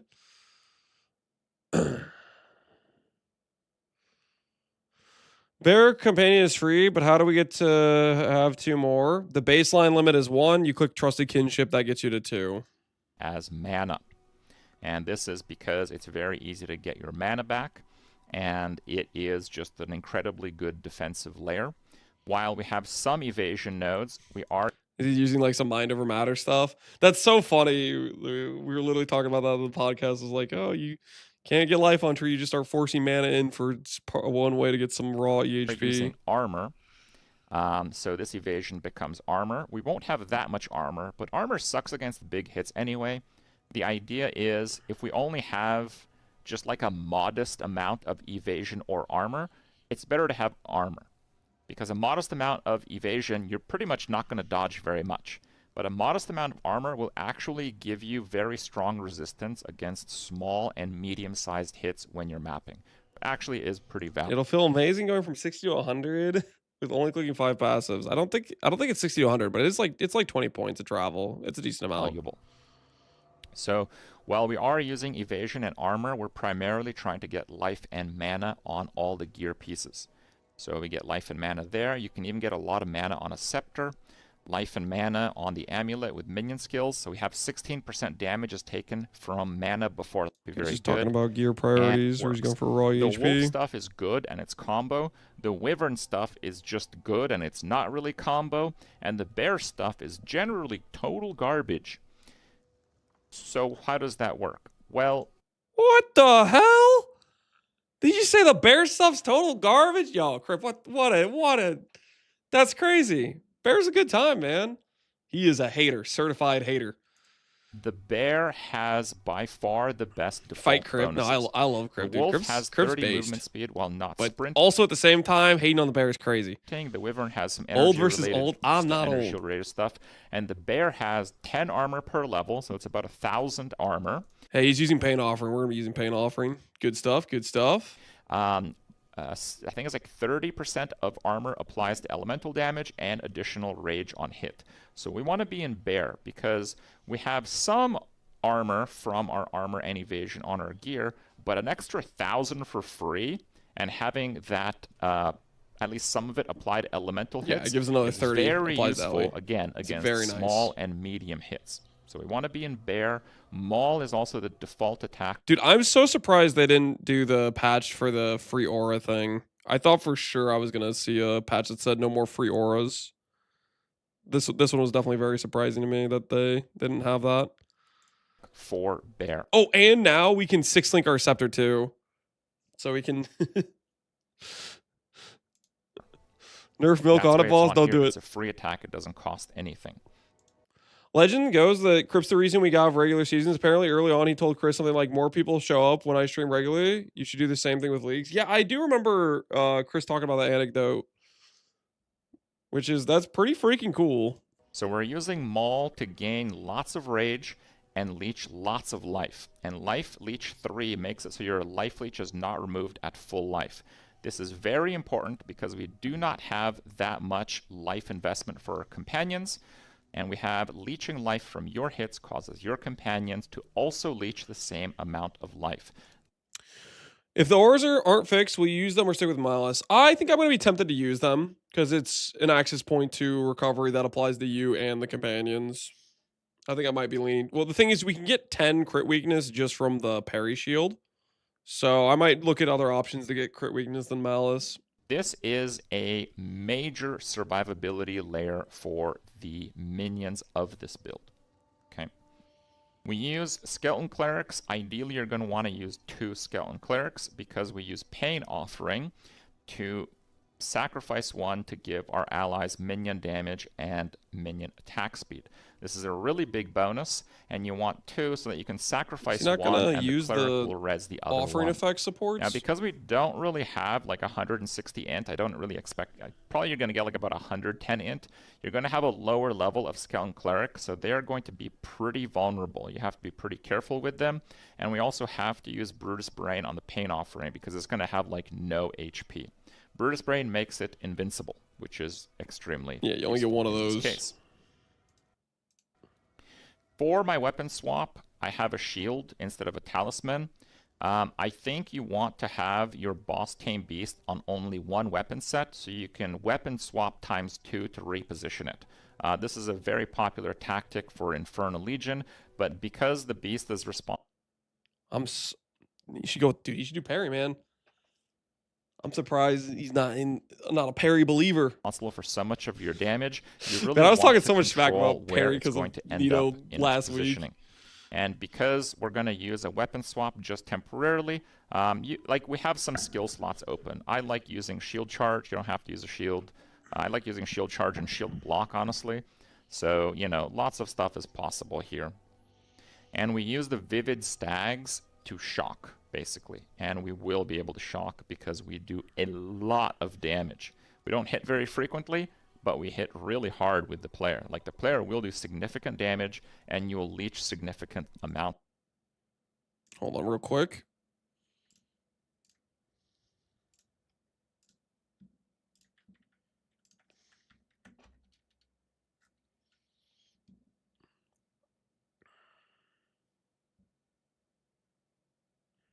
All right. Of life with this build. But if you want to use a different weapon instead of a shield or whatever, there are other skill slots for you to use.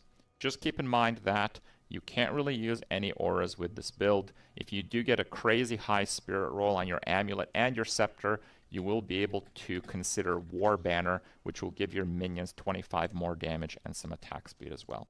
Okay, just an update. The Mobilix guy got back to me. He says that currently there's a migration process going through like all the builds on Mobilix, and it just hasn't gotten to this build yet. So it sounded like it was prioritizing some of the older builds first, and this one I created recently. So that's the update on why I think this build will work pretty well, thing yet. But I would be surprised if this comes out as the best build in the end.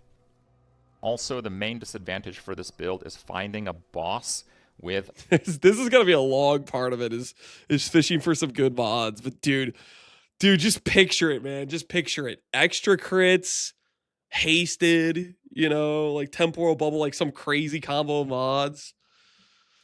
Modifiers. How do you even get a boss with modifiers? There is a unique tablet called Cruel Hegemony, which... You do not need Cruel Hegemony. You also can't use 3 of these. You just need the rare tablet mod works. I'm pretty sure we tested this. I think you can't use 3 Cruels, and you only need it's just a rare mod. Which adds a rare monster affix to map bosses. You can use 3 of these on the same map, and you want to do that on Riversides and Ruptures. You should probably do... I thought for sure I checked if I could use 3 of those on the same map. Could have sworn I checked that. Am I crazy? Cruel Hegemonies. Yeah. Grab a random map somewhere.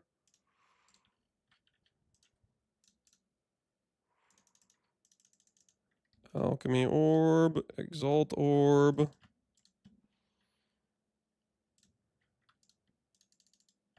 Yeah, it doesn't let you use the multiple Cruel Hegemonies, but it doesn't matter. You can use the rare mod.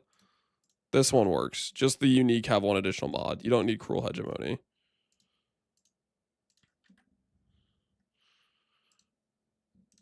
Use lower level maps so you don't die to the boss. But the idea is that you get a Zakoa the Head Crusher, which is the map version of Mighty Silverfist, with three rare monster affixes. I don't know what the best ones are. Anything that gives damage. Report crypt for misinformation. I'm not reporting crypt for misinformation. Are you going to make a tier list of what affixes to look for? I set up a trade search. Oh, no, I accidentally clicked the back button. I set up a trade search, which basically each rare item, I give you a rough weight of how valuable I think various stats are. Primary goal is basically gem levels, percent damage, attack speed, stuff like that. But that's these on the same map, and you're the current situation. On riversides and ruptures. You should probably use lower level maps so you don't die to the boss. But the idea is that you get a Zakoa the Head Crusher, which is the map version of Mighty Silverfist, with Jodo for unique tablets. If there's it might be Jodo for the 20% chance for double precursor effect, just for the chance of rolling a 4 mod boss. Because right now, if you only put in 3 tablets, you get a 3 mod boss, right? You could maybe make an argument to say I want to do Doriani because let's say you roll extra crits hasted, and the monkey just one shots you before you capture him. Like maybe you want the extra respawn just for this scenario where you find really good affixes, but the really good affixes also mean that boss is hella dangerous and might just kill you in your 6 mod map, you know? And then you only have 1 portal, so maybe you'll want the extra portal. 3 rare monster affixes. I don't know what the best ones are. Anything that gives damage, but the monster affixes, extra crits, they give a lot of damage. Extra crits. So it will be pretty difficult to get. I think extra crits is priority number 1. 300% crit chance is insane. Because like just getting a bit of base crit with that is just crazy. Do level maps? Yeah, you can do it on like a tier 1 map. You don't have to do a hard map when you're fishing for your boss. One with like 3 damage-based affixes. You still need a 6 mod map, though. Tablets are not particularly common. And what damage mods can they have? They can have a lot of stuff. A lot of good stuff, too. Like, I think extra crits is probably the best mod, but you can get some other mods that are really good. Whoops.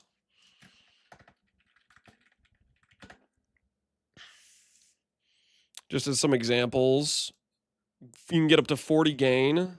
That can be a mod. Extra is 40 gain. Hasted is 30% movement speed, 30% attack speed. Extra crit is 300% crit chance. Enraged is, if I can find it, Enraged is 30% damage, 25% attack and movement speed, and 33% DR. So there's some pretty strong ones. Selling monkey mods, you can't trade them, or at least you can't trade them right now for tame beasts. Whichever beast you capture is account bound. Do they increase the spirit cost? No, I don't believe so. And these are just 2 maps that you can. Each beast has a specific baseline reservation that GGG like set. Like they decided Quadrillas are 42, the roly poly's 39. Like that's just it's tied to the type of beast you're capturing. Find this in. It's not like it's all over your atlas, right? So keep in mind. Why won't you have unlimited attempts? If you fail the map, then you can't put tablets in it again. Or if you die, then you can't go back in the map because if you do like 3 tablets, there's only 1 portal. The very, very top end of this is going to be very difficult to find, but I do think this build is going to be very solid starting from the Act 2 in the camp. Can't you just bring somebody in the map? I am not familiar with methods of getting around the 1 portal limitation. I'd play solo. I don't know about party play cheese. If that's a thing, then yeah, maybe. I don't know. Campaign onwards. Now it doesn't. Is the boss level important? No. The only thing that matters is A, you have the correct type of boss, and B, the mods on it. So when you're like trying to target tame the monkey with the right mods, I think it's best to do it in a T1 map so his baseline stats are low. So hopefully he doesn't kill you when he rolls the dangerous mods. Stop there. I have a third build. Okay. All right. I like some things from that. I think what I have established that we're gonna yoink. Definitely not the pathing for the talisman. I think that's way too much pathing early. But I like the evasion nodes early. I think that's actually pretty solid. And I like the this wheel over here is sick. The rage wheel. If we can potentially get that, all we have to do is put like just have one random, like really easy, convenient attack to do with like put a rage support on it, and then boom. We don't even have to be like a talisman, bear, anything. We can just have anything that generates rage with like rage on hits. The wheel's pretty solid as well. It's got pretty decent percent damage scaling on it. So yeah, I think that's good to get us +1 support.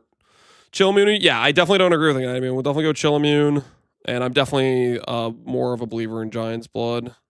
Lord of the Wilds is just really far away, and our early tree is definitely going to be going to like this stuff first, like a lot of the, like the closer power things. Okay, so we're gonna go here, here, here, here, and goodbye to that. Does anyone know if the in-game build guide will work on console? I do not know how it's going to work on console. I don't know if they said that in the initial like preview, if they talked about it or not.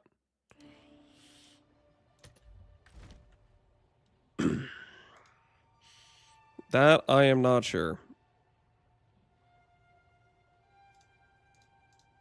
All right, where was I? Okay, initial Act 3 swap. And I was working on skill gems. Oh, wait, actually, I want to... All over your atlas. I'm just kind of curious. I want to look at some of his support gems, see if any of those are worth it. Save me some reading time to see if he's got support gems that make sense.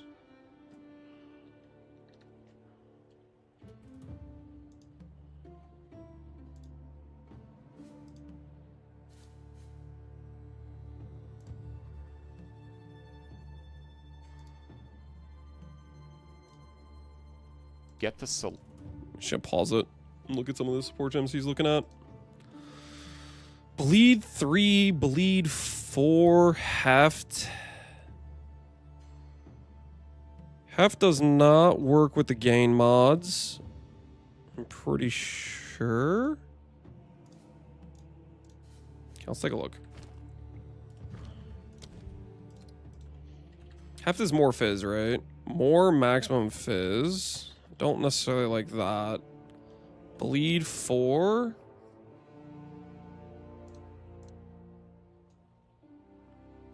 %30 more melee physical against bleeding enemies. Hits from support skills inflict incision. Support attacks cannot cause bleeding. Incision is a debuff which causes enemies targets to gain increasingly higher chance to be inflicted with bleeding when hit. All incision attacks are removed when bleeding is inflicted.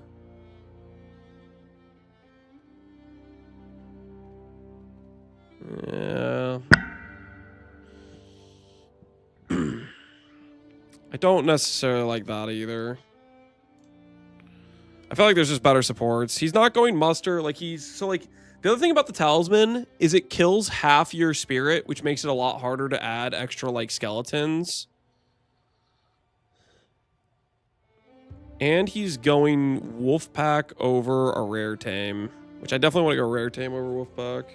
Sorry about hitting the mic. I did order a shock stand though. Okay, I want to defend myself right now. I did order a shock mount thing. It's in the mail, and hopefully in the future when I accidentally hit the mic, you guys will be protected. Okay, I'm looking out for you. Feeding frenzy to muster, so he is using muster, but I feel like we can get a lot more value out of muster. Expanse life tap. That feels kind of weird. Expanse is just AoE, right? I guess that's fine. Definitely want to go for the increased effect, though. If there's a good way to anoint not on the tree, do you think it might be worth to try to path to gigantic following instead of late game? No, we're not pathing to gigantic. I already think pathing to talisman's pretty cooked. Pathing to gigantic would even be even more cooked. Is Meteor Bear Shaman fine? Yep, it didn't get changed too much. The biggest changes are a slight nerf to maximum rage. Lost 2 maximum rage, kind of a non-issue. But Tear's Vengeance lost half of its gain damage. It's still very, very good.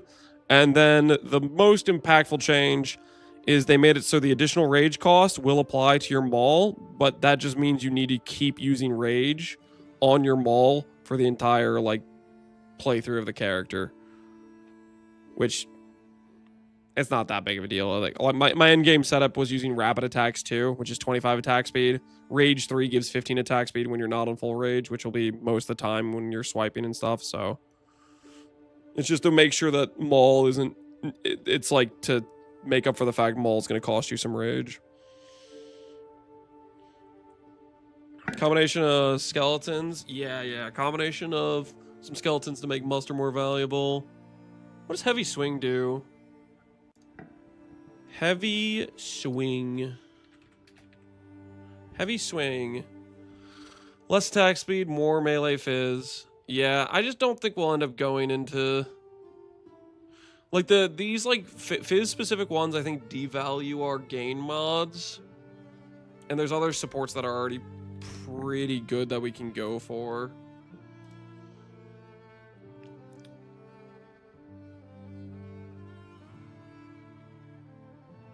Yeah, no, I don't think we're gonna use a lot of this stuff.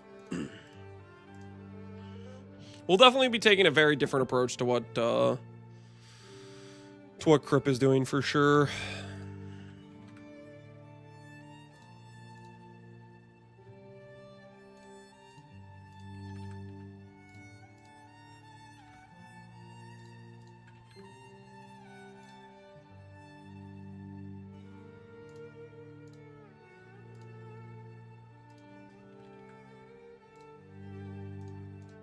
I'm gonna prioritize these over rage.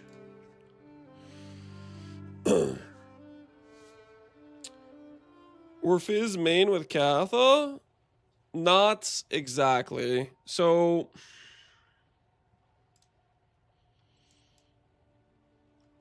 with the wheel here and the one here, we have quite a bit of gain damage that is cold and chaos as well. Our primary damage will still be physical, but the thing is, like, for example, I'll pull it up again so it's just in front of us. Heavy swing, which he had, like, right here, he had heavy swing. Heavy swing is 35% more physical with 10% less attack speed. So it's net, I don't know, 24% more damage or something. I would rather have supports that are giving a similar amount of more damage that don't just apply to Fizz, so that it works for the other supports as well that we have. Let me look up gain. I gotta remind myself, because I'm pretty sure gain doesn't work with the more Fizz, but maybe I'm being stupid. I always get tripped up by freaking gain and convert with PoE 2. Damage conversion, mechanic cause portion damage, one type to be converted another. 4 damage multipliers. Some mechanics, stat conversion. Where can I look this up? Is it under damage conversion?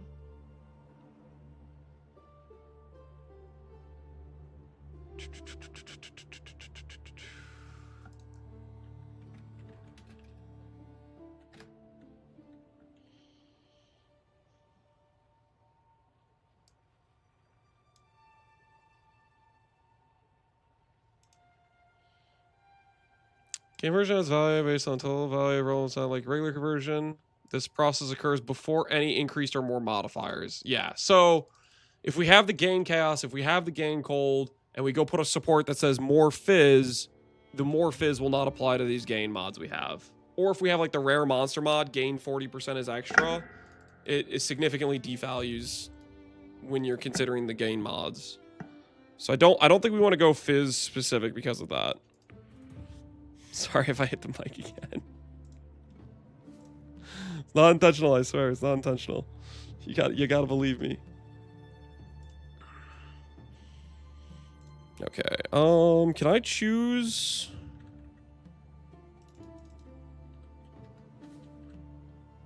I can choose companion bear. Ooh.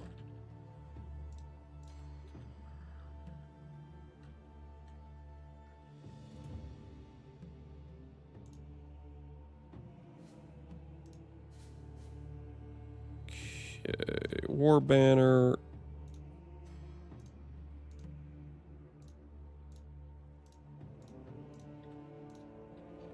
Prolonged duration.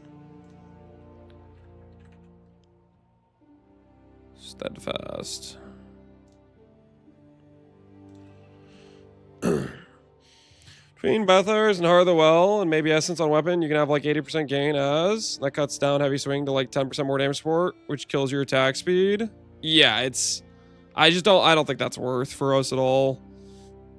Give us 6 links. I'm not going to put a 6 link on the Act 3 swap, Pohunger. Because you don't have an... I'm like, for example, I'll put a 5 link on the Act 4 because that's the first time you get a 5 link. I feel like that's fair, right? You're not gonna have a 6 link at Act 3.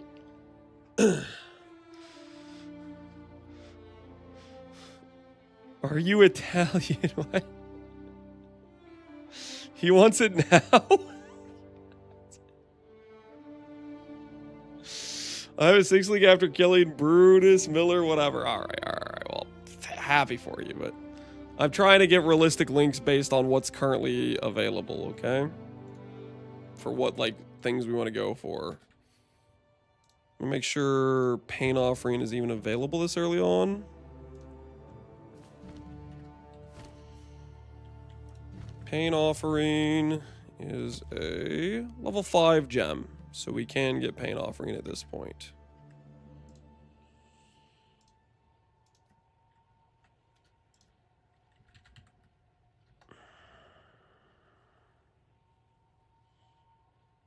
Can I look up the HP on these things?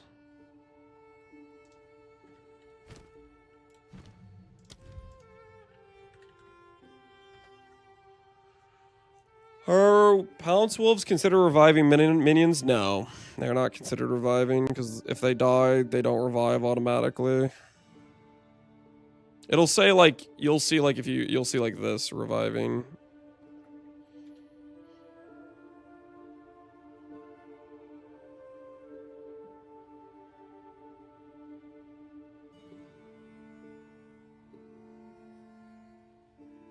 Yeah, I guess we just go sniper.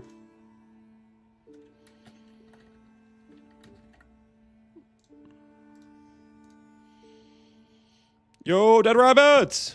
What's going on, man? Sorry, you're up. Check Discord. Okay, I'm checking Discord. Can I open this link? Is that okay? Can I show this on stream? Yes. Okay. All right. What do we got here? What is this? What do you got here, Rabbit? Plants actual day 1.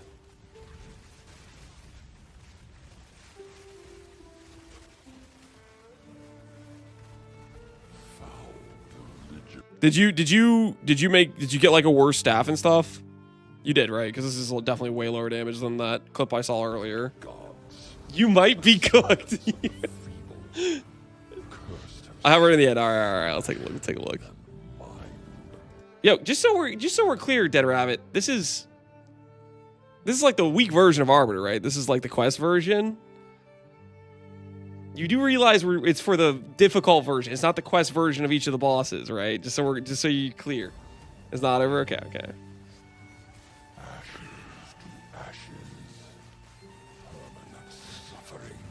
This is a lot scarier than Farmer. I can tell you that right now. That is definitely the case. Yo, what the hell? What was all that? Where'd all that damage come from?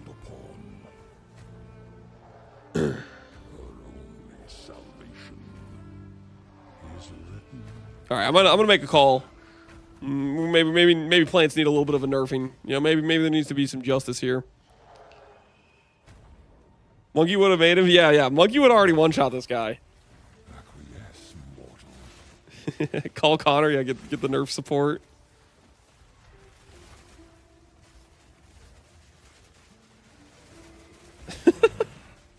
Dude, after watching Farmer just chain died and not knowing how to do mechanics, this is refreshing. But I'm pretty sure Farmer's like intentionally like doing it for content. Like, there's no way he's that bad at the fight.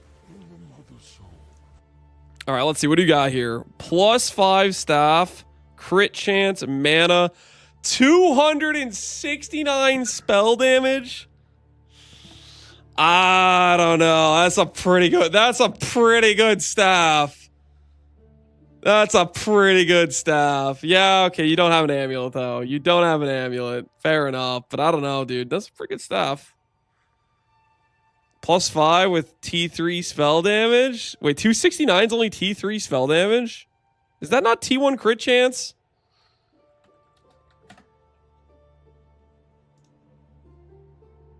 Let's see here. What do you got here? Let's do a little inspection. Little spot check on the situation here.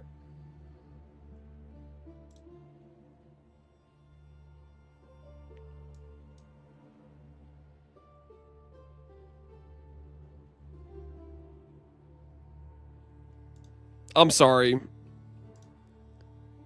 Is your T3 spell damage referring to T3 hybrid and T3%? Maximum divine, is that what that is? It's hybrid mana spell too? Yeah, okay, yeah. So it's multiple good stats, And then you have T1 crit chance and +5. I'm not gonna say you're as delusional when it comes to weapons as Farmer, but it's a pretty good weapon. That's a pretty good weapon. Respectable.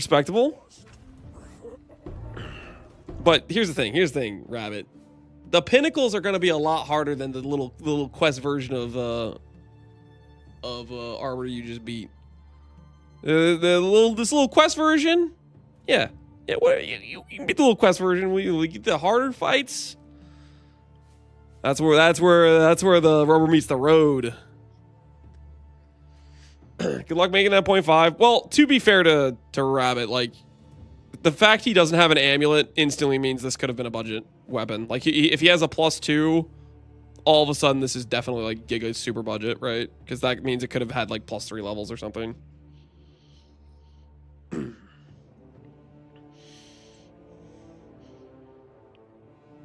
This will be good though. This will be good. I'm looking forward to see how early you're pushing some bosses. I'm assuming you're gonna do it before me, Deadrabbit, because you'll have like 24 hours played by the time I have 10. Unless the monkey just is insane, in which case maybe I progress giga fast. I'm planning things right now as we speak. Planning some devious things. Already making excuses? I'm not making excuses.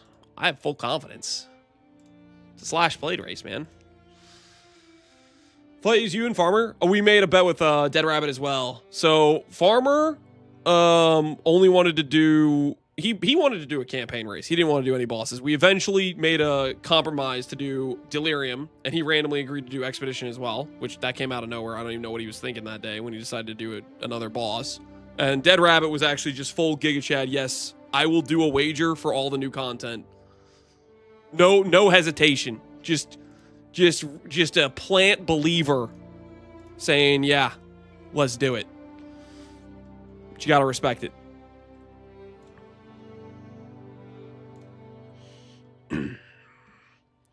Why do you allocate second Amazon node if you're respecting companion at second lab? I'm not. I fixed the tree, right? We didn't have access to the Spirit Walker until today. I just fixed the tree for it. Yeah, it should be fixed now. I mean, kind of surprised how good that worked. Sorry for derailing. No, you're good. You're all good, Rabbit. Looks like your totem bone storm is gonna be doing some unethical damage. Bear first lab, yes. Bear first lab. We're not clicking Amazon first. Bear gives intimidate. It breaks armor. It's not as good of a first lab for twisters as the Amazon node, but it's respectable. And so I'm fairly happy clicking that node. And then second lab we'll click the unique tame beast and go tame ourselves our mighty Silverfist. I'm expecting to sip orange juice while Monkey one-shots everything. Exactly. That's what it's gonna be, man. That's what it's gonna be. All right. I need to continue updating the gem list here. Meat shield. I should probably make sure I have the appropriate gems available at this point.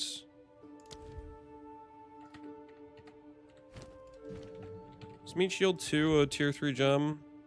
It is a tier 3 gem, so we can't have that. And what's the other support called?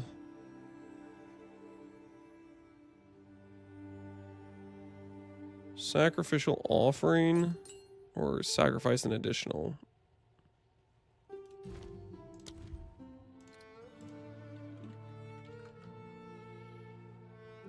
We can't do this one because we're only gonna have like one skeleton unless we have a thing. We could do this one. This one's okay. Sacrifice 15% of life. That's not the end of the world.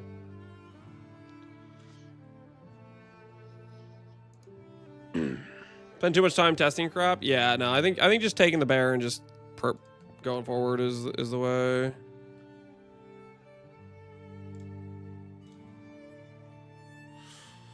Okay, this.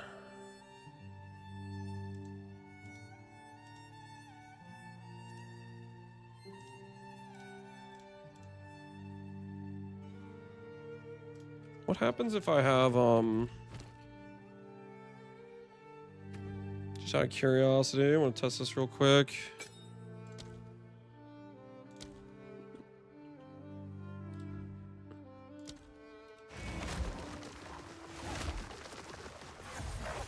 Okay, and then we have, let's say,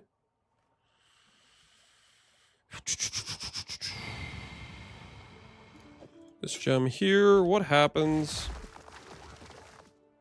if I do this? Okay, so I need them to be active in both weapon sets. They can't just be one weapon set or the other, right? For at least for the sacrifice. If I want to do the parry and have that like already active.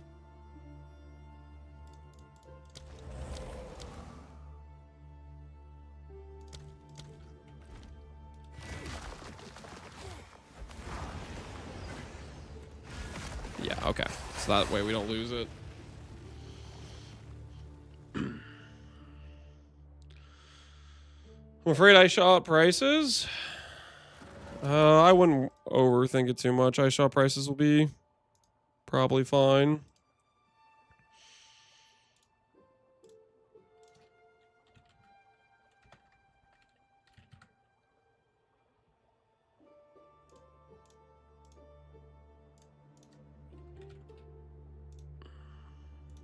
We'll do last gasp is probably what we'll do here.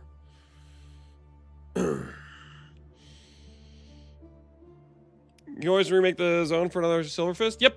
Yeah, guys, you don't have to worry. If you've already killed Silverfist for the +2 passives, that's completely fine. A new zone will generate a new Silverfist. You do not have to worry about that.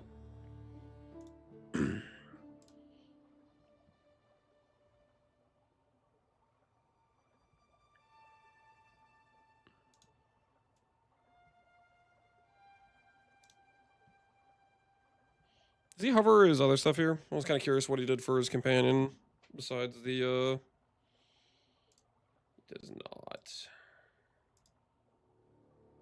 He hovers it later? I mean, he just has his mobilytics, right? Let me just freaking look. What am I doing? Loyalty muster. Yeah, I don't like those supports. Cannibalism. 3% life recovered on kill while support skill is active. Your minions deal 50% damage while not on full mana while you are not on full mana while support is active. That's just a weird one. Yeah, we can keep that procced probably if we really care about it. I do like vitality. Don't care about this stuff. Don't care about that.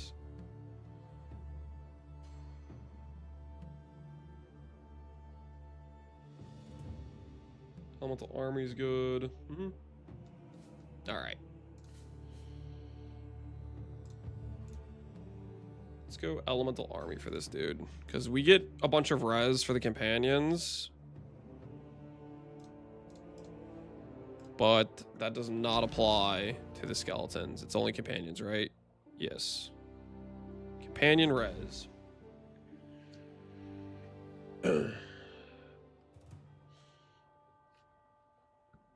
What are you thinking about second character? Probably gonna do a martial artist for my second character, but beyond that, I haven't thought about it too much. Elemental army. Okay, that's a low one.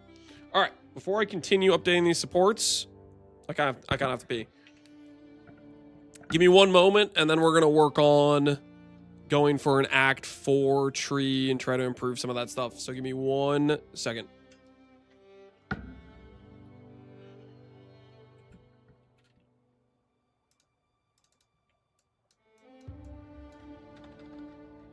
And maybe gonna grab one snack. Don't worry about it.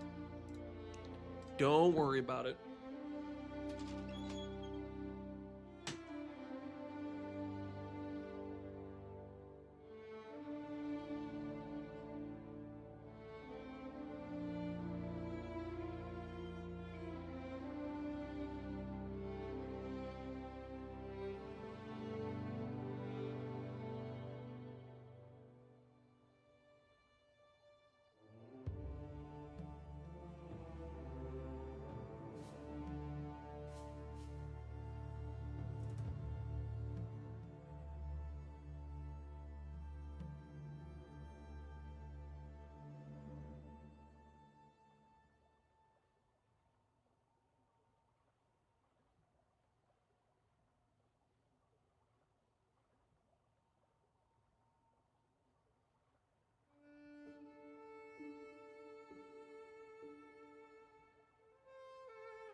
Okay.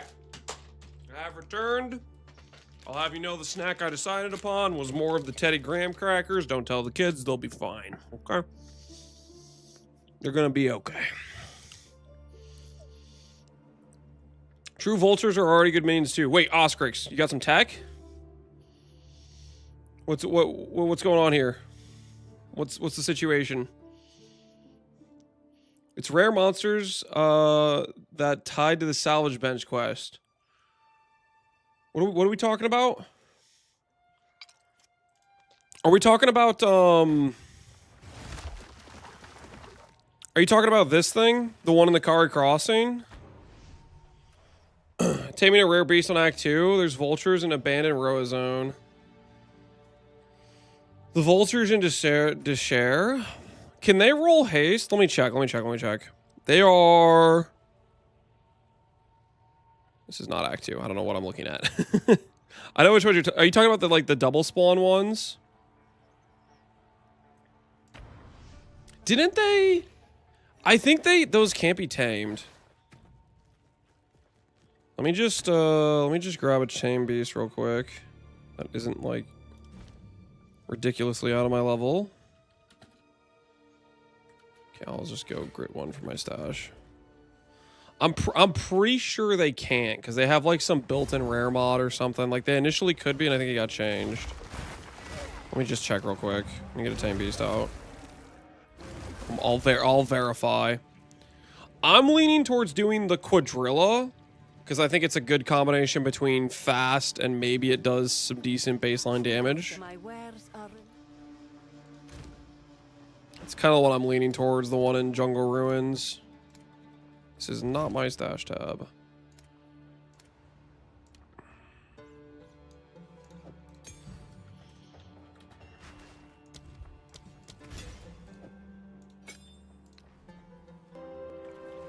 And my axe.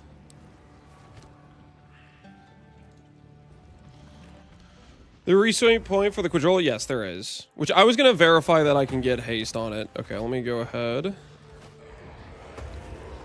Tame beast over there.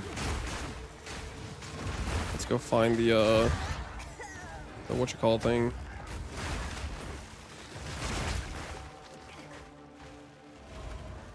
Dude. The fact that it works on like your ability to get back up. The fact that reverse chill works on that is hilarious to me. It affects your stand back up timer. Armadillo boar, yeah, I think I just like the quadrilla more than the armadillo or the boar. The armadillo is kind of like slow walking and he rolls away and it's weird. The boar's okay, but I think I'd rather just reset quadrilla. It's kind of what I'm leaning towards. On one hand, the quadrilla plus the boar gives you like 2 checks every reset, but I think I'd rather just have it on a, like if I roll good mods on the armadillo, I'm not necessarily happy.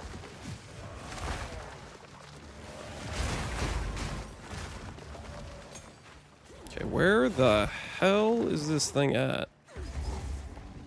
Okay, we found the start of the zone. All right, we'll fly. We gotta go the other way, I guess.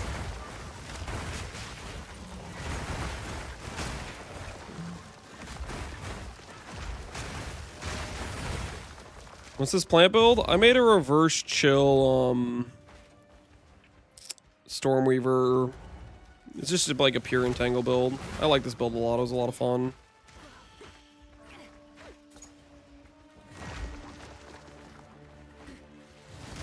New players like large maps. I think I kind of like large maps too. My qualm is if there's a lot of like dead ends and no ability to know which way is the right way to go. Which it seems like they're doing a lot of things to improve that. I think there's still going to be a lot of zones I'm upset about, but... Alright, so this guy... Yeah, they're demons now. Look at that. They have the demon tag.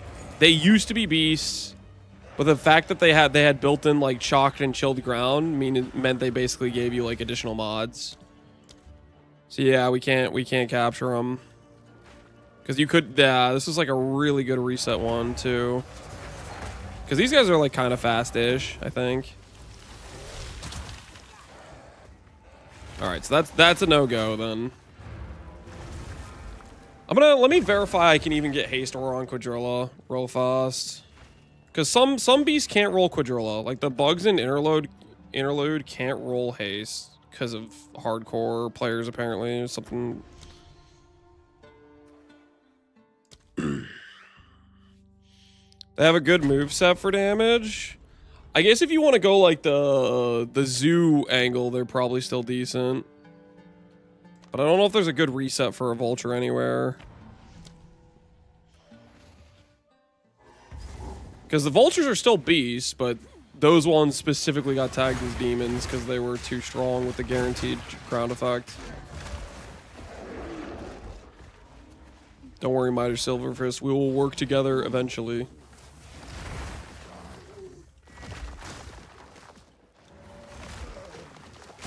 Reset Spires, that just sounds pain.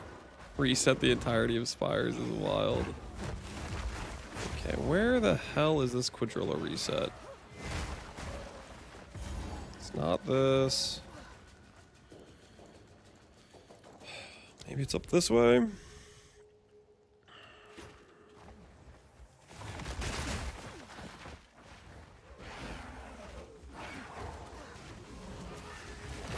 Nope. What in the PoE 1 speed is this? This is reverse chill. Reverse chill's freaking awesome.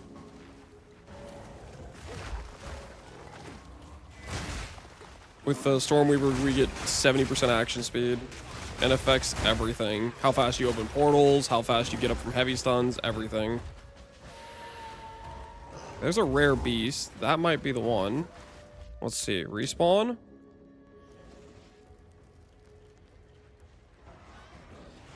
Is it always the rare camp? That might be correct. Troubled camp. Yep, this looks like the right one. This looks like we're always getting a Quadrilla. So it's Troubled Camp. Now the question is, do we get haste aura on this one? When's the AoE community tourney? It's late June. I don't know if Hera officially announced the dates or not, so I don't want to say what date it is specifically because I don't know if he's officially announced what day it is. We got time. Yeah. Well, we're probably gonna be doing like 2 weeks of PoE, and then we're gonna no life AoE in preparation for it. They have fast movement, so they can't have it. Wait, for real? Are you positive they count as having fast movement? I know like the bugs can't have it for sure.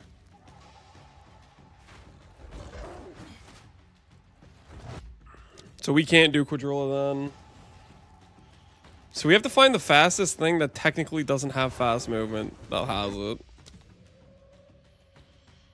It's underneath the tags. Fast movement. Oh, it's so annoying. So we basically have to do Boar.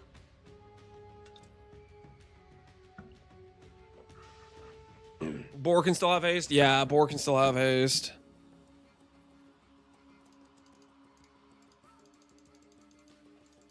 Oh, that's so annoying.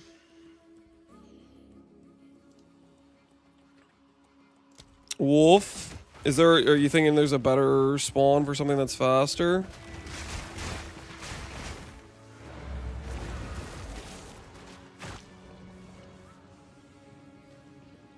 There are other good aura type mods other than haste. That's your opinion. I want haste. You go get extra energy shield. I'm gonna get haste. That's much more important to me. There's a question. Oh, I'm sorry, I didn't see a question mark. Yeah, there's some okay aura mods, but haste is just way better than everything else.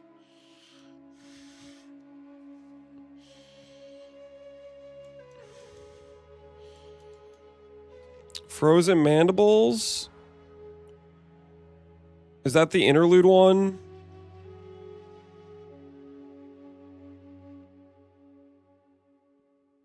Is that this one?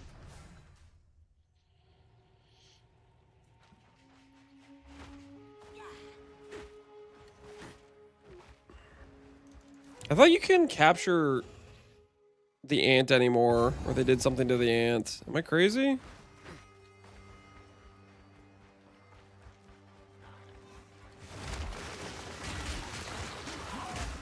It's unique now? Is that what they did to it? They made it unique?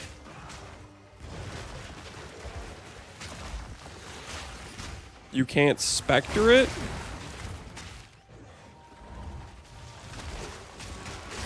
It is in this zone, right?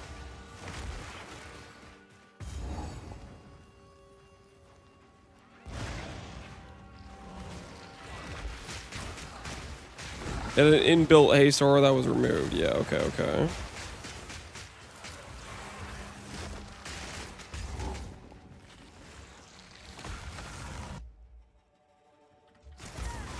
Holy, it's got like 4 auras.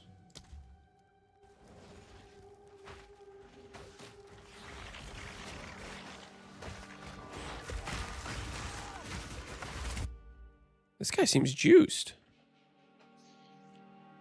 Wait, should we go for this dude? Can I even capture this guy?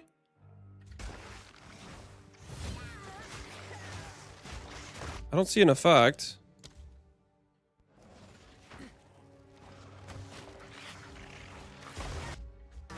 He has hasted. It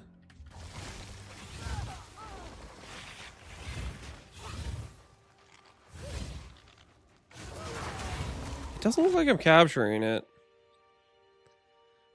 It says beast. Yeah, I don't see it proccing though. Am I being stupid? He might be our guy. Yeah, he could be our guy, but I don't see the thing capturing it.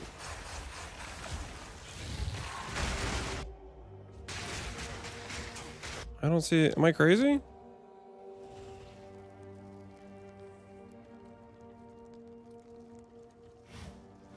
We just saw hasted? Yeah, he had hasted. The question is, can I capture this guy?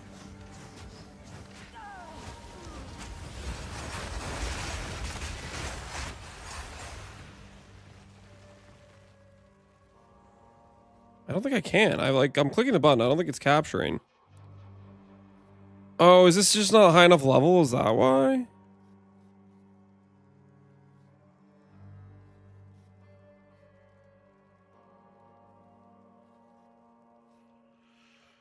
Pretty sure they disabled the last patch of everyone and their dog using 0.3. Needle ants aren't tameable. Okay. Yeah, it's like it wasn't even working on them. You had to kill them first. No, you have to put the capture on it and then kill them like a Pokeball.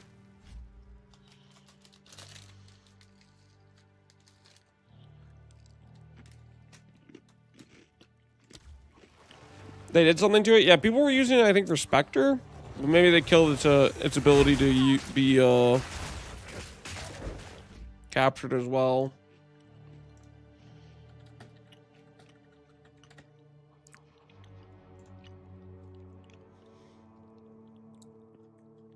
Do I have a list of like tameable options?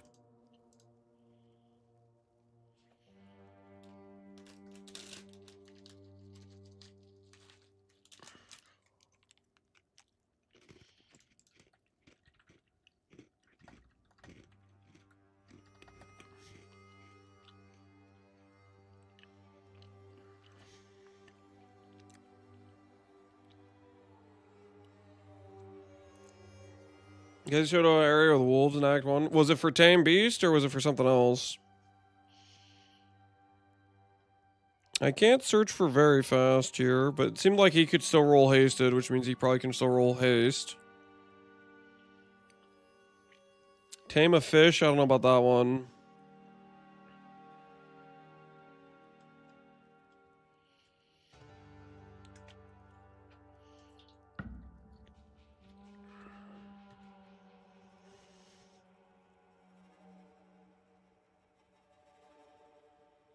That was a nettle ant? That's what that was?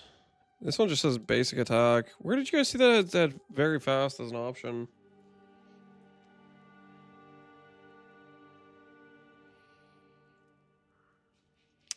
If you have Act 3 Monkey 4-linked but an interlude, want the Ice Monkey? How do you have to damage to capture the Ice Monkey? If you vendor to clean the Act 3 Monkey gem. Get a different 4-link is what I'd recommend. You could, like, you're gonna get more lessers throughout the campaign. You just have to get a different gem. You always have one monkey set up. Like, for example, when you get to maps, you're gonna have to tame a monkey with a new gem. Keep the one monkey you have as is. Get a new gem. Go for, like, plus level, corruption, 6-link, whatever. You always want, like, a basic one that you can use to fight the other one to tame it. 5 links need to be a commitment in Act 4, then? Sure. I mean, you can have a 4-link one. So you have a 4-link gem and a 5-link gem. And the 5-link one, if that's your best link one, when you want to change beasts, you break out your 4-link one, and you clean the 5-link one to then tame whatever new beast you're trying to change to.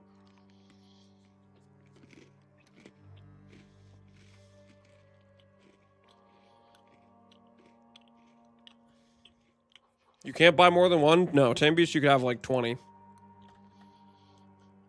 There's no limitation.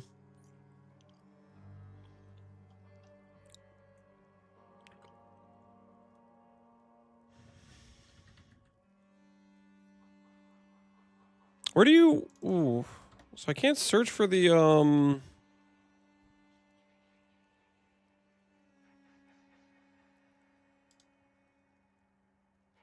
How did you... This is the tags. This is not the tags. If I click this, then I get the tags. And this is the Nettalant, which is the one we were just looking at, right? Fast movement.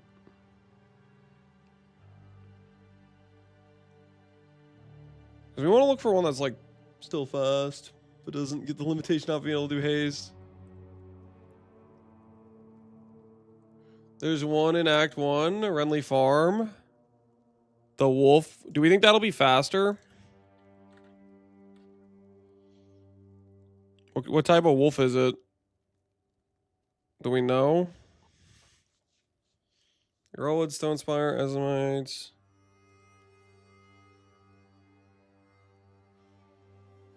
Holton Estate.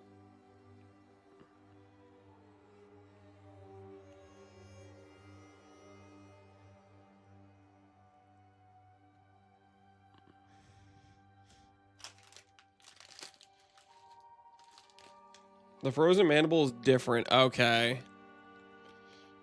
And that's the one we can keep respawning, but it doesn't have, I'm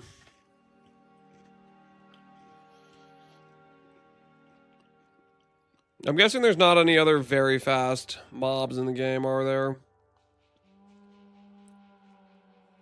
How would an Act 1 wolf survive? The monster, whether or not you tame it in Act 3, Act 2, Act 1, tier 16s, doesn't matter. What matters is the gem level you have.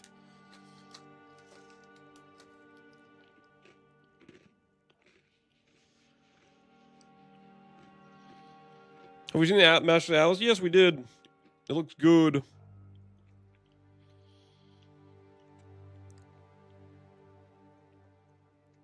Gazier's trying to do some wolves.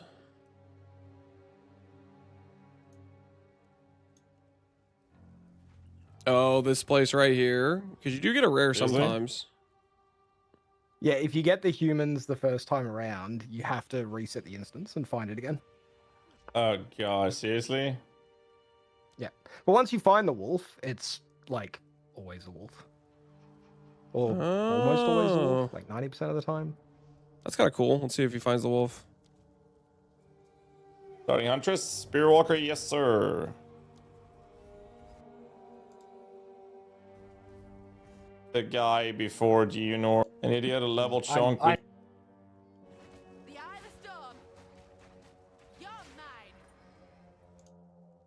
And that can have a haste aura. Cool. He got extra crits too. Dang, that is a monster roll. Extra crits and haste aura. Holy. That is a nice hit right there.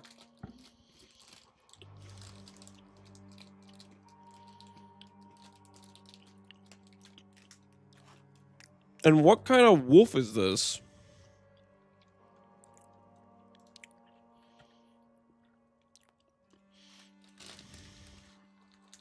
Just a werewolf? There's a lot of different versions, though.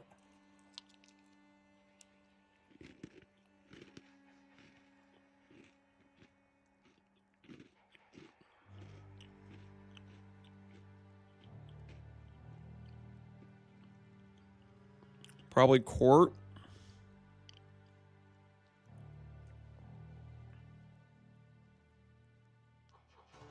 Slight megaliths, ziggurat refuge.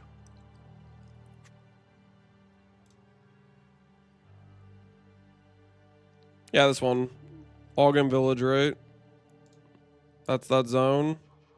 Ogden Village. See, this one has fast movement, but he still got a haste aura. Like just now. Okay, hold the phone. Are we sure Quadrilla can't get...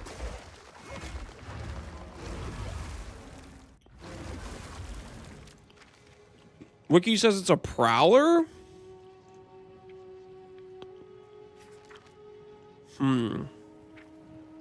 Medium movement. But this doesn't have the same zones. This is different zones.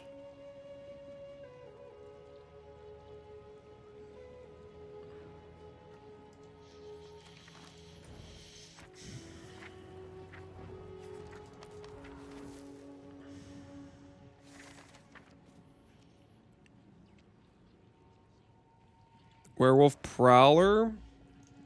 That's not even an option. Am I crazy? Voracious. Werewolf Prowler. This doesn't have the right zones either.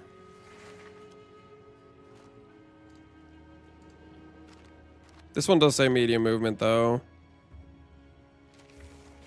What's the boar? Does the boar have medium movement, or is the boar just slower, too? The boar has medium movement as well.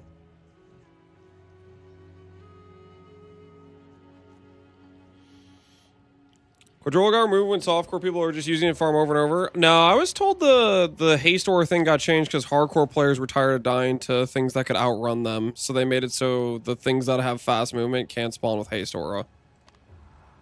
I'm pretty sure that's the reason the haste aura got removed from fast movement mobs. The mandible was the thing softcore players abused.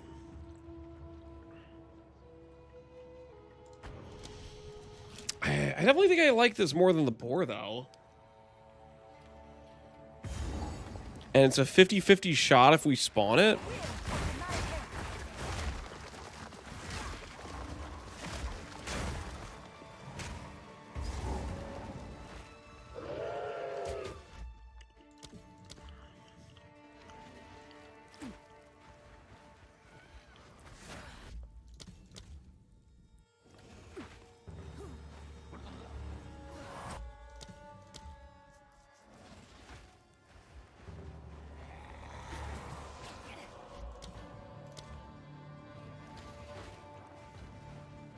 Does he reset the whole zone?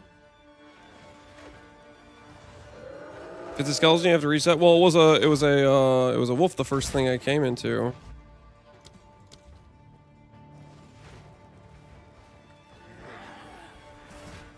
Am I being stupid?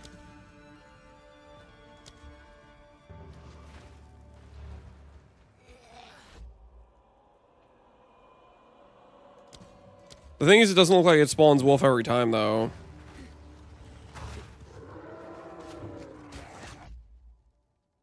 Was Gazzy able to just reset it over and over again?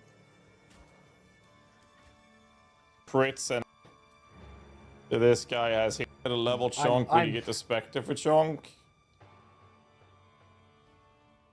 Hyena boss can work as well, sure. Yeah, so he saw it once and then he also had it not spawn. So it doesn't spawn every time. and a haste aura.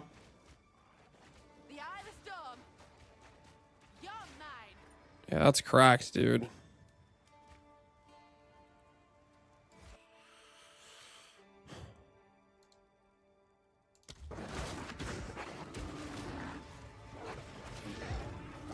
Is this better than Boar, though?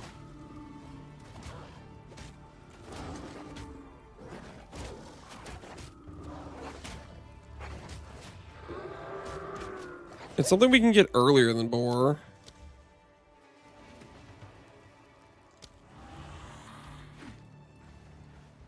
But it also has half the spawn efficiency, right? Which means we're doing a lot more resets. Spending a lot more time to get it.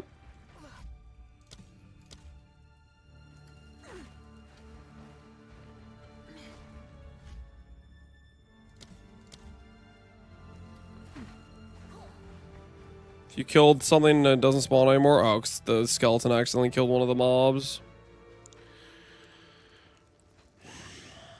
I think we just go Boar.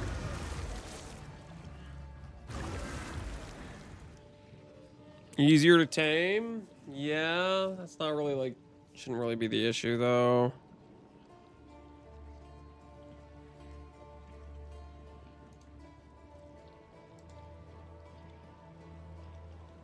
When we look at the reservation cost comparison,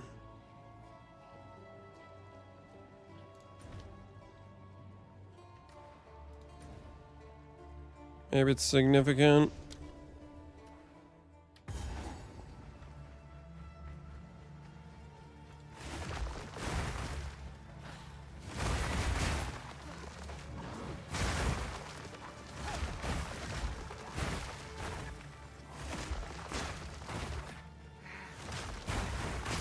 Time for them to add more MTX from 1 over. I have so many rewards I want to use. In due time, in due time.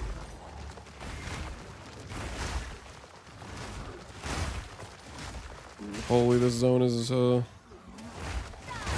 yeah, I like the way Ziggy was describing it. There's going to be a road. It's going to consistently lead to the blacksmith. It's not just a guessing game of wandering for hours. Okay, so that's not the correct one.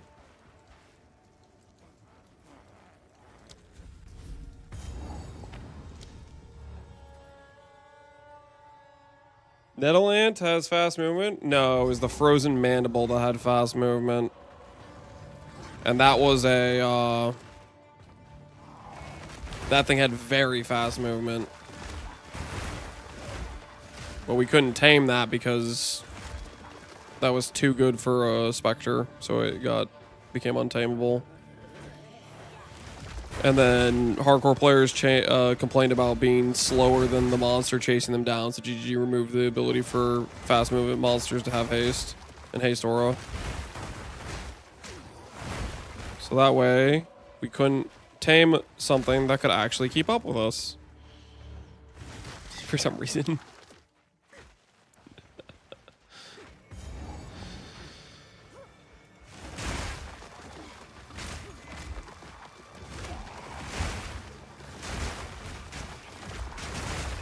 Which is a shame, because I would want to go with the monkey, but the monkey not being able to get haste aura kind of cooks it.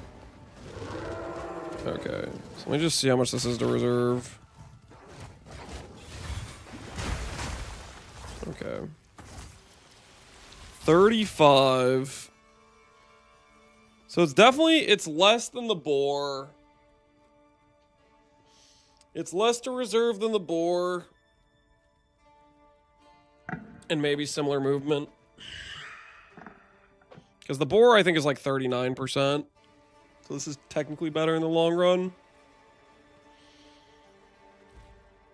Fast movement can't have haste. Can they have haste? No, they can't have either. How are you fast? Reverse chill is good.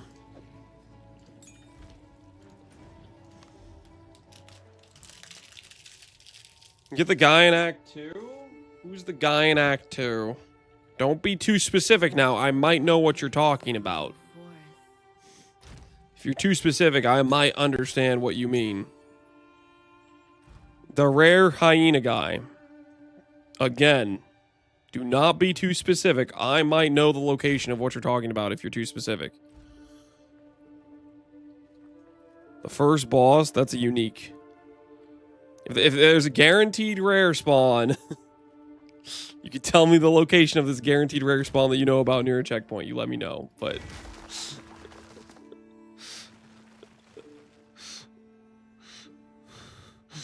No, the other guy. You don't know the guy? No, I don't know the guy. I do not know this very vague description you're giving me.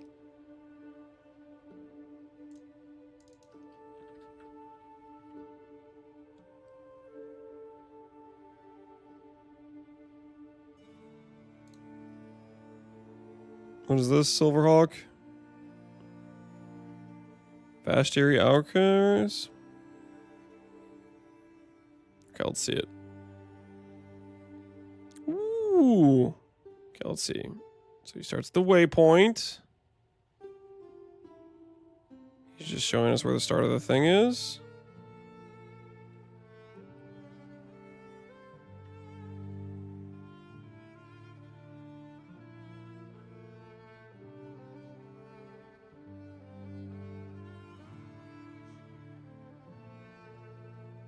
To just go straight out from this checkpoint, there's always a rare over here.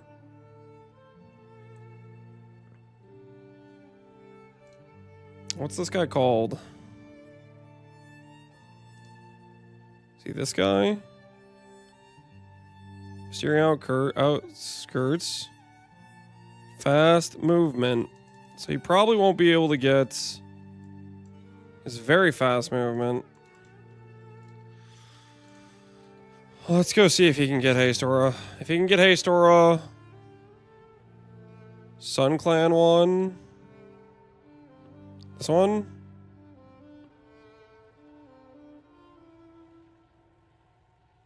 It says fast movement. So I kind of doubt it can hit, but we'll check.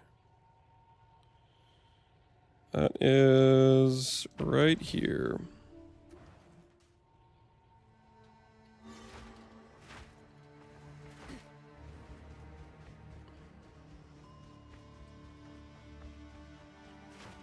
Dude, I did the same thing that guy did. I just went the wrong way. Trying to know his name? I just needed a location. That's basically what I was saying. Like, I know you're talking about a hyena, but aside from that, I don't know what that means. Okay, so first test. Directly straight out. Where the hell is he?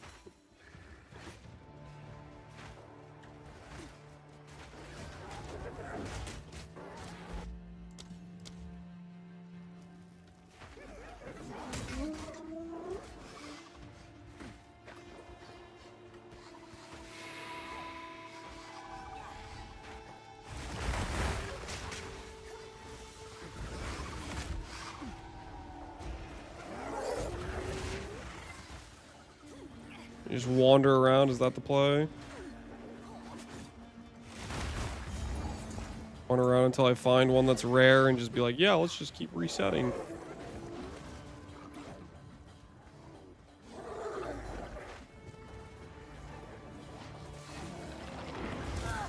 I don't see any rares here.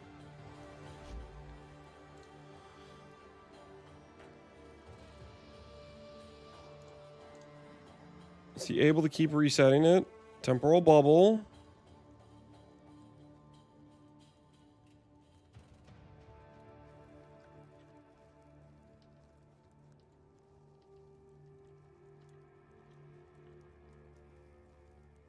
So he's just straight up full clearing this whole zone.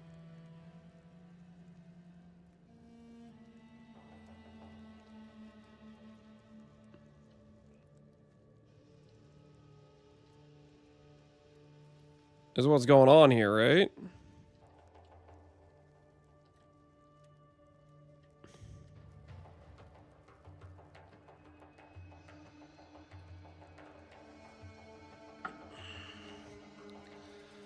I mean, I like the idea of this beast because it seems like it has maybe a good moveset or something, but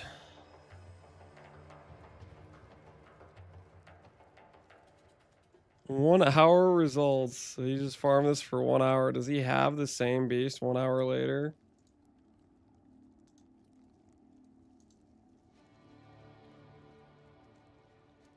He's still using the same one he had to start out with. Looks like it's gone.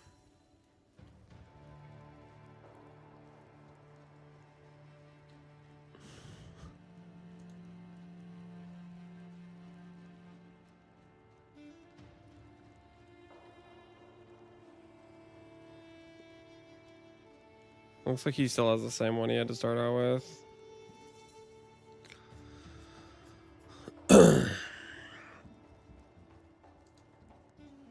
So, fast movement probably doesn't retain, probably can't roll haste.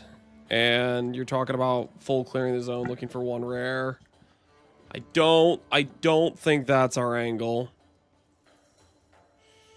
I think it's just going to be Boar.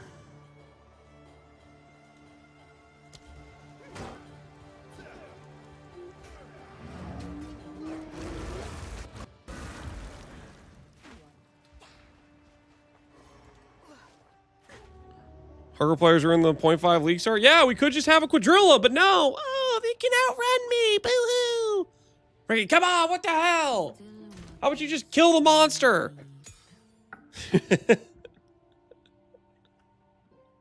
Monk! I need a monk. What you got there? Good afternoon, Mr. Lance. I am now in a food coma. Dude, that looks we good. have the premium pizza place. None of that free You gonna pizza share? I typically share. Deep dish supreme with extra cheese and pineapple. I dipped it in their house-made ranch. Why do you have pineapple? Cost me about $35, but the crust is god tier. This was definitely a Lance-grade pizza, enough cheese to feed 4 families at once. I bet you could have eaten the whole thing. Why would you bet on that? That crust do look pretty good. That looks like it's some nice crunch to it. Questionable choice on the pineapple, not gonna lie, but the pizza do look pretty good. The pizza do look pretty good.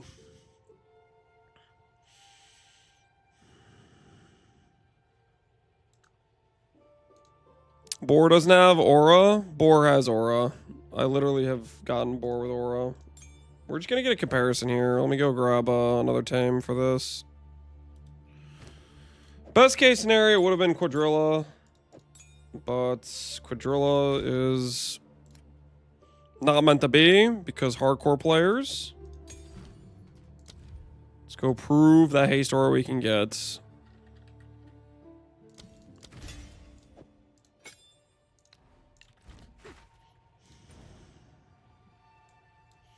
Pineapple gets too much hate. No, it gets an appropriate amount of hate. They removed the rune for Iron Grasp. Good. Because if it was going to be return proj, that would have just been stupid. Bows are already imbalanced, and they refused to balance them this patch, so... At least they made the right call and went and said, maybe Nimbus for a rune slot isn't appropriate. Iron Will? Oh, dang it! I don't know if I was even planning to use that, but yeah, that's... Rest in peace to Strength Stackers.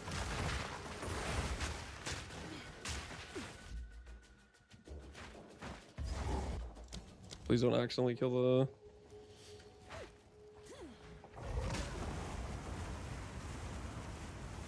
Yeah, its baseline movement is slow. Where's the boar at, though? Did I kill the boar on accident? I might have killed the boar on accident. I don't see it anywhere, man.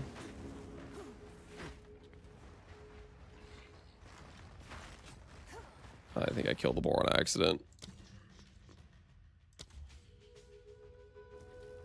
He was stuck. Wait, what the hell? He is in the tree. Not only did I put pineapple on the pizza, I dipped the pineapple pizza in an obscene amount of ranch. The pizza purists, pineapple haters and the Italians will never stop me. Kona Lanced. Yeah, look at how fast this guy just walks really slow. We definitely don't want roly-poly.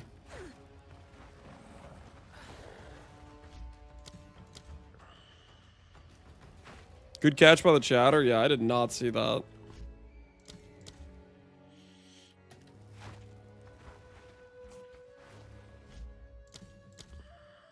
Hit into Aurora. We saw hasted. I know he can. I've literally gotten this guy with haste before. I'm just gonna do it again, just to compare reservation space with the wolf. Will periodic invulnerability aura affect you? Yes, but it doesn't have good uptime. Same with like the repress and regen mod works on me as well. If you tame him out, we get him out of the wall. We'll figure it out.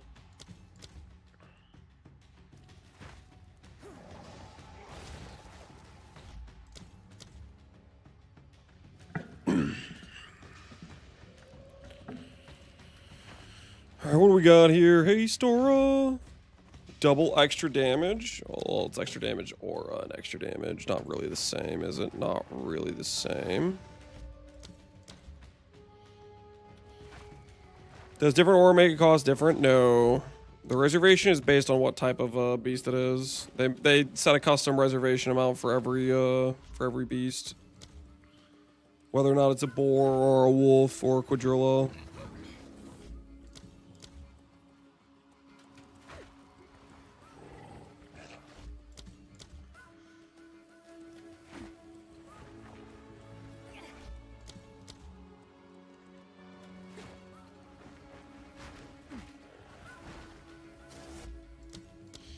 Lightning Mirage on hit for a tank beast could be strong. Maybe. The only mod I really care about, though, is Haste Aura. I care about that 10% movement speed on my character and the Quadrilla, and I care about the 20% attack speed.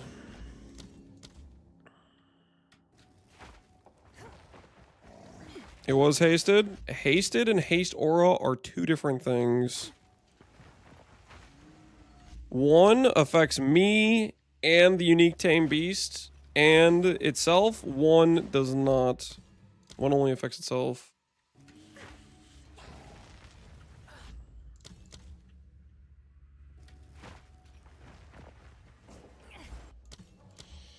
Can we increase the tame aura size? So on the new tree, let's close this out. Go over here. On the new tree, companions have increased AoE. These nodes, 50 AoE will increase their aura size, I'm pretty sure. Same with these nodes that give another 25 AoE. I believe we also get AoE from the Spirit Walker small node. Companions have 10% AoE. We're gonna have like, what, 85 increased AoE? That should affect their aura size, I believe.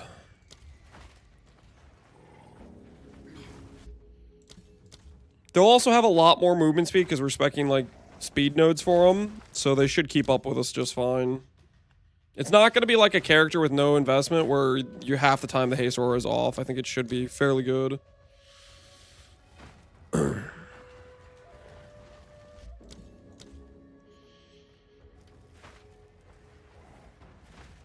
You don't want the Antlion? No, he walks slow. Ideally, I'd want the freaking Quadrilla.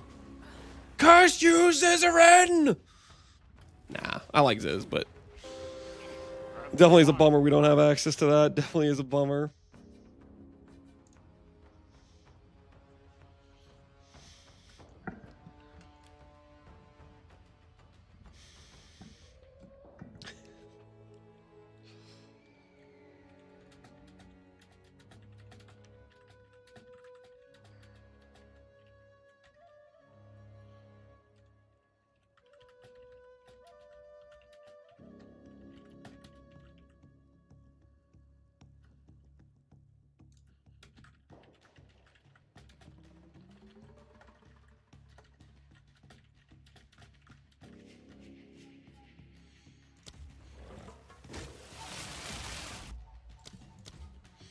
I visit my stone so hard, now they're broken. There's gonna be a lot of Stone Fist enjoyers.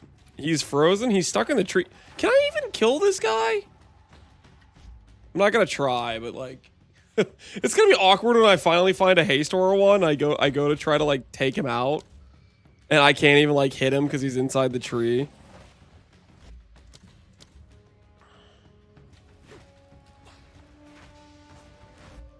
We already saw, yep, the Masters. Face Raider's live search is going to go up from minute 1. Good luck, dude. I think Face Raider is going to be rare. It's going to be kind of rare. I don't actually need to roll Haste Aura right now. I'm doing this out of spite mostly, right? Just so when people ask, is it possible? I can link and be like, look at this.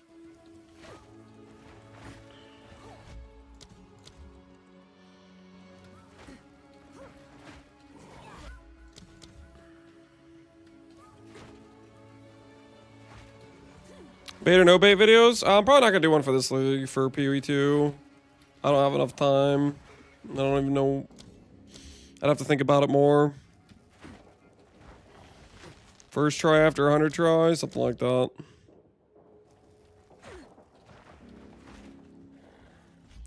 This is such a stupid mechanic in the game. Exactly what Jonathan and Mark said. They don't want the game. They should have some train your beast thing instead of effing resetting zones. I think you're making some bold interpretations of what you think Jonathan and Mark said they want. Because this is a very intentional checkpoint that is set near rares for this exact purpose. Designed this way.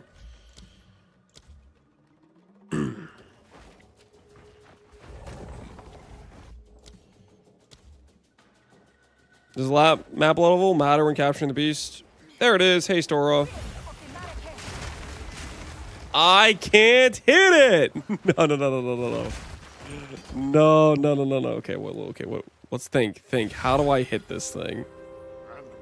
How do I take it down?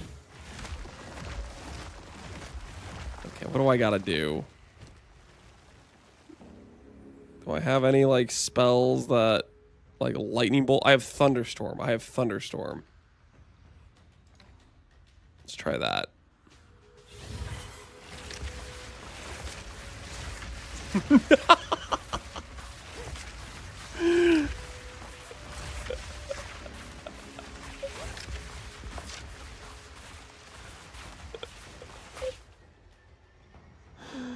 All right, let's get a different gem.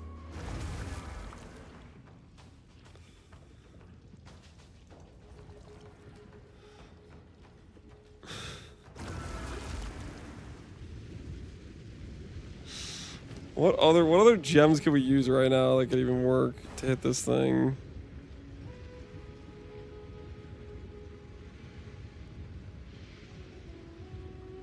Living Bomb. Need to hit it with Living Bomb. Try Orb of Storms.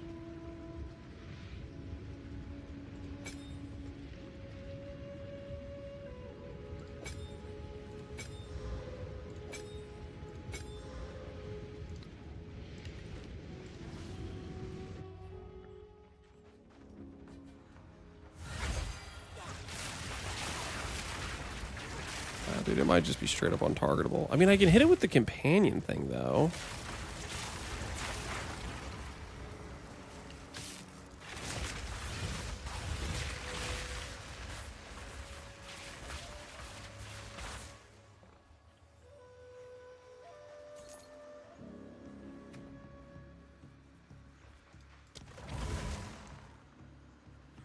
Dude, it doesn't even know it's there.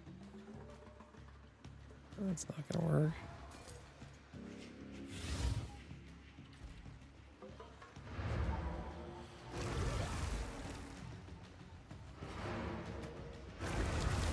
You think if I did the command skill, is that what you guys are thinking?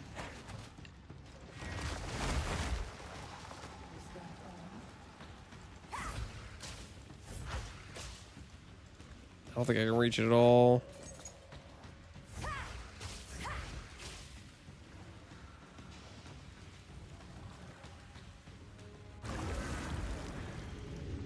Something that directly targets a monster. There's a living bomb, but I don't think we can detonate that.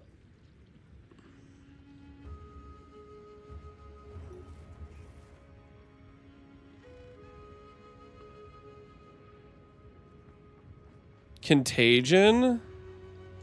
That actually might work.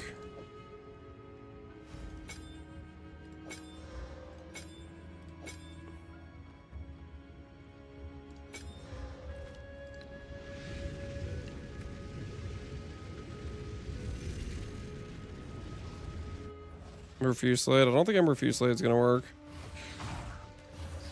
Not even Contagion works. No, dude. What the hell? Dude, nothing's getting that out of the tree. Dude, nothing's getting it out of the tree. If I can't target that with Contagion, there's... nothing's getting it.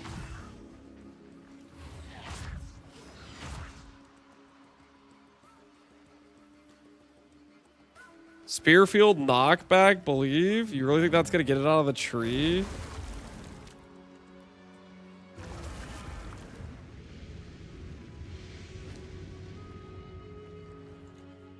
How can I help?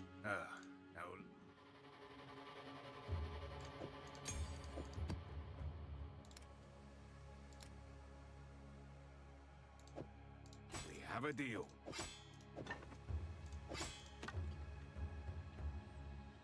Watch your step. Gem levels Spearfield.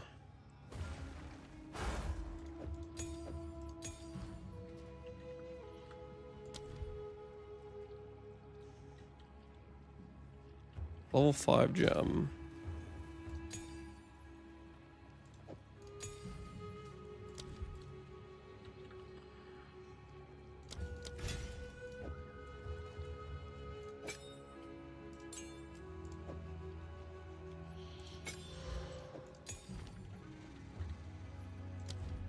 Knockback's a level 3 gem. Which I do not have. Imagine that happens at League Start. Well, I'm not going to reset now that I know that's a complete brick. I just wasn't killing him because I didn't have the right mods. I didn't even check if it would brick my ability.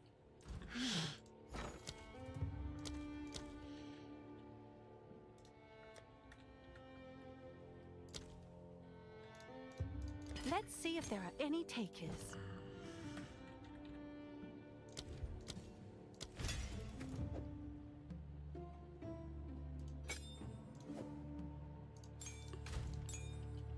This is the last attempt before we just give up on this dreaming capture a normal one. Why buy a level 3? Why not use a level 4 or 5? Do you see a level 3? Do you see a level 4 or 5? I checked my stash. I don't have a 4 or 5. I'm sorry I bought a 3 instead of buying a 4. I don't know. I don't know what you want from me, man.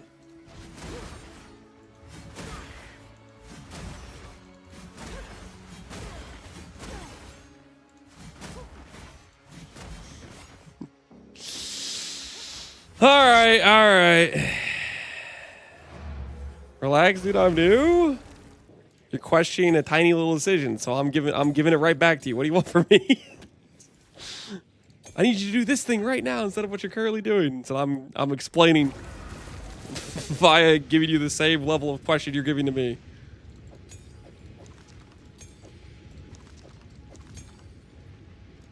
If you're taking offense to it, then maybe you gotta chill, you know, maybe relax.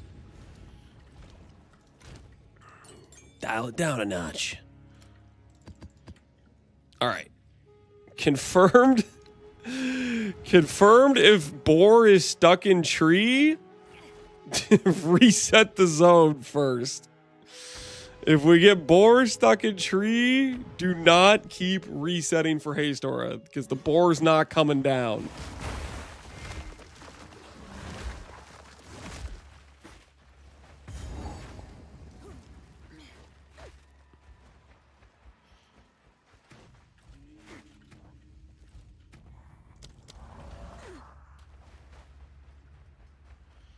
He's now one with the tree. Yes, he is now one with the tree.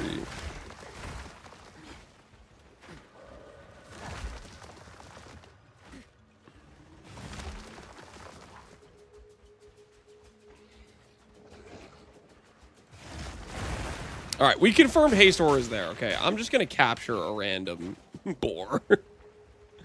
we did confirm Haystor is there, right? I'm just gonna catch a random boar.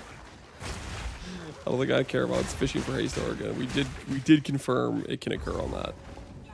So that's all we really needed.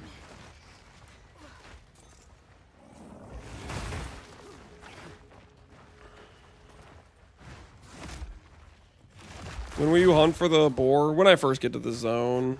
Well, after I do Azak Bog, because that's when I'll have extra reservation space to go for it. Dude, like freaking... Get the hell off me, man. I didn't even see you blend in with the ground like that.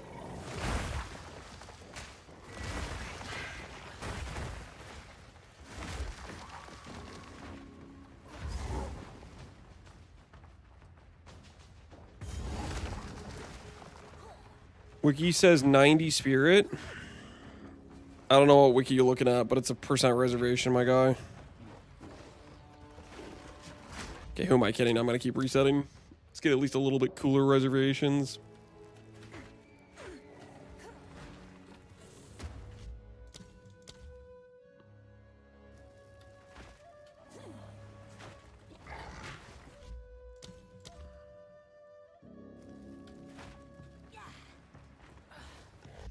No, we got a Haystor.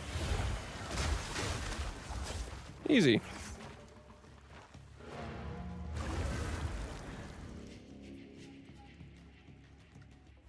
It's the spirit calm PDB. I'm not your interpreter. I have no idea. I don't know, Shamps. I don't know. Boar is 39%, yeah. So it's technically a bit less efficient than Werewolf Prowler.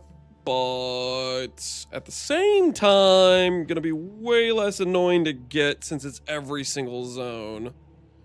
Whereas the Prowler is every other 3 resets we get the wolf to spawn or something like that. The wolf is more efficient though, reservation space wise.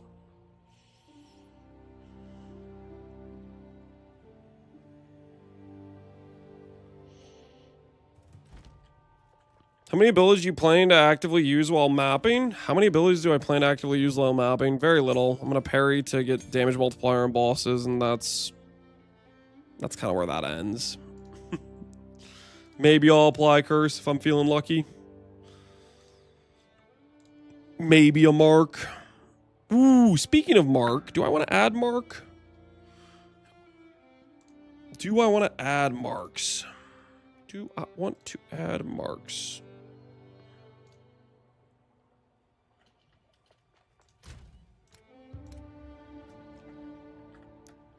Frostmark's pretty good.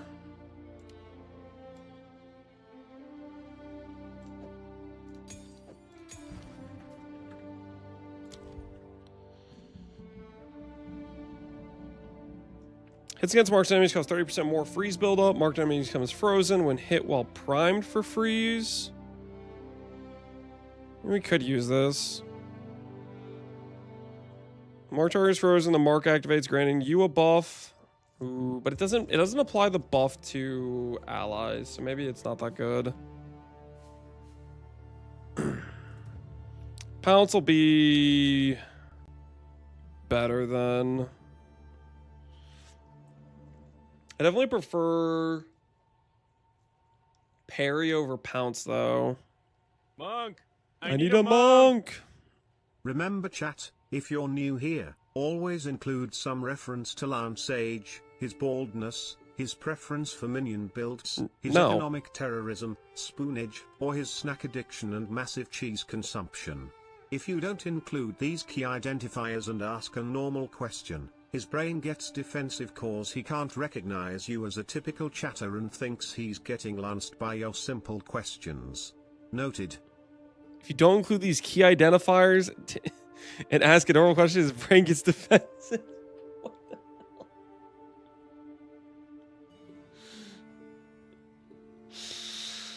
hell? The question was, why aren't you doing a level 4 support for this level 3 support gem? What kind of question is that? This is crazy. Mark targets, making them more susceptible to being electrocuted. When the mark target is electrocuted, the mark activates, granting a buff, which does blah, blah, blah, blah. See, this says it grants a buff. This says it grants you a buff. They both have like the same duration thing. I wonder if it still just applies to whoever froze them.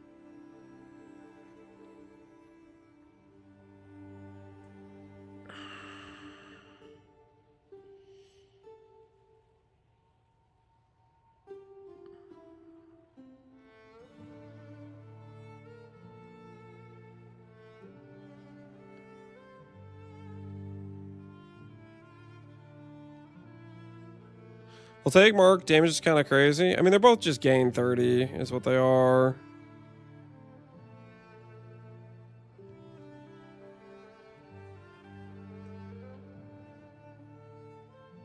And this is... Bloodhound's Mark is basically like you need to be doing bleed.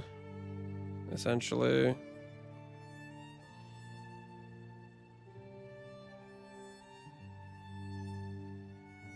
Going to hardcore TTS? No, user's gonna be just fine.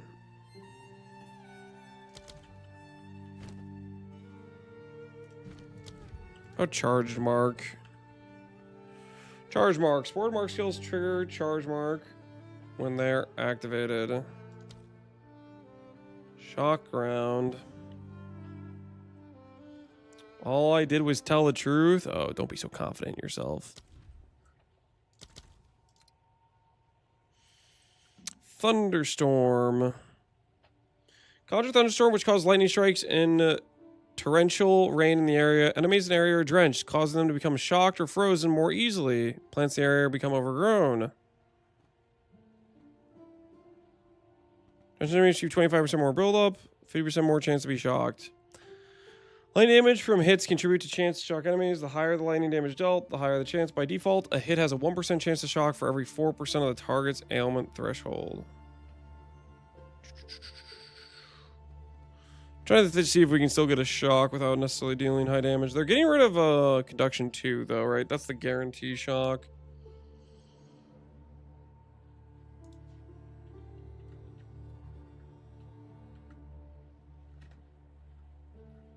Probably not, right? Maybe I won't worry too much about it. What's the best in slot? Cheese? Pepper jack. No, I don't know, man. I'd say maybe look around your options a little bit more. See what you find intriguing. Okay. Where were we? Tree is fine.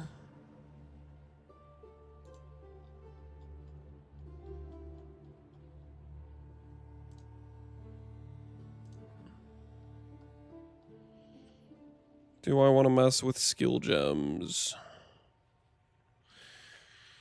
Pain offering, skeletal sniper, parry, tame beast, tame beast. Loyalty meat shield. I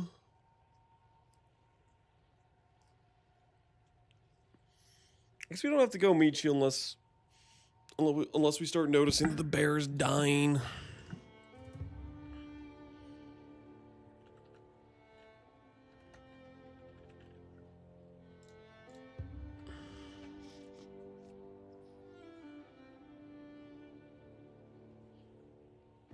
Is anything important? Yeah, the boar. The boar's not able to get out of the tree. Is it immune to damage? They just said it's high HP. That's all we know about the bear. We get any info on Puppet Master and Archon of Undeath? Puppet Master was like some command skill stuff. Archon of Undeath, no idea, but it has the word Archon tied to it, so it's probably not a good time.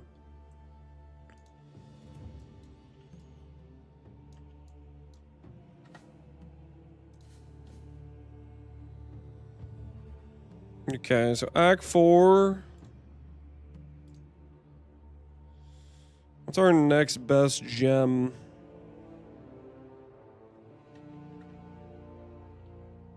Does not have melee splash yet as an option.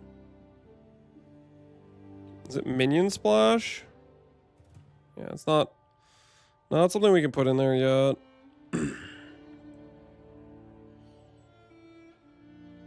Not an available option.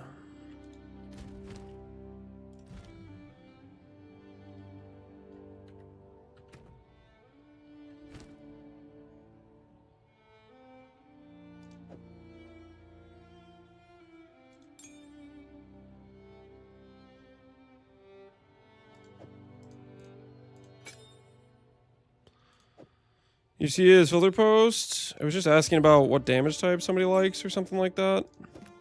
I can't remember exactly what it was saying.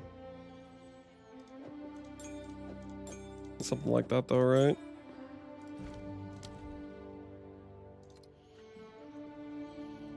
If Wisp go into a mob, can you tame the beast with the Wisp modifiers? The Wisp does not stay.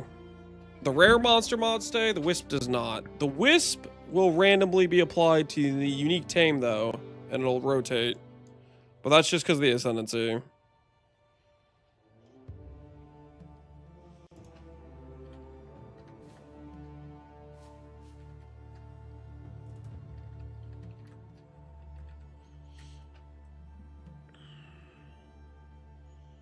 Brutality, conk, definitely not. What else do we got that would be pretty good to use? What do you suggest if I really don't want to level twisters? You could level Nito did explosive spear. You could do that. You could do wyvern leveling with rend maybe. You could do bow leveling. Yeah, you can level grenades. Yep. You could do lightning spear. Mm-hmm.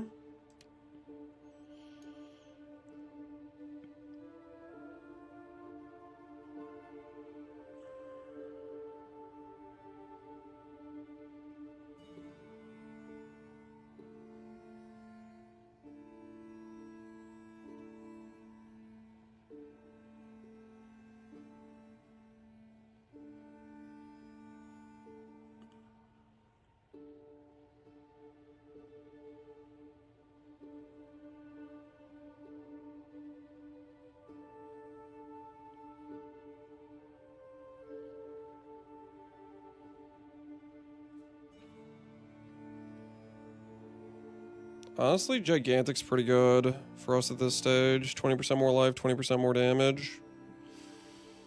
That might be what we go for at this stage of progression.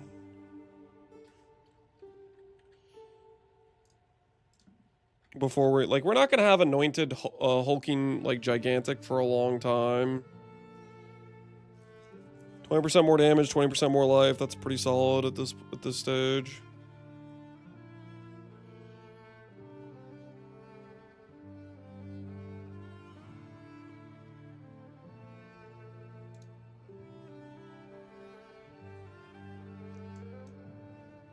Alright, this is 40 passives in Act 3. It's only halfway through Act 3. We could probably add like 20 passives to this tree.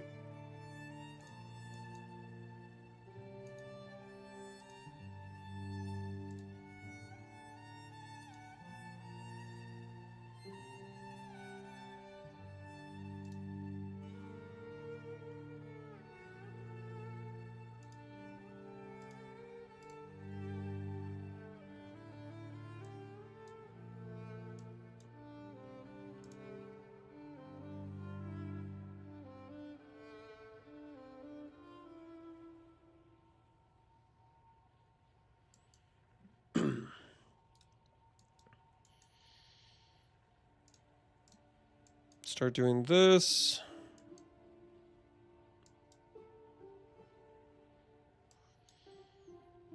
Oh, will you immobilize? We can put pin on parry, and with the gain damage, we can also proc chill and freeze.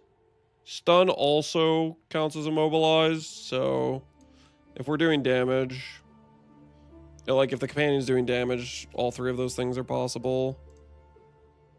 The AoE for sure.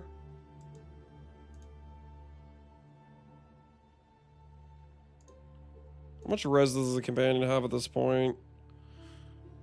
12 res here. 2454. Does... Let's see if it has any baseline baseline res. Does PoE2 Wiki know? Does Tame Beast have any baseline res?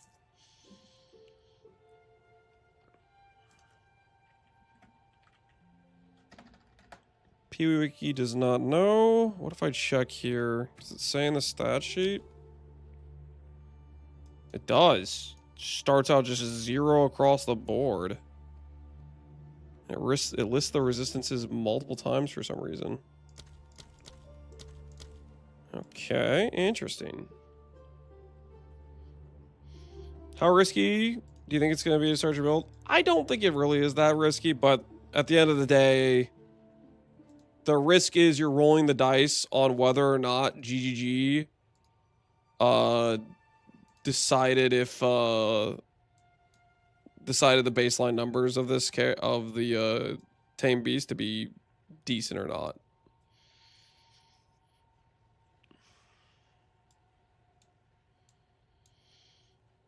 The spring hair notable? What's the spring hair notable? We can pick up some more res there if we want.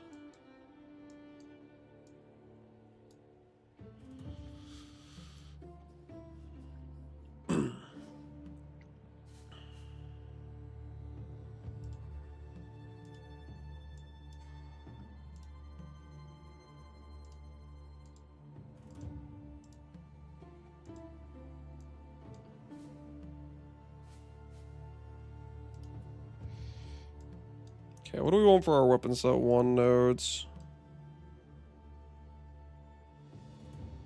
Don't want it to be anything defensive. I'm okay with it being offensive nodes. We eventually want to get the skill effect duration back, but I don't think we can get it all back now. Or can we?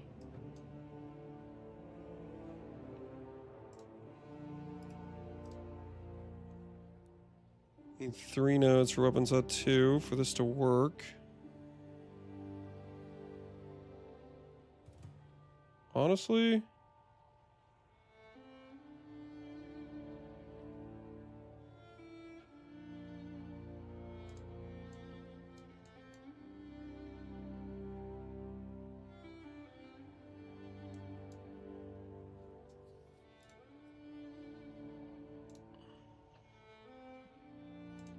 whoops, wrong weapon set.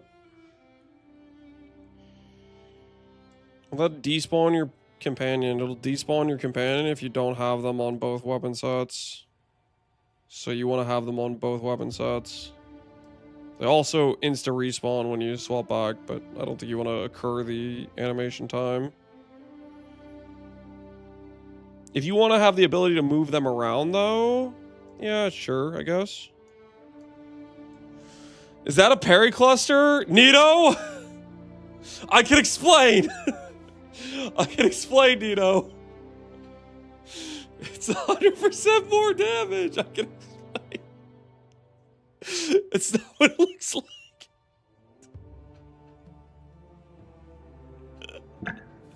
It's not what it looks like. You gotta believe me, Nito. You gotta believe me. It's 100% more damage. What was I supposed to do? What was I supposed to do, Nito? Why on God's green earth is it 100% more damage?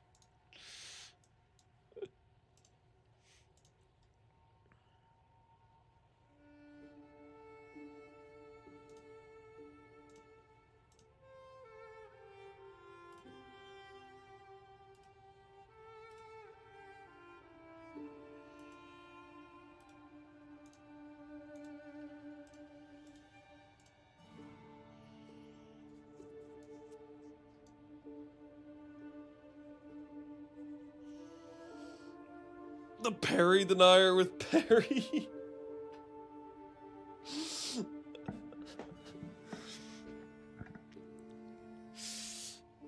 Fixation is unacceptable. It's a lot of damage, man. It's a lot of damage, okay? Okay, so that should be good for those passives. I need to make, excuse me. I need to make sure the weapon sets are correct here.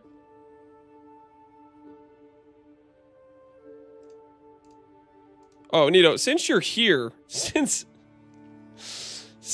you're here, Nito, is there any like cheater support gems for parry, by the way? Is there any cheater support gems I should have for parry since you're here?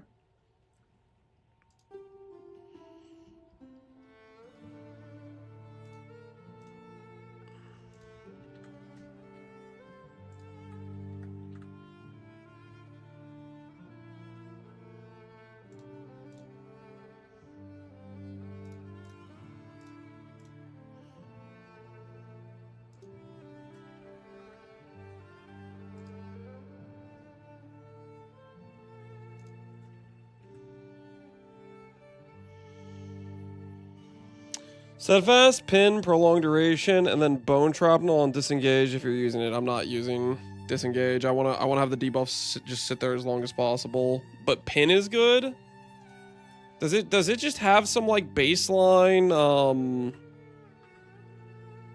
Will the pin even work if I'm not dealing like any damage?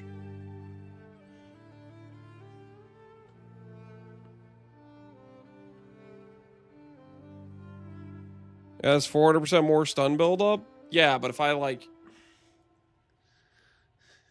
but if it doesn't deal, but if I don't deal any damage though, or like, but you still think I should use pin on it?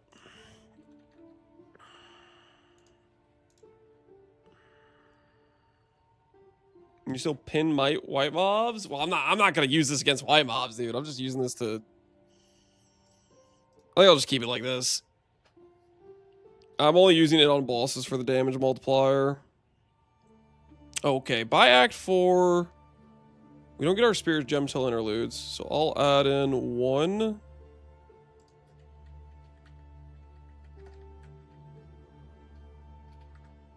I'll add in a Reaver.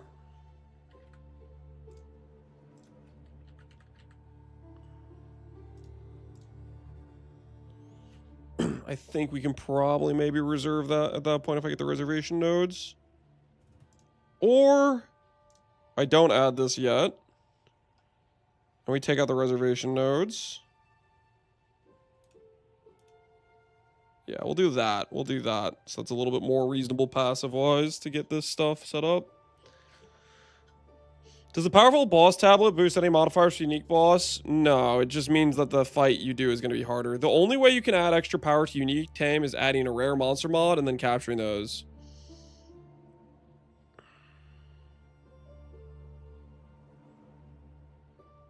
Put blind on it then, I guess. Blind. 100% chance to blind on hits. Okay.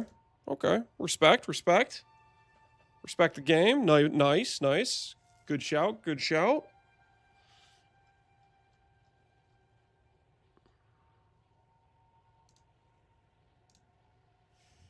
Should I add any mod? Let's just do stuff like this.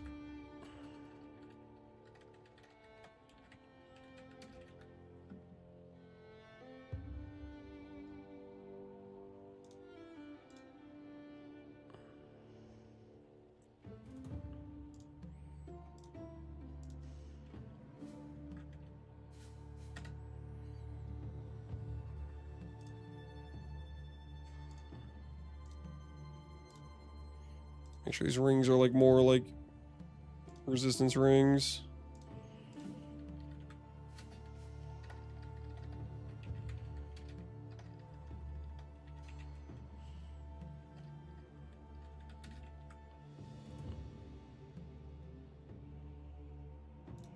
Why is it the stat all the way at the bottom?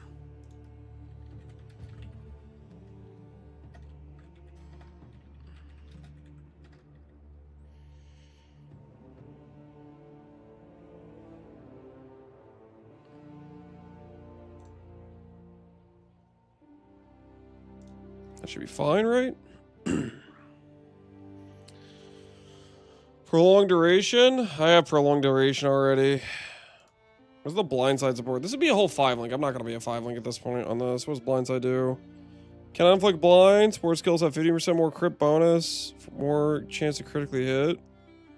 Oh, I see what you're saying. I could use this on... I could use that on these guys. I don't know if blindside can support them, though.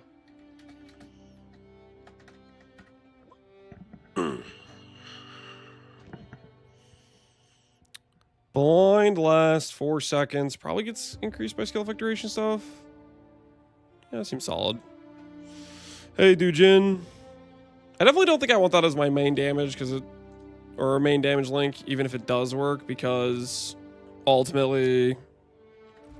It wouldn't affect it during maps. It only would be relevant when we proc the boss, which... I want it more than that. Alright, so Act 4 gems should be roughly correct. I think. We'll keep that roughly the same for interludes as well. Let's make a little bit higher level tree.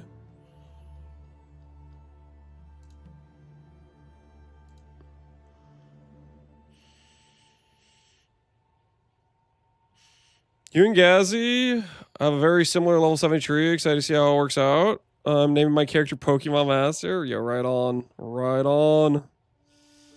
I mean, I don't know. I don't even think Crip's going to necessarily... I'm pretty sure Crip will probably grab the nearby nodes too. Maybe he was just showing his like leveled up character. I'd imagine his lower level character. Surely he's not going 20 points deep on the initial progression. There's just no way. That sounds just crazy to me. All right, let's add.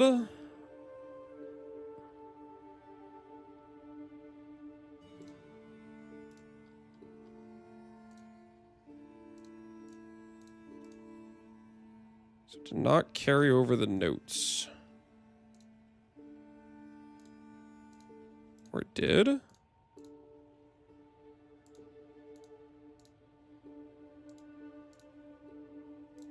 I confused it with the weapons, though.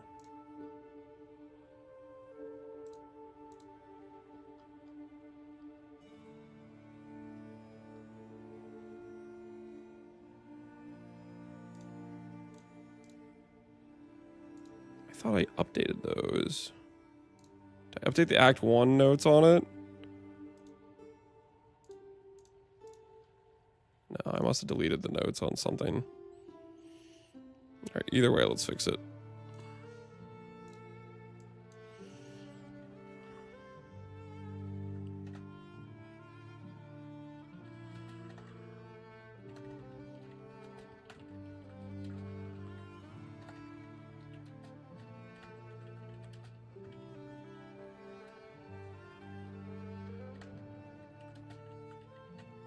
I'm not gonna put this on here because you don't have Kath's blessing at this point.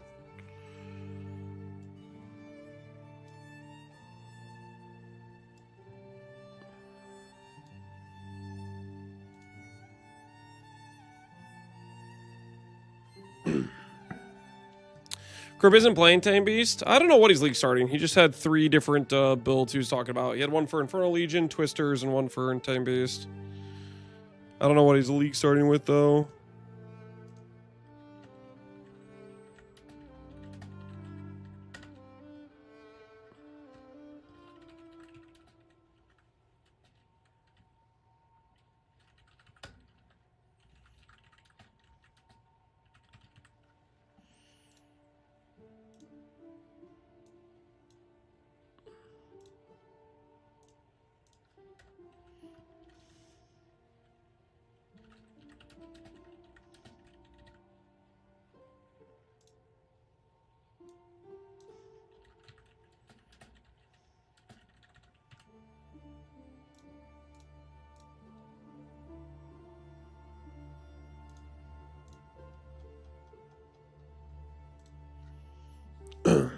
He's doing Twisters. Fair enough, fair enough. Hopefully it turns out pretty well. Alright, did that fix this? Yep. The notes seem correct now for that. And we'll just update it for this one as well.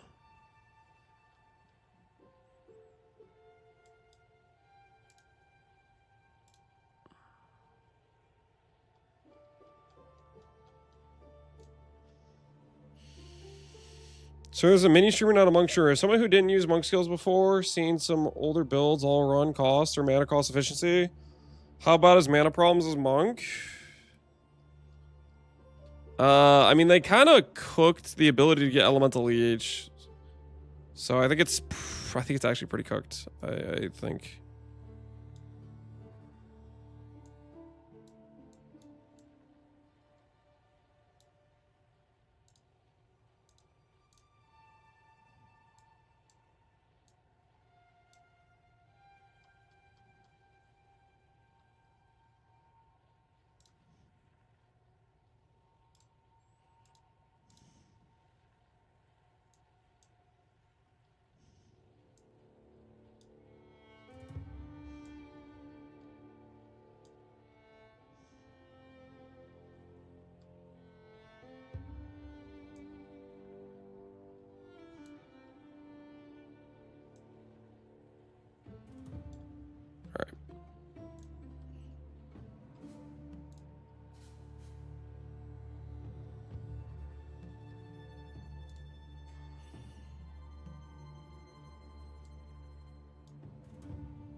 Reorder this a priority.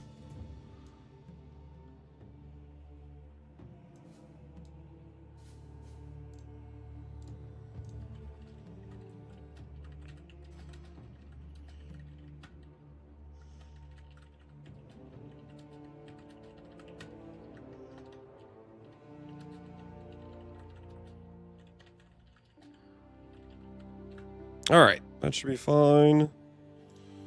Goes over the important mods in the right locations.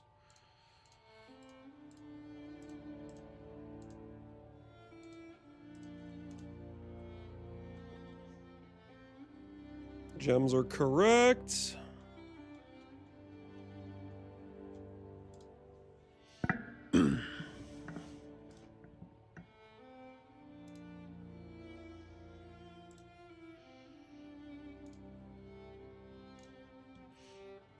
I think we're in a good situation, guys. I think we're in a good situation. I think I make the tree a bit better for interludes. And we're looking pretty solid. I like our weapon swap passives. We have all the baseline important stuff we care about. Basically, at the end of Act 4, we should have enough passives for that, roughly. Let's add a interludes early maps tree.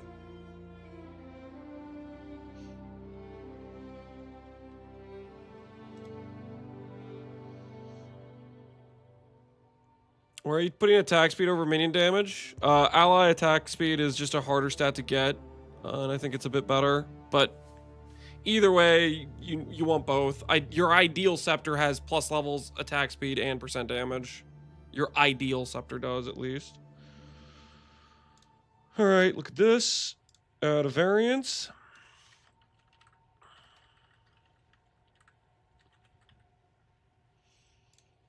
Interludes. Where's our loop filter? Just use Never Sings filter is the one I just use Never Sings filter.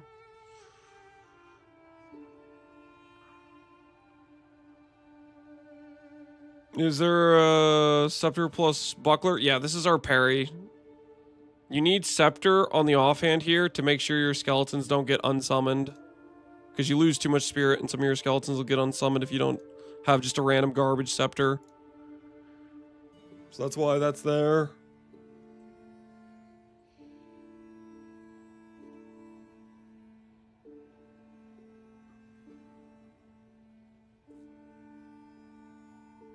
You want them all? I've never seen somebody put attack speed over damage.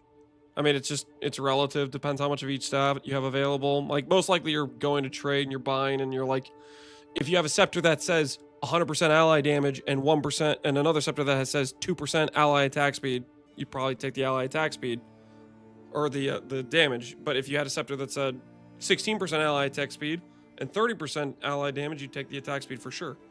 Like, it just kind of depends how much of each relative thing you have. You definitely want to prioritize attack speed, though. I think it's a more valuable stat on average. All right. Now, where do we want to go from here? I think we're definitely adding the reservation to make muster better at this point. We're gonna have cleric as an option. Probably we'll be able to afford 3 skeletons, I would think. Do we want to start grabbing the deflection cluster?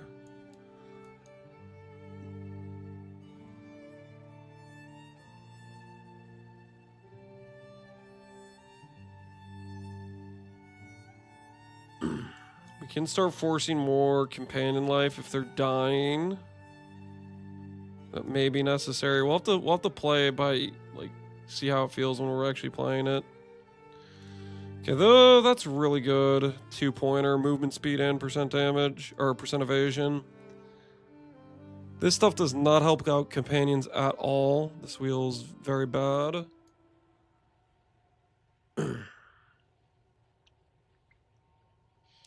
Will you be able to mirror your scepter from set 1 to set 2, even though it's in a different spot? I don't think you can, which is why I have some random garbage scepter, is what you'll do. The most important thing, the only reason I have a scepter in the second weapon set at all when you're proccing the parry, is for the reason where you don't want the bone offering to disappear when it goes.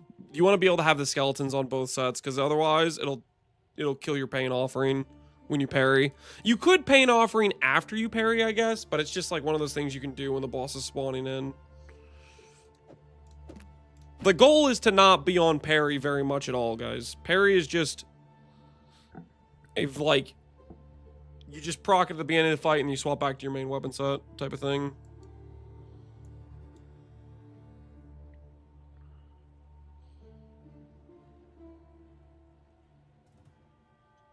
The new scepter likely won't be good to tons of reservation. I think no matter what, late game, it'll just be worse for the monkey, is my guess.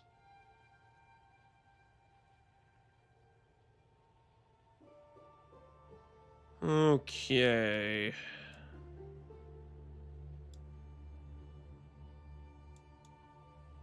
I could see it being worth grabbing like the small pointer here, honestly. Just if they're not capped res. Because they're only going to be at 42, 54, and this will take them to 66. Because they're still not technically res capped. Can I get res anywhere else? I can't.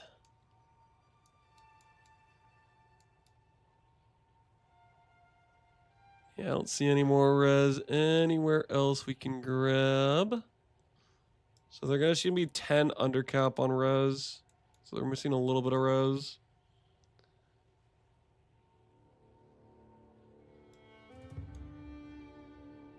Can you import the POB link to in-game? Yeah, you'll be able to extract a build file from POB, or I don't know if POBs is ready yet. Mobilytics seems ready, but right now it's getting added as an option to all the different build pages. We haven't gotten it yet.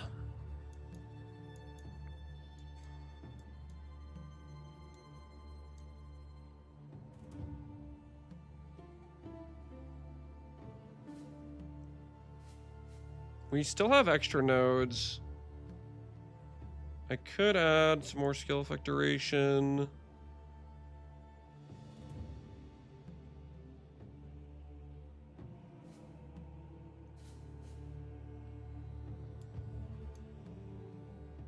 Your bear build's up? Yeah, the bear build has it. We'll get it for this one too. I'm sure it'll be soon TM.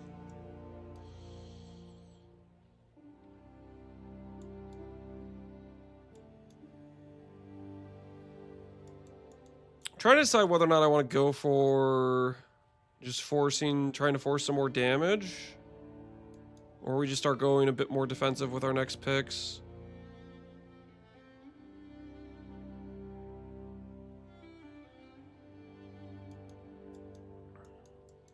Two passive jewel socket makes a lot of sense.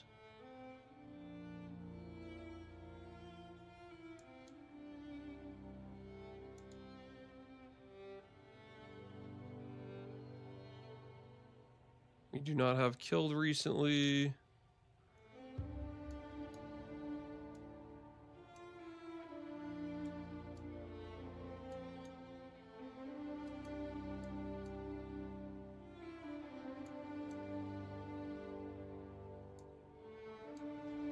Indicate, I don't think it does. I think it just highlights the nodes.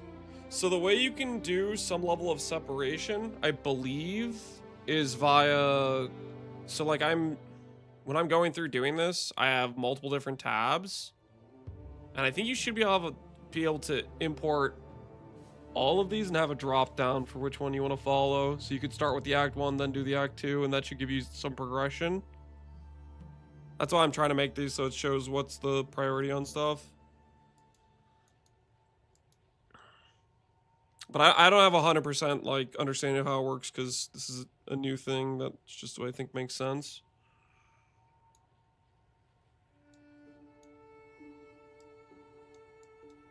Upgrade priority? Yeah, we have the buy list, which shows you like weighted sum, and then I tried to order the items in priority and then list the priority mods on them as well.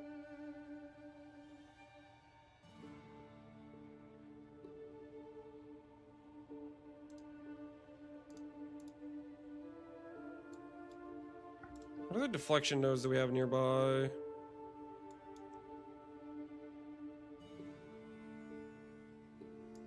These ones are okay. Deflection rating.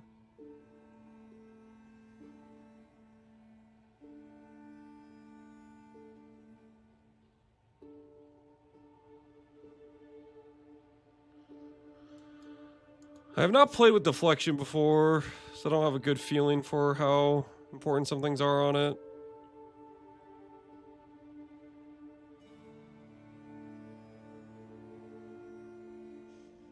That's funny.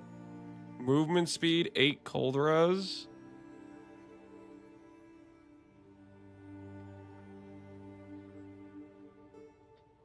Do you think this is gonna be busted? I think it'll be good. We'll see.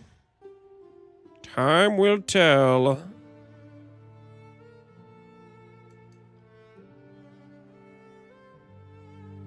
How much is this? These small nodes are 4% of evasion. So these small nodes are pretty good. Am I crazy? These are all 8% of your evasion rating is deflection. Am I baiting myself by thinking these are good? Because I feel like these small nodes are pretty strong. I'm not really a deflection gamer though. I don't think I've actually played one build with deflection.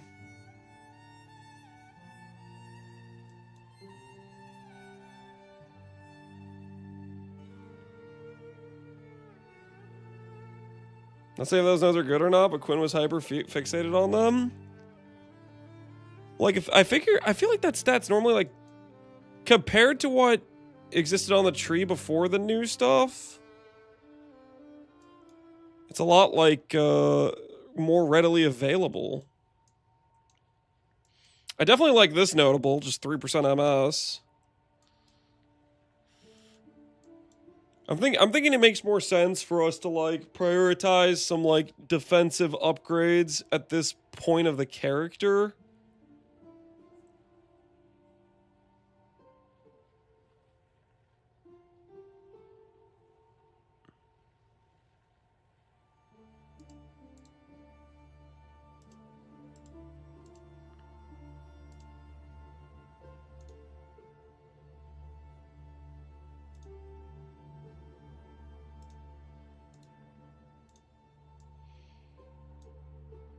There's no more movement speed nodes next to the spear below it.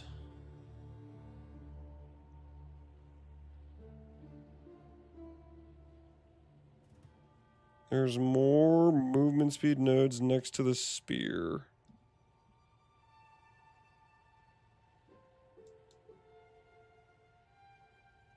Oh, acceleration. That's 3 points for 3 MS, though. I like this one more because we get deflection rating on the way to it. Not that. No, it's another node. Active charm.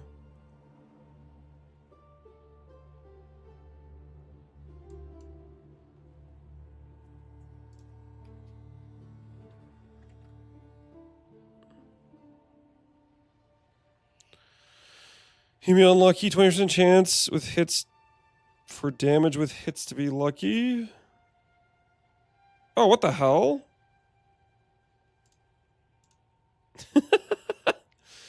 Dude, this freaking... What is this side of the tree? It's just movement speed, just random places. What the hell's going on?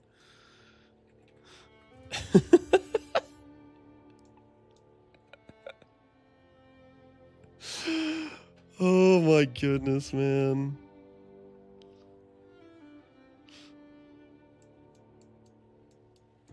Other side of the tree here. Let me just slow you down. This side of the tree, here's some more movement speed for you. Here's some more movement speed. Would you like some more movement speed? Here you go.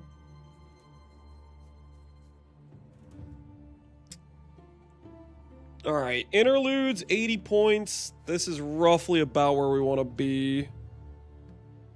And then I'm going to do this. Okay, I know, actually, I'd like to change out some of the value here. Because we don't care about movement speed when we're going to parry, right? So anything that I'm grabbing that's just straight movement speed.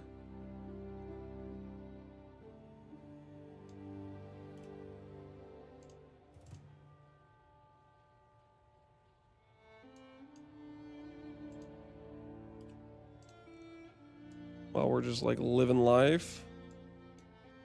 No, I want to keep that evasion rating for normal, I think.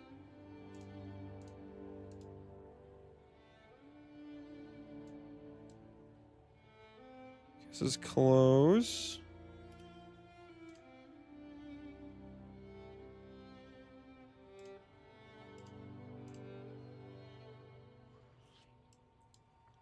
All right, so that's a better weapon set swap.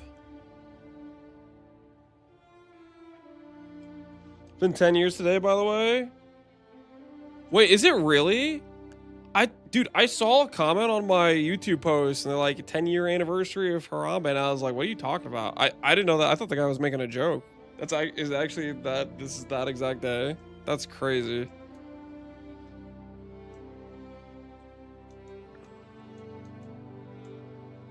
All right, I feel like that's a solid interludes tree. Interludes is basically just us specking out more of the defensive nodes. You want to start getting some more rare gear with evasion for deflection rating, and then picking up a bunch of like freebie movement speed for making the character just feel better to play. 3 MS here, 3 MS here, 4 MS here. Just some nice QOL stuff, I think. And then we'll maybe end up adding some more companion life we have available if it seems like they need it.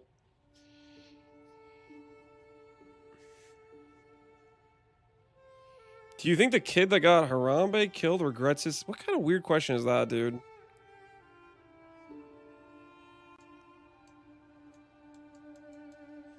Regrets his survival.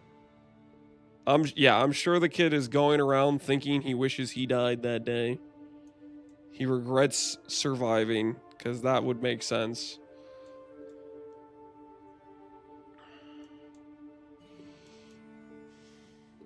Crazy, crazy, crazy.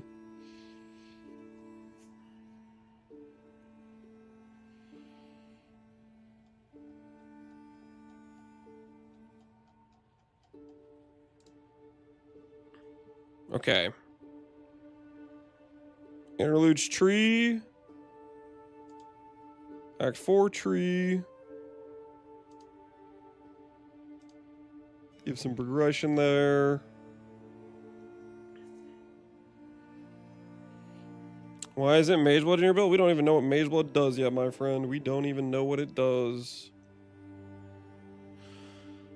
We don't even know what it does. All right, next question is...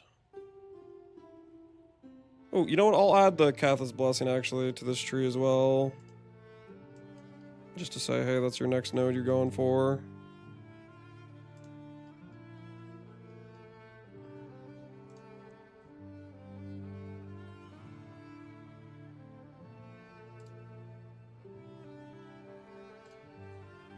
Catha's Blessing.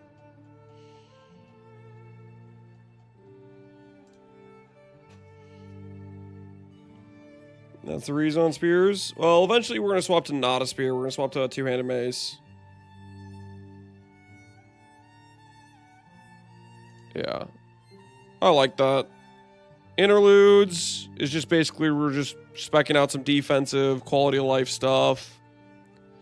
Like, let's put it this way. We could do interludes where we just start speccing around the planet to go to like a Jewel Socket, Chill Immune, Giant's Blood. But I think it's just, at this point, it's just more valuable to just go into some evasion, get some deflection rating going, get some movement speed. Because there's not really much additional damage we can get outside of being on this side of the tree, which is just way too far. And we can't really benefit from like Giant's Blood until we get our attributes a bit more figured out, get a better base weapon, stuff like that.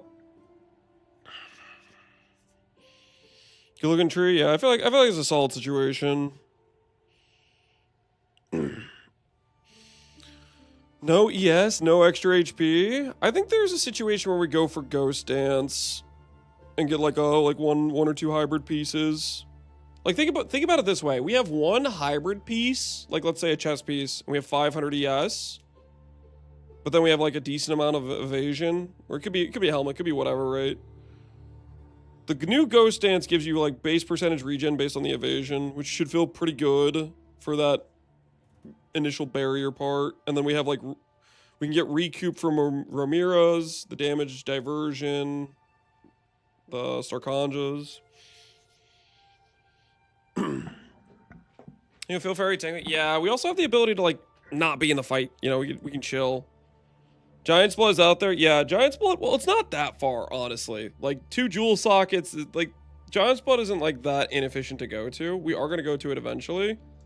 And, tell you what, it's better than pathing to Lord of the Wilds. Lord of the Wilds is a lot farther. Lord of the Wilds is that's a trek. That is a trek out there. Thing is, late game, when you get really good jewels, start making that passive trekking out to more Jewel Sockets, both those things become more doable. All right. It is almost time for me to play Apex with my brother. It's like 7:50. I'll finish up another late game tree tonight, and I'll probably make a video tomorrow morning, kind of like explaining the stuff. Ideally, this page will get supported for the import the build planner. It's already there for the bear. So I asked the Mobalytics guy, and he said that it's just going through like all the pages and adding it. So tomorrow I'll post a video multiple hours before League launch, and we'll start streaming before League launch. And with that, I'll finish up like the level 90 tree, and we should be set in a good position for League launch. Still got it playing Apex. Apex is a good time, man. It's a good time. All right, let's see who's online, who's streaming. We'll send you guys over to Con Gun, Nerf Milk, the despicable, the hated. Guys, did you see the reaction of the totem players? I was looking through the comments of Palstron's video about totems. There were some people that are not happy with Connor, okay? They're like, I hate that guy. That guy's the worst. There's some animosity there left over. So anyways, enjoy Connor stream. Hit him with a Nerf Milk when you arrive. And until next time, guys, take care and have a good rest of your evenings, everybody. Take care.